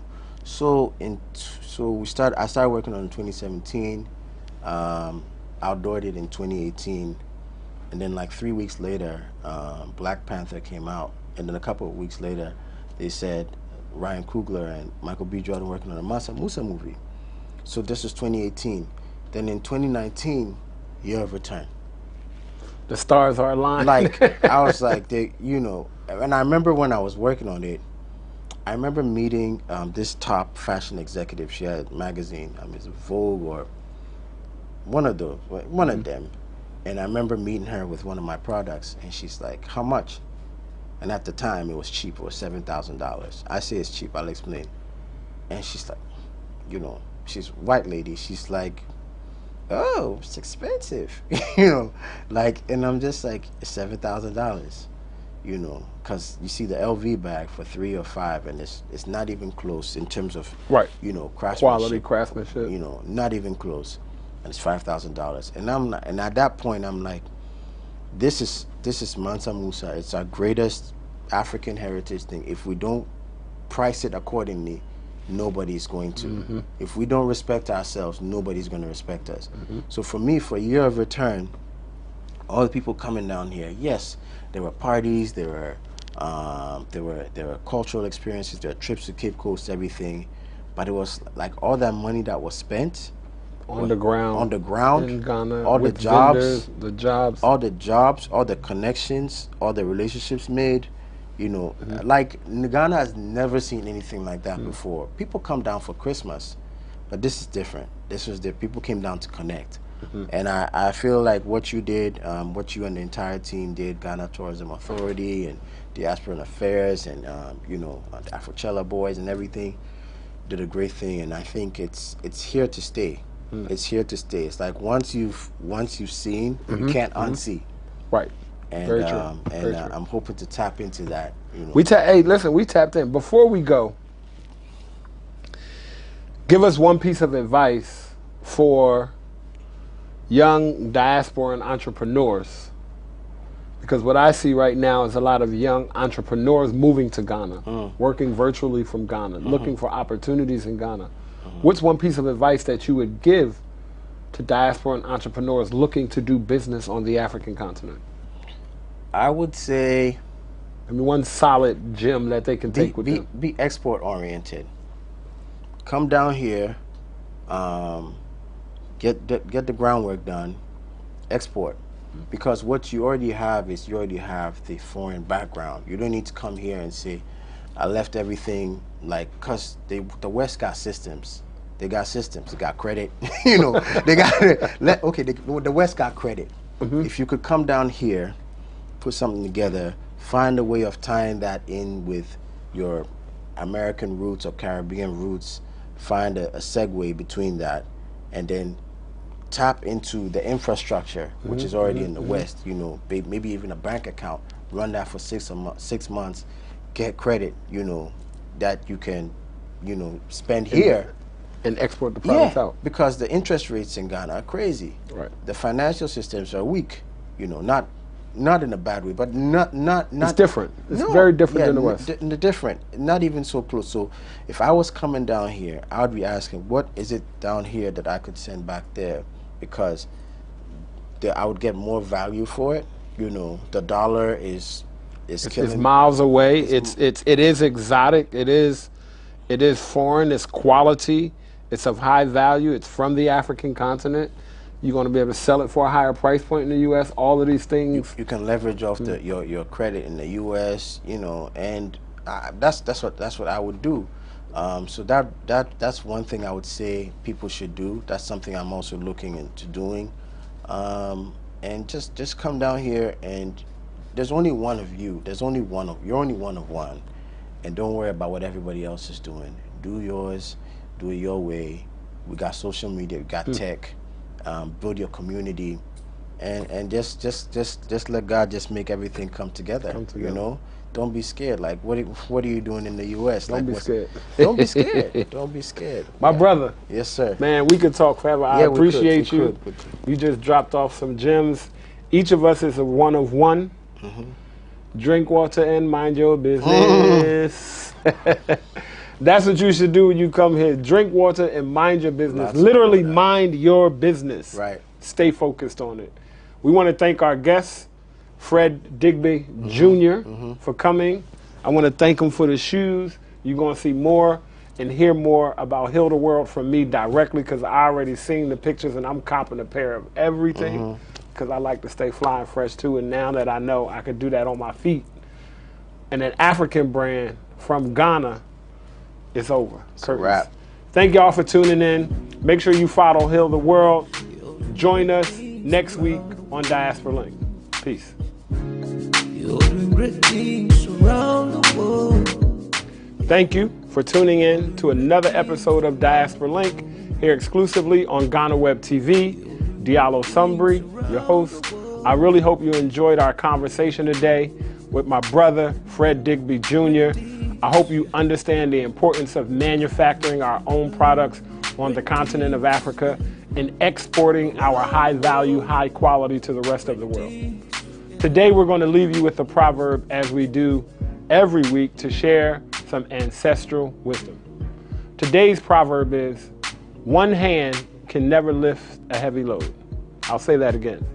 One hand can never lift a heavy load. Let's work together, y'all. Peace. See you next week. Diaspora Link, here exclusively on GhanaWeb TV. You're doing great things around the world. Yeah. You're doing great things around the world. You're doing great things around the world. Great things, yeah.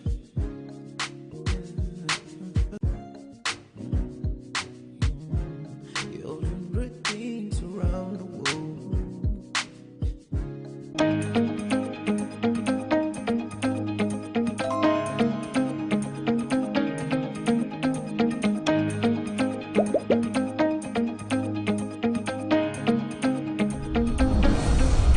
I literally want to cry right now. But I mean, this view is beautiful. I can come here and take pictures.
You're back again, you're back again, you're back again, you're back again, you're back again, Charlie. Guys, I'm currently here in Durban, South Africa, and I slept at this beautiful hotel called the Capital Palace, and I know you'll be interested. Guys, I want you to see how it looks like, but we're going to start from the room. Even though we are doing our intro here, we're going to start from the room, have some breakfast, and explore the place. Let's see what we have. This place is really big. I'm sure there are lots of room.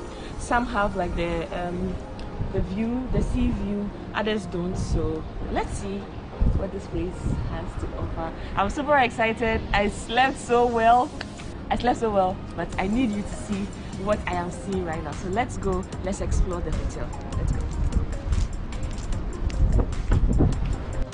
Hello, you're welcome to my room. Come in, come. So this is how my room looks like. As soon as you enter, there is this, a safe, and places you can keep your items. I've already settled in. And yeah, it also comes with a very big fridge. They only have water, like sadly, no drinks. But it's okay. Then this is like your mini kitchen. And the best part is the bed. Woo, woo, woo. Guys, I'm going to be in this room for the next 4 days. Like, this bed is so comfortable. And yeah, let's see if they have a beautiful view. Let's see. Okay, you get to see other hotels. I see Radisson Blue, I see WBHO. So guys, yeah, this is how it looks. Let's go to the bathroom.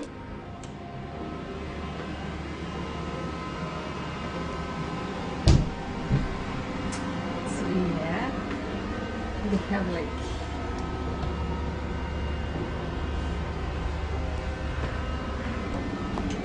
I really like the bathroom because it's so cute, and I mean, this bathroom is for one person, and because I'm alone, why not?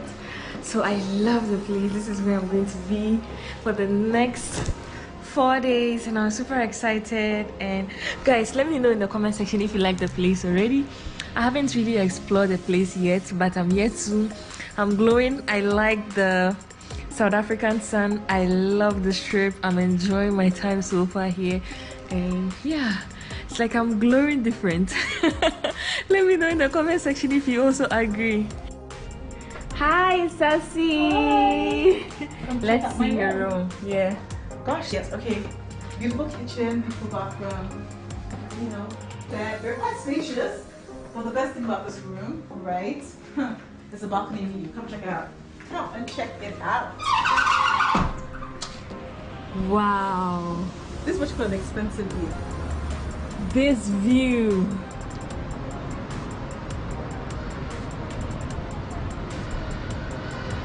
You are so lucky. I'm so jealous right now. Like, she got the best view.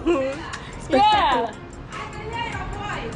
I didn't get the best view, sadly. Where are you? Look at you. I didn't get the best view, sadly. I'm at this side. She's on the other side. So sad. I literally want to cry right now. But I mean, this view is beautiful. I can come here and take pictures. Oh, this is nice. Lovely. Yeah, lovely space. So I just came to Anita's room. She also has a beautiful view, just like Sassy. Hi, Anita. Hi, darling. You're looking sweet. Thank you. We're Hey. going to make some magic here. Hey. So let's see her balcony too. She also has a beautiful view. Ah, this is beautiful. This is so refreshing waking up every day. Good morning. Good morning. Good morning from the capital Pearl here in Durban. I love the weather. So guys, I love the fact that my skin has been glowing ever since I came to South Africa. Like, look at this. I didn't even wear makeup today. I just do my eyebrow, put some lip shine, lip gloss, and I'm feeling myself. So this is my outfit of the day. Yay! And yeah, I'm super excited about today. Let's go. Let's experience the beautiful Durban. Let's see what they have to offer. Let's see where we are going. I don't even know where we are going, but yeah, let's go. Let's go. Let's go.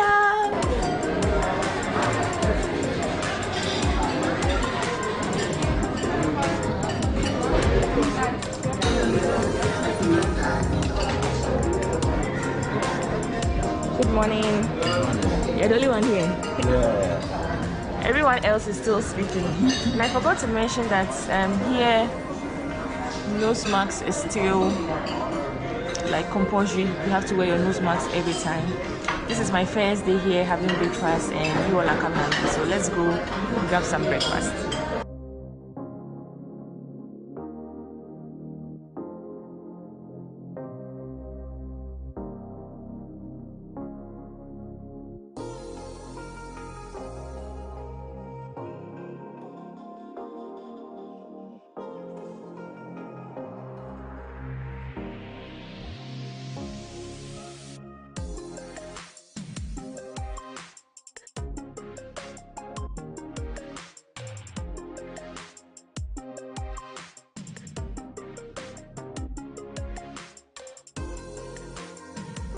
So good morning. I'm having stir fry for breakfast this morning, and I've been having eggs since I came here.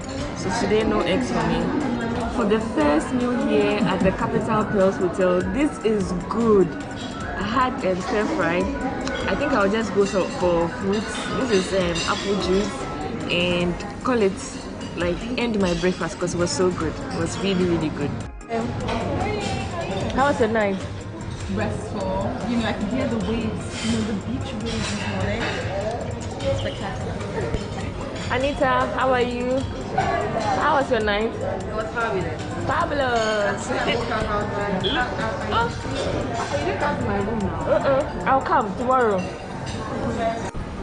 So this place is really, really beautiful. I like the fact that Durban has like high-rise building in the city. It's so clean. Wow, this is so beautiful, so refreshing, but it's so cold even though the sun is out, that the pool is so cold. And I don't think I'll be able to swim this time around on my trip because it's so cold. They are very close to winter now, so yeah, May is approaching winter. Yeah, but it's not cold for them. Like, I'm sure they are used to it. So, but we as foreigners, it's cold. It's cold. Like yesterday, my one of my South African colleagues were like, "Oh, it's so hot," and I'm like, "Hey, come to Ghana, come to Nigeria, and see for yourself." So yeah, it's really beautiful out here, and I just wanted you to also appreciate this, appreciate the sun, appreciate the buildings, appreciate the pool. Hey, say hi to Sassy Funke. Are you looking sweet? We have to bring it to South Africa, right? Yeah. Yeah, it's so beautiful. The sun is hitting right, you know? Ah, you have a very nice body. Hey, hey, hey.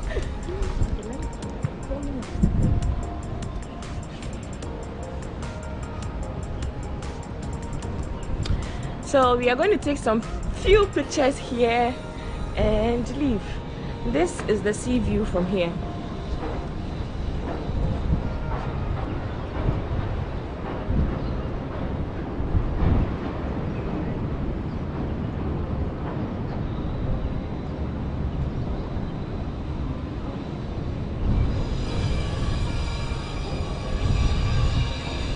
Good morning. I already started eating today before inviting you. You're all invited.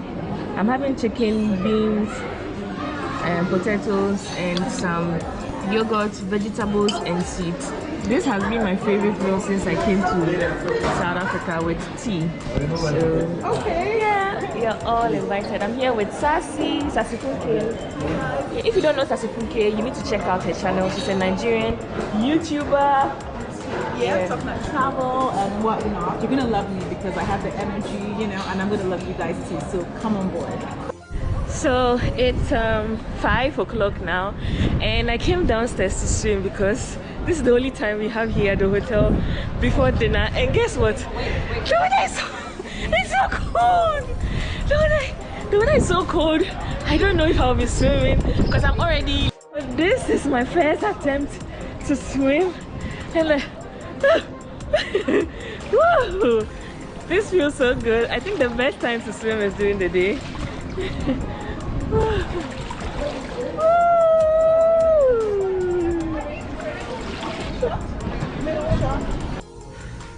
So I have like few minutes to leave this place. I just wanted to say that the Capital Pearls Hotel has been so good to me. Just have to make sure that I haven't left anything. Has been so good to me, and I mean, this place is beautiful. The bed is messy now, but I'm leaving now. This place has been very comfortable. The bed clean, like wow. I'm really impressed. If you want a place to stay here in Durban, I will recommend this place. It's neat, it's clean, it's in the city, it's in the town, it's very close to the sea. So if you want a sea view, this place is perfect for you. I'm just doing a checkup just to make sure that I haven't left anything here. Alright, so I'm good to go. Goodbye, goodbye, goodbye.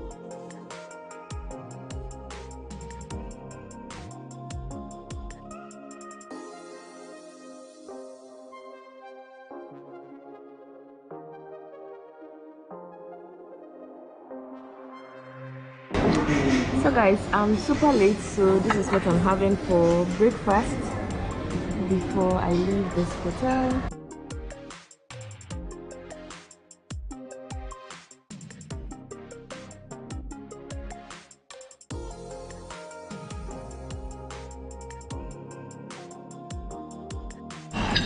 So guys, the beef sauce was so good. Even though I'm late, I had to like go for another one. This is so good. When you put it in the bread, it's like it tastes like sandwich. It's nice. I hope I invited you though. You're all invited.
The Ghana Football Association on Tuesday, May 17, 2022, issued a verdict on the alleged face game between Ashgold and Interlights, which was played in the 2020-2021 season. The two clubs have been demoted to Division 2 after being found guilty of match fixing and match manipulation.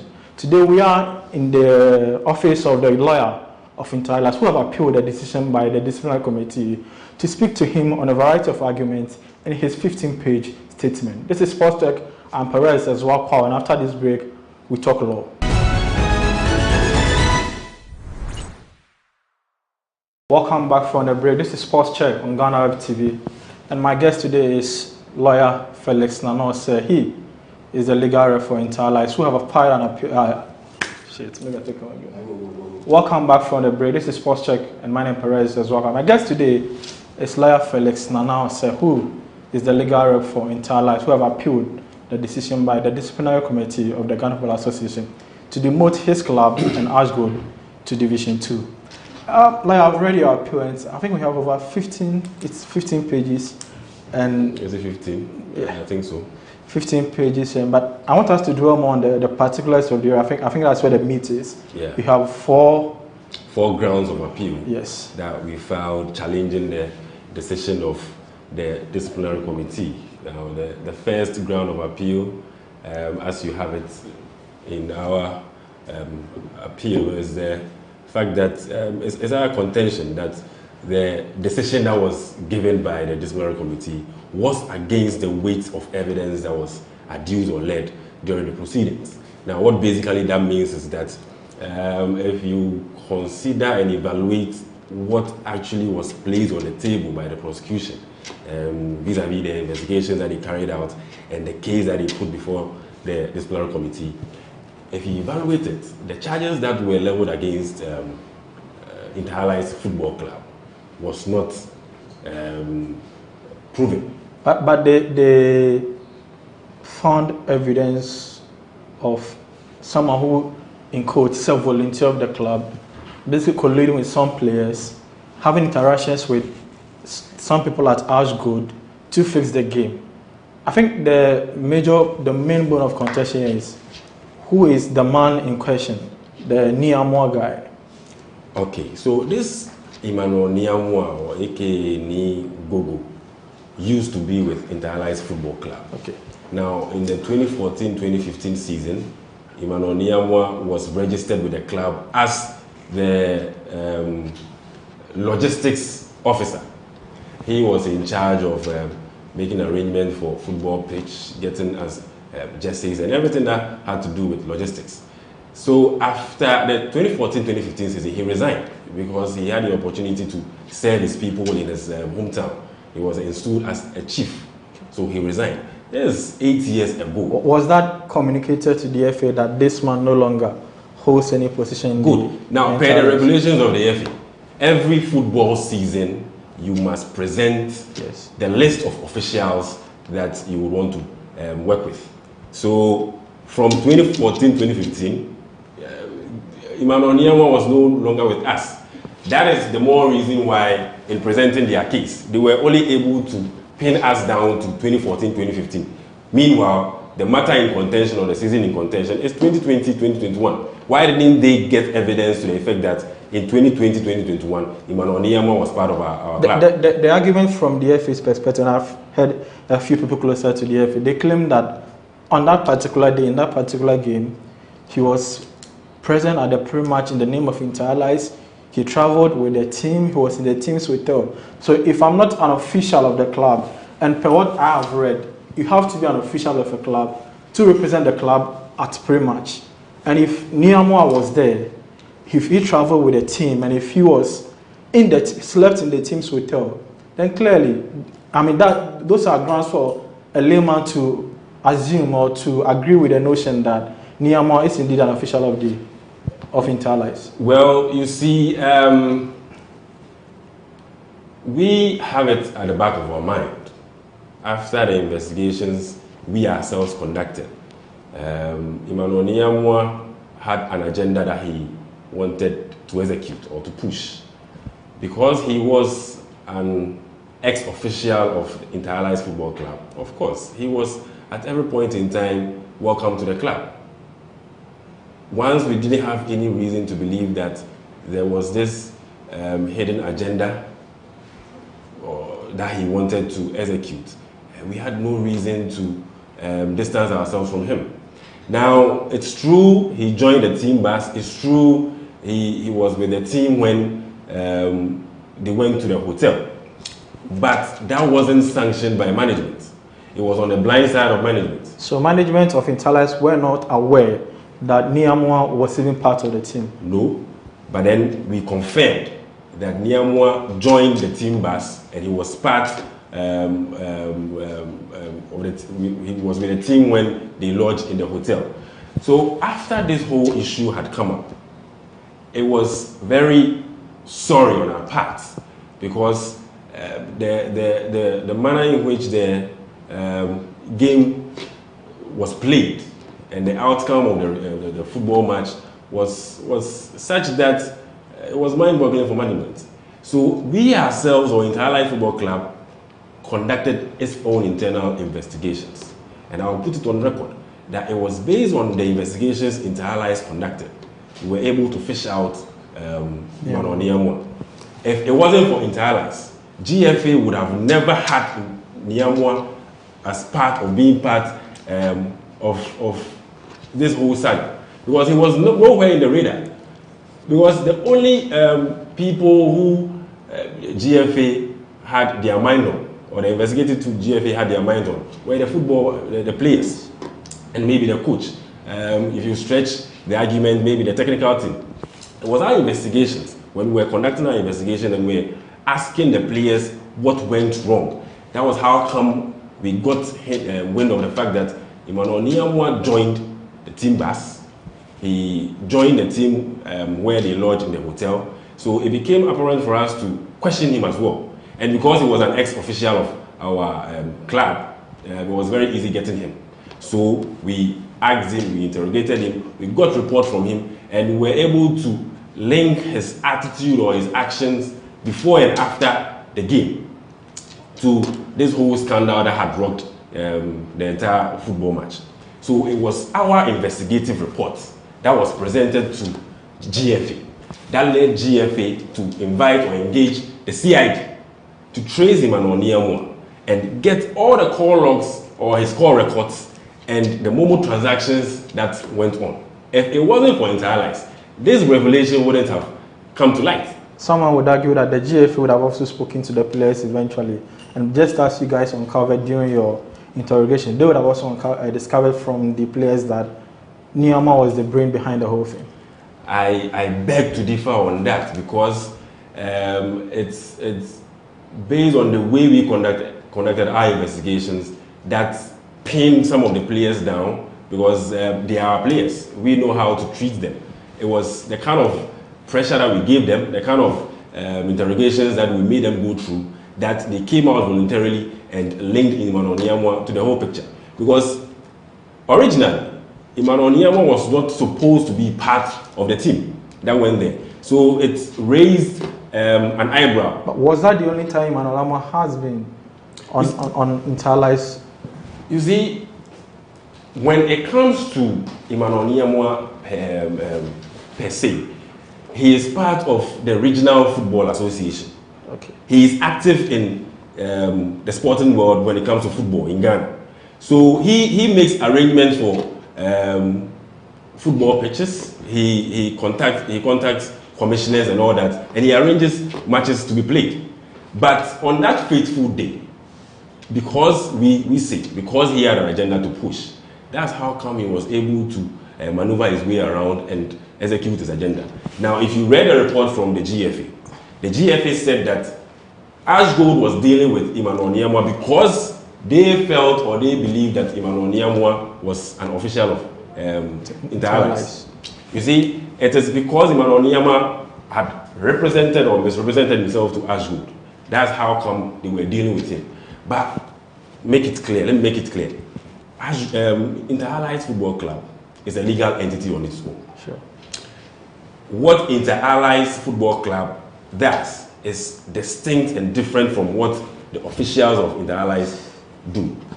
Now, let me conclude. If you would want to associate the actions of officials to that of Interallies and say that the actions of the officers or the officials of Interallies are synonymous with the club, there are a whole lot of requirements that need to be satisfied. Yeah. For instance, if the president of Interallies makes a declaration on behalf of Interallies, we can say that it is Interallies that has acted. Sure. If the managing director of Interallies makes a declaration or makes a misrepresentation or a representation, whatever, any action or inaction it takes, it affects Interallies. Now, if the members or the shareholders of Interallies during a shareholders meeting make a resolution, it is Interallies that has acted. But if officers, ordinary officers, take actions that are not sanctioned by Interallies, you can't say that the officer's action or inaction is synonymous with Interallies. That is a principle that has to do with corporate governance and the legal, separate legal entity principle. So your argument basically is that Niamwa is not a sanctioned or it's not a recognized official of Interallies.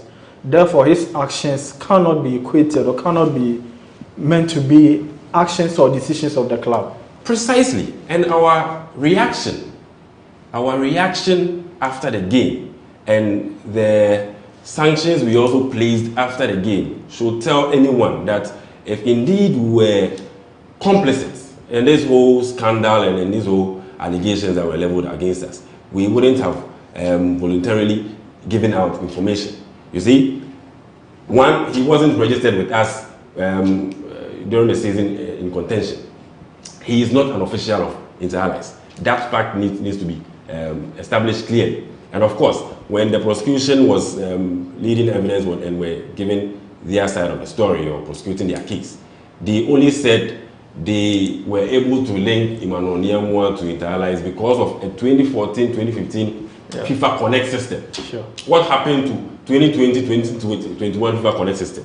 Why would you want to take someone who was with us 8 years ago? And because he was with us 8 years ago, the actions that he has taken in 2020, 8 years down the line, should be our responsibility. Maybe the reason could be that if he was with you guys then he still has some legitimacy, he still has some influence in the club to make certain decisions. Maybe. No, he has no influence. And as I was saying, if Inter Allies is supposed to act, there are three ways when you look at the company law that gives ways that companies must act. The company can act through its managing director.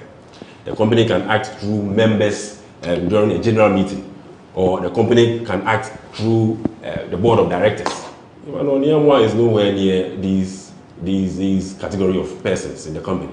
So, as I've already said, he had an agenda to push, and to be able to execute the agenda, he had to do his homework well, make sure he represented some sort of a clean sheet to whoever was his counterpart, for the person to believe that indeed he wielded some influence. But in actual sense, or in actual fact, he wielded no influence. Because during investigations, some football players of Inter Allies were not even in the known of this whole 5-1 scandal or 5-1 match betting that was supposed to go on. Some of the players didn't know. Hashmin, for instance, Hashmin, who had to score 2 own goals, he plays for Inter Allies. Hashmin confirmed during the proceedings that Inter Allies Football Club, before going into the game, promised each and every player 1,000 Ghana cedis winning bonus. This was before the game. So if Inter Allies Football Club had placed this match on bet, why would Inter Allies promise each and every player 1,000 Ghana cedis? For what? This is on record.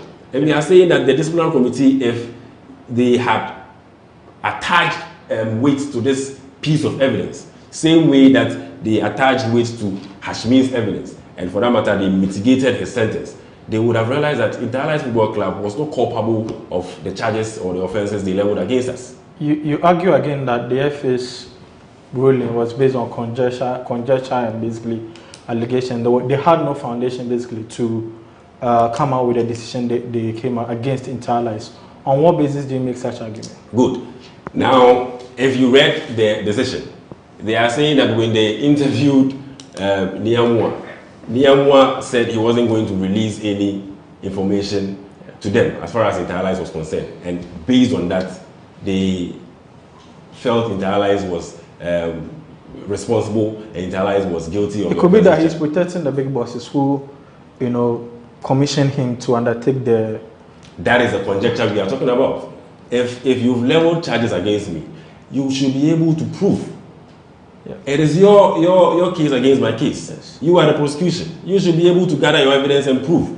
Now, per their standard, their own standard, they are saying that the standard is one that is below beyond reasonable doubt, but then it's above the preponderance of probability. So when you balance it, it means that the standard of proof is supposed to be down, which is more than what is expected in a civil suit.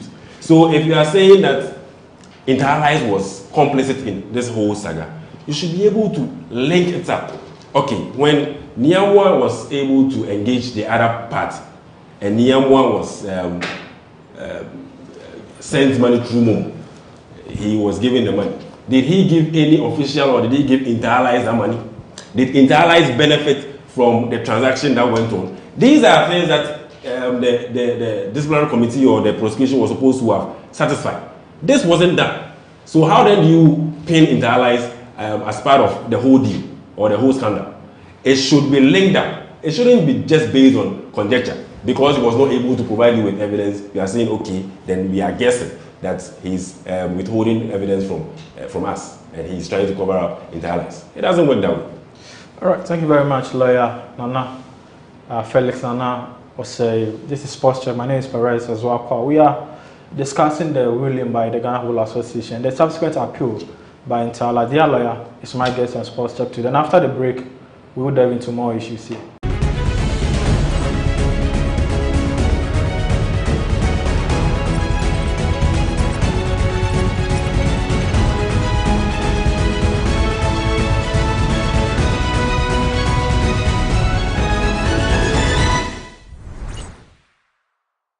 Welcome back from the break. We are discussing Inter Allies appeal of the decision by the disciplinary committee of the Ghana Football Association to demote them to the Division 2 of Ghana football. And also earlier on, you make the point that you internalize conducted internal investigations. I have 2 questions. What were the findings, and did you sanction the players and some officials who were found culpable in this whole scheme? Yes. When this whole issue came up, it was a big blow to the team. So immediately we were able to set up a committee, now come up with our investigations, conduct our investigations, come up with a report, and also report to management. Now, our investigations revealed that indeed Emmanuel Niamua was the mastermind behind this whole saga. Now, some of the players were also found culpable. And this investigative report that was dated on the 22nd day of July 2021. I think the incident happened on the 17th day of July 2021. We had our report on the 22nd day of July 2021. We forwarded it to the integrity officer of the GFA, and we captioned it, investigations into Ghana Premier League Match Day 34 game, Ashanti Gold Sporting Club versus Inter-Allies Football Club. Now, let me read to you the account of management. The account of management. It says that the committee spoke with management. It became obvious that none of the management members traveled with the team, which is the norm when a team travels afar. The management, proud to departure of the team, promised the playing and technical team a winning bonus of 1,000 Ghana cedis. This promise was confirmed by all the players who appeared before the committee. The management on the account had no knowledge of any match fixing or placing the match on betting. The management were not contacted by any person either from the opposing team or betting company and has resolved to assist the GFA in its investigations. The committee will continue its work and will make available any cogent evidence pursuant to the issue at hand. So those who were found culpable, they were sanctioned, their salaries were withdrawn, and they were dismissed from the club. Okay. Now, the period within which this our investigations was conducted and that of the GFA, it more or less clashed. So we had to, at some point, put a pause on ours and concentrate on that of the GFA. So we handed over everything that was at our disposal to the GFA. So the GFA carried it out from there, and they even involved the CID to help them with the investigations based on the leads that we give to them. But in particular, Niamua, couldn't you guys report him to the CID yourself and say, this man is representing us, parading himself as an official of the club, but we don't recognize him and he's going to bring us some bit of shame, so we want you to deal with him? Yeah, so because we gave the whole info or information to the GFA integrity officer, he carried it out from there. And because the CID, we knew the CID was involved, it was just going to be more or less like a duplicity of action for us to also report the same matter to the CID. So the CID conducted their own investigation, and it was through the CID that they got the call-ups and the transactions that occurred through the Momo. That's how come this whole thing came about. So do management feel betrayed or by the FA that we collaborated with you, worked with you to uncover this plot, then you stab us in the back with a demotion to Division 2? How did they take the ruling? We took the ruling. If you've read our appeal, we classified it as a witch hunt, because if you are charging us with some offenses that you feel we have committed, you should be able to prove that indeed we committed the offense. If you look at the charges against us, the charges against Inter-Allies was that, you read the charges, there are 2 charges. It says count 1. The club was charged for breach of Article 34(5)(a) of the Premier League regulations for instigating, commanding, and counseling its players to play a fixed match or match of convenience between Ashanti Gold SC and Inter-Allies FC to achieve a result in favor of Ashanti Gold SC, an act which the club knew or ought to have known at the time of engaging in it to be contrary to the Premier League regulations of the Ghana Football Association. This is a charge against Inter-Allies. Did we instigate? Did we command? Did we counsel our players? Are you saying that by promising our players 1,000 Ghana cedis each if they were going to win, was counseling them to play a match that has been fixed?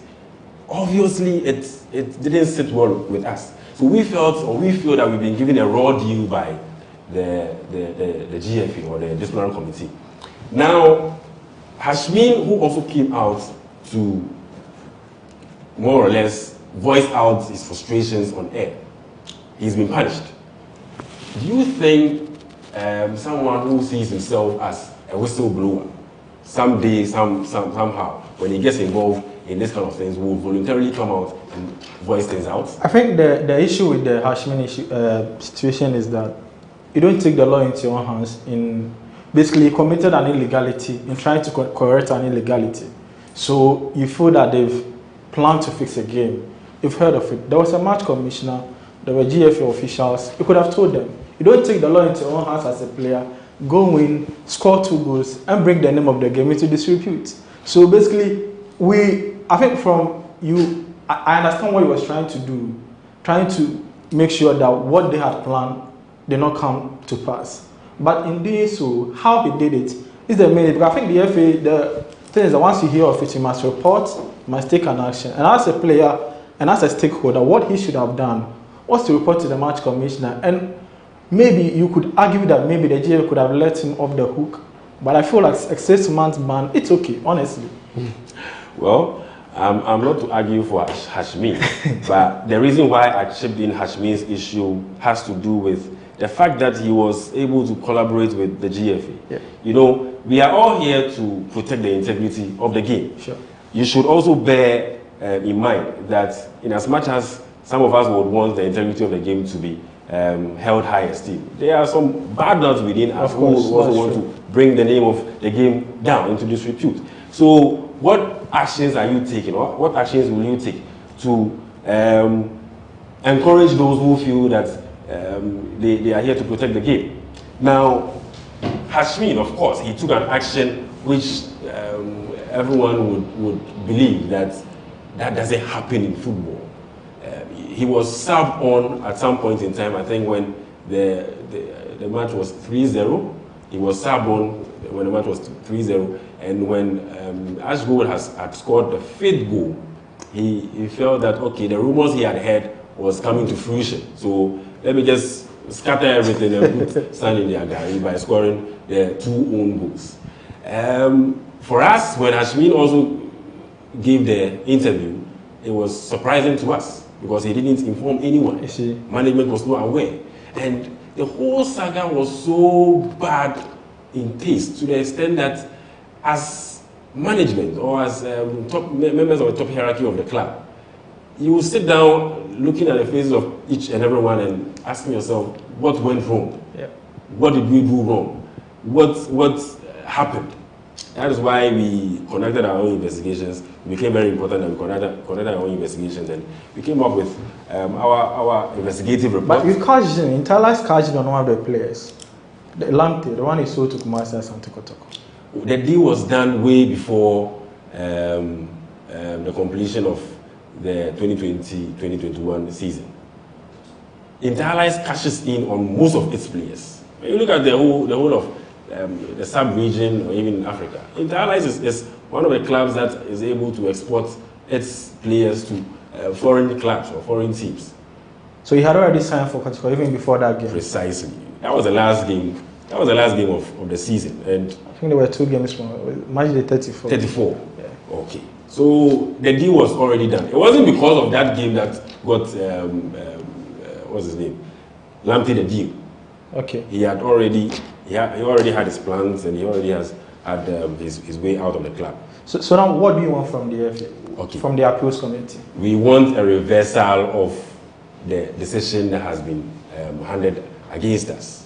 100,000 Ghana cedis is so harsh on a club like Interlice, and also demoting us to Division 2 for an offense we know nothing about.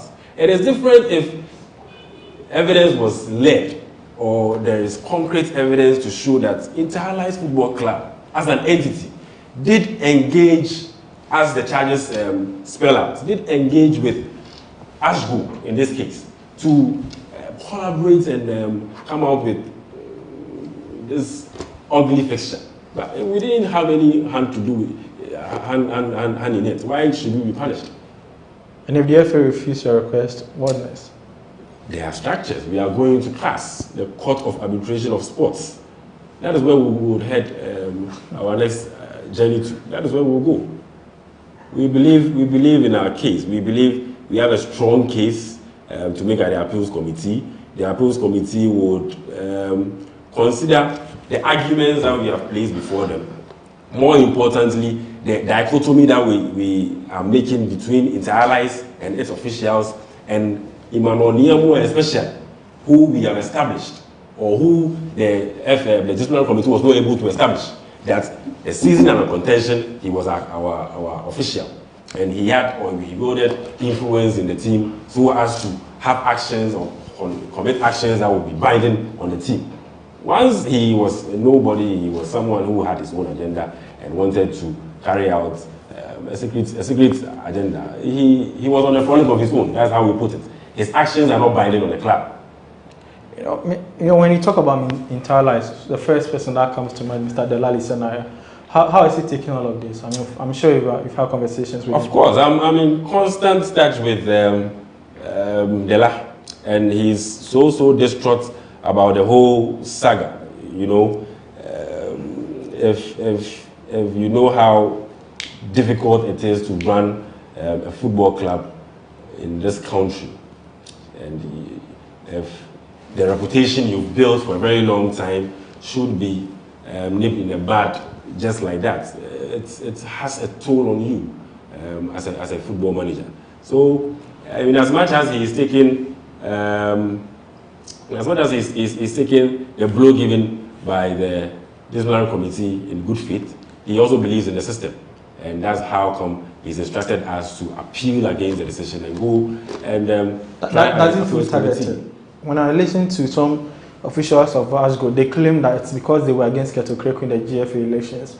Reason why the GFA is now coming at them. Does Delali has similar? No, he doesn't have misgivings of that effect.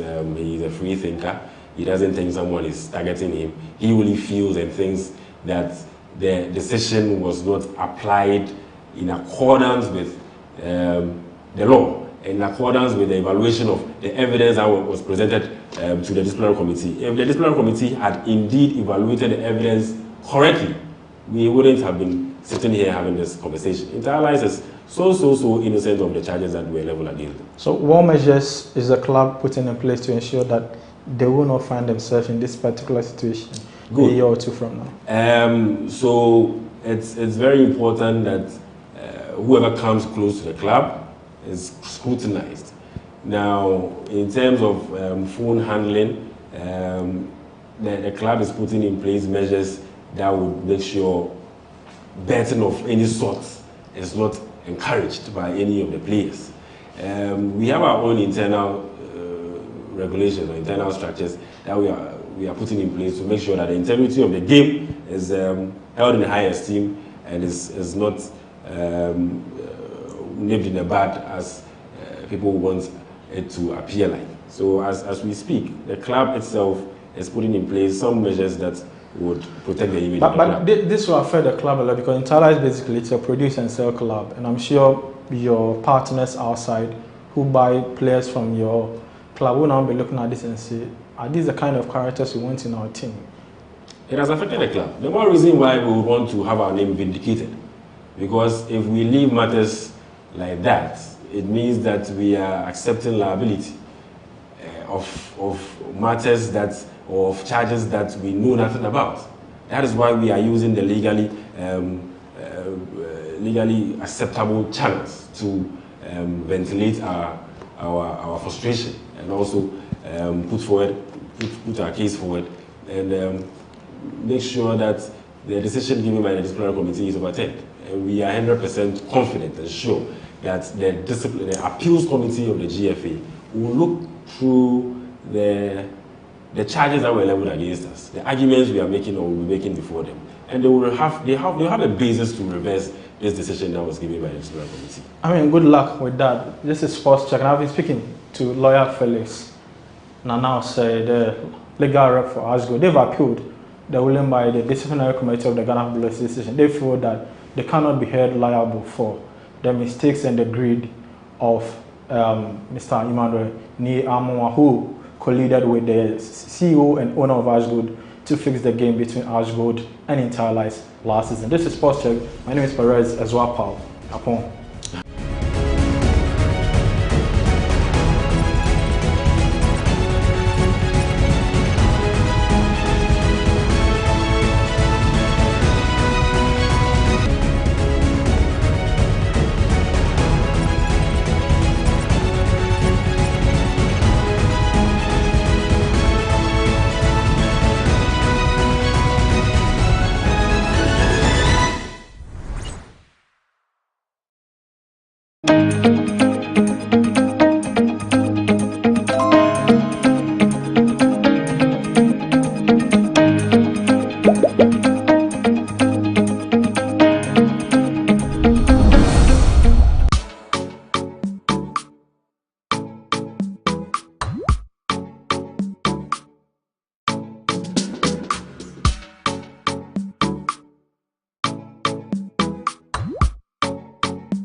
Back again, Charlie. I hope you are doing amazing. I'm currently here at the Amanzitoti Beach here in Durban, and I love this place. Guys, behind me is some beautiful horses I'm about to sit on. Guys, imagine my big tie sitting on that. Yeah! Isn't this exciting? I'm so excited you all are coming along, and this is going to be something I really like, an adventure, and of course you all are coming along. I can't wait to show you my experience or share my experience with you. So come, let's go, let's enjoy my time here at this beautiful coastline of Durban. Let's go, guys. This is how I look for today. I came with my shorts. This bag is from West Africa Design. Thank you so much for this bag.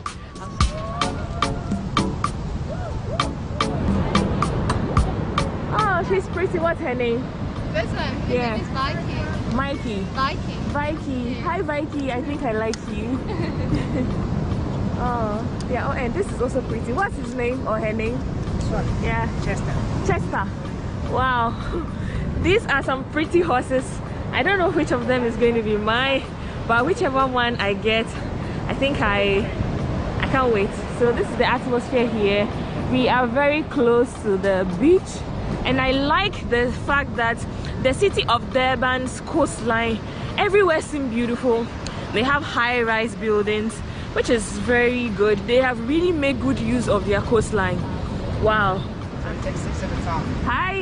Hello. What's his name? What are their names?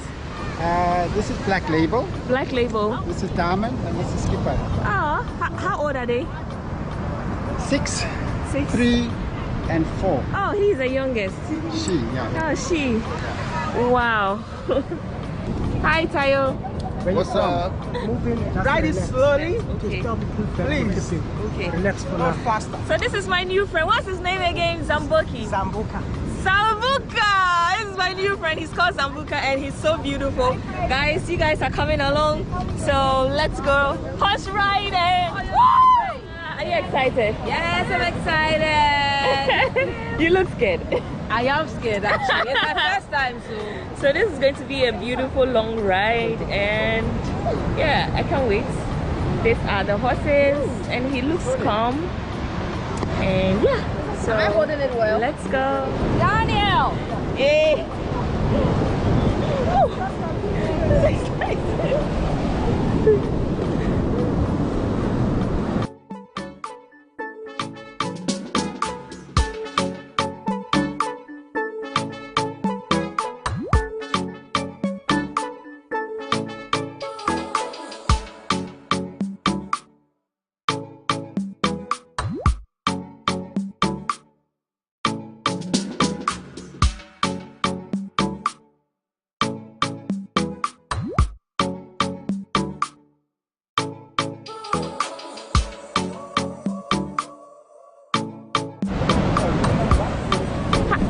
have you been doing this?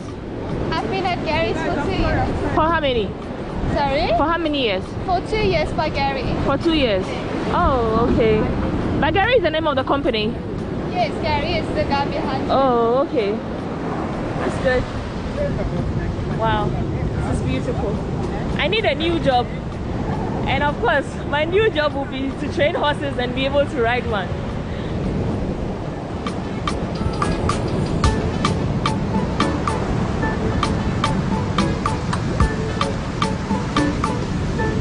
We just ended our 15 minutes horse ride, and this was exciting. The views was amazing, and yeah, it's time to get down, but then we have to do it one at a time. Oh, whoa, this has been so exciting. Yeah, I had so much fun riding that horse. I hope you had fun riding with me too. Please come for it. Please come for it. Please. No. Oh, no. Stand still. Oh. Stand still. Okay, don't worry. They say stand still. When you stand still, look. When you stand still, they stand still. But when you move, they move with you. Yeah. So You easy. guys, why were you recording it? Because you look so scared. Just stand still. Let me hold you. She was so scared a few minutes ago. Jen! How are you, my love? Ah, he's licking me.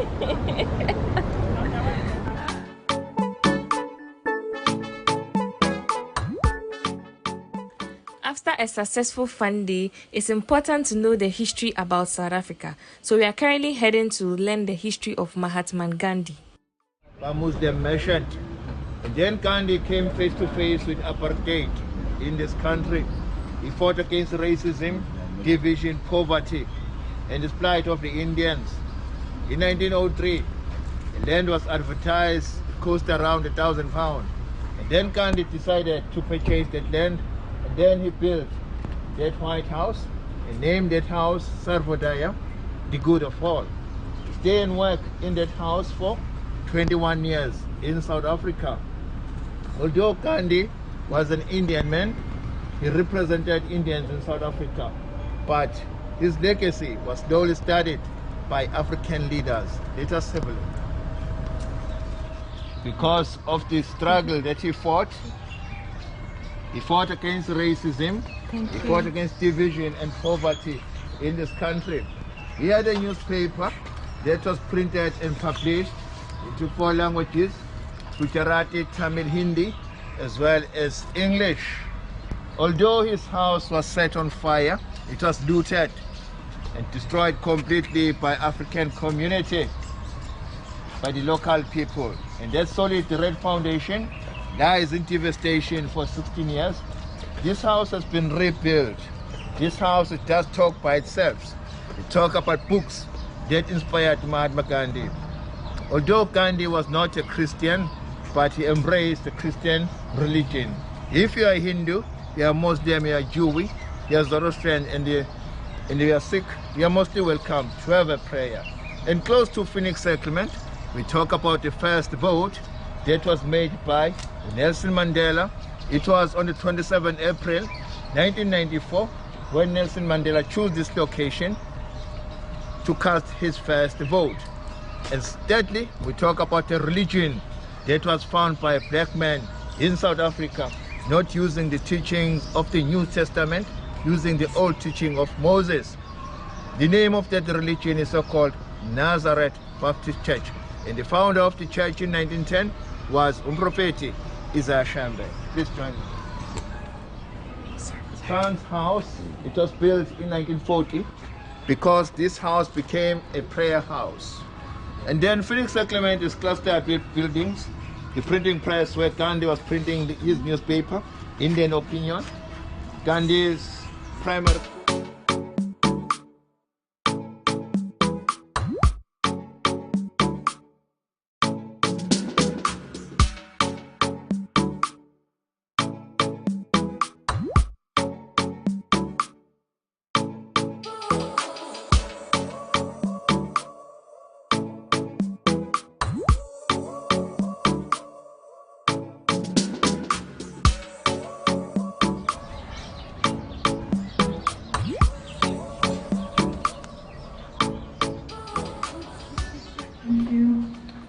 We are in a museum that is so-called the Seeds of Democracy. When we talk about the seeds of democracy, we talk about the first vote, we talk about the religion, education, and self-sufficiency.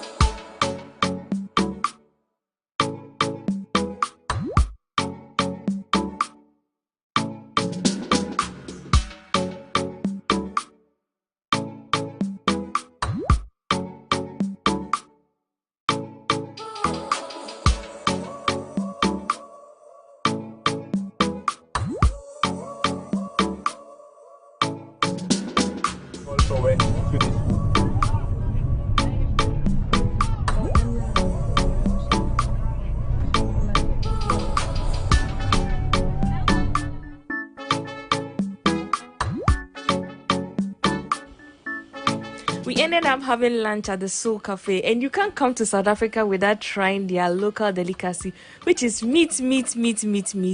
The food was delicious. We had pizza and enjoyed our time.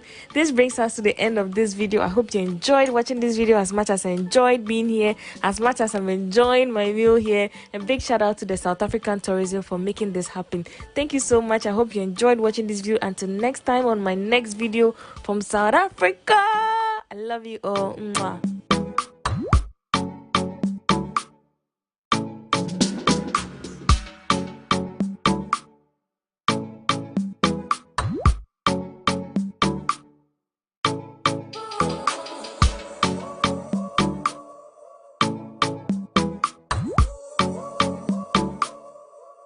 Thank you.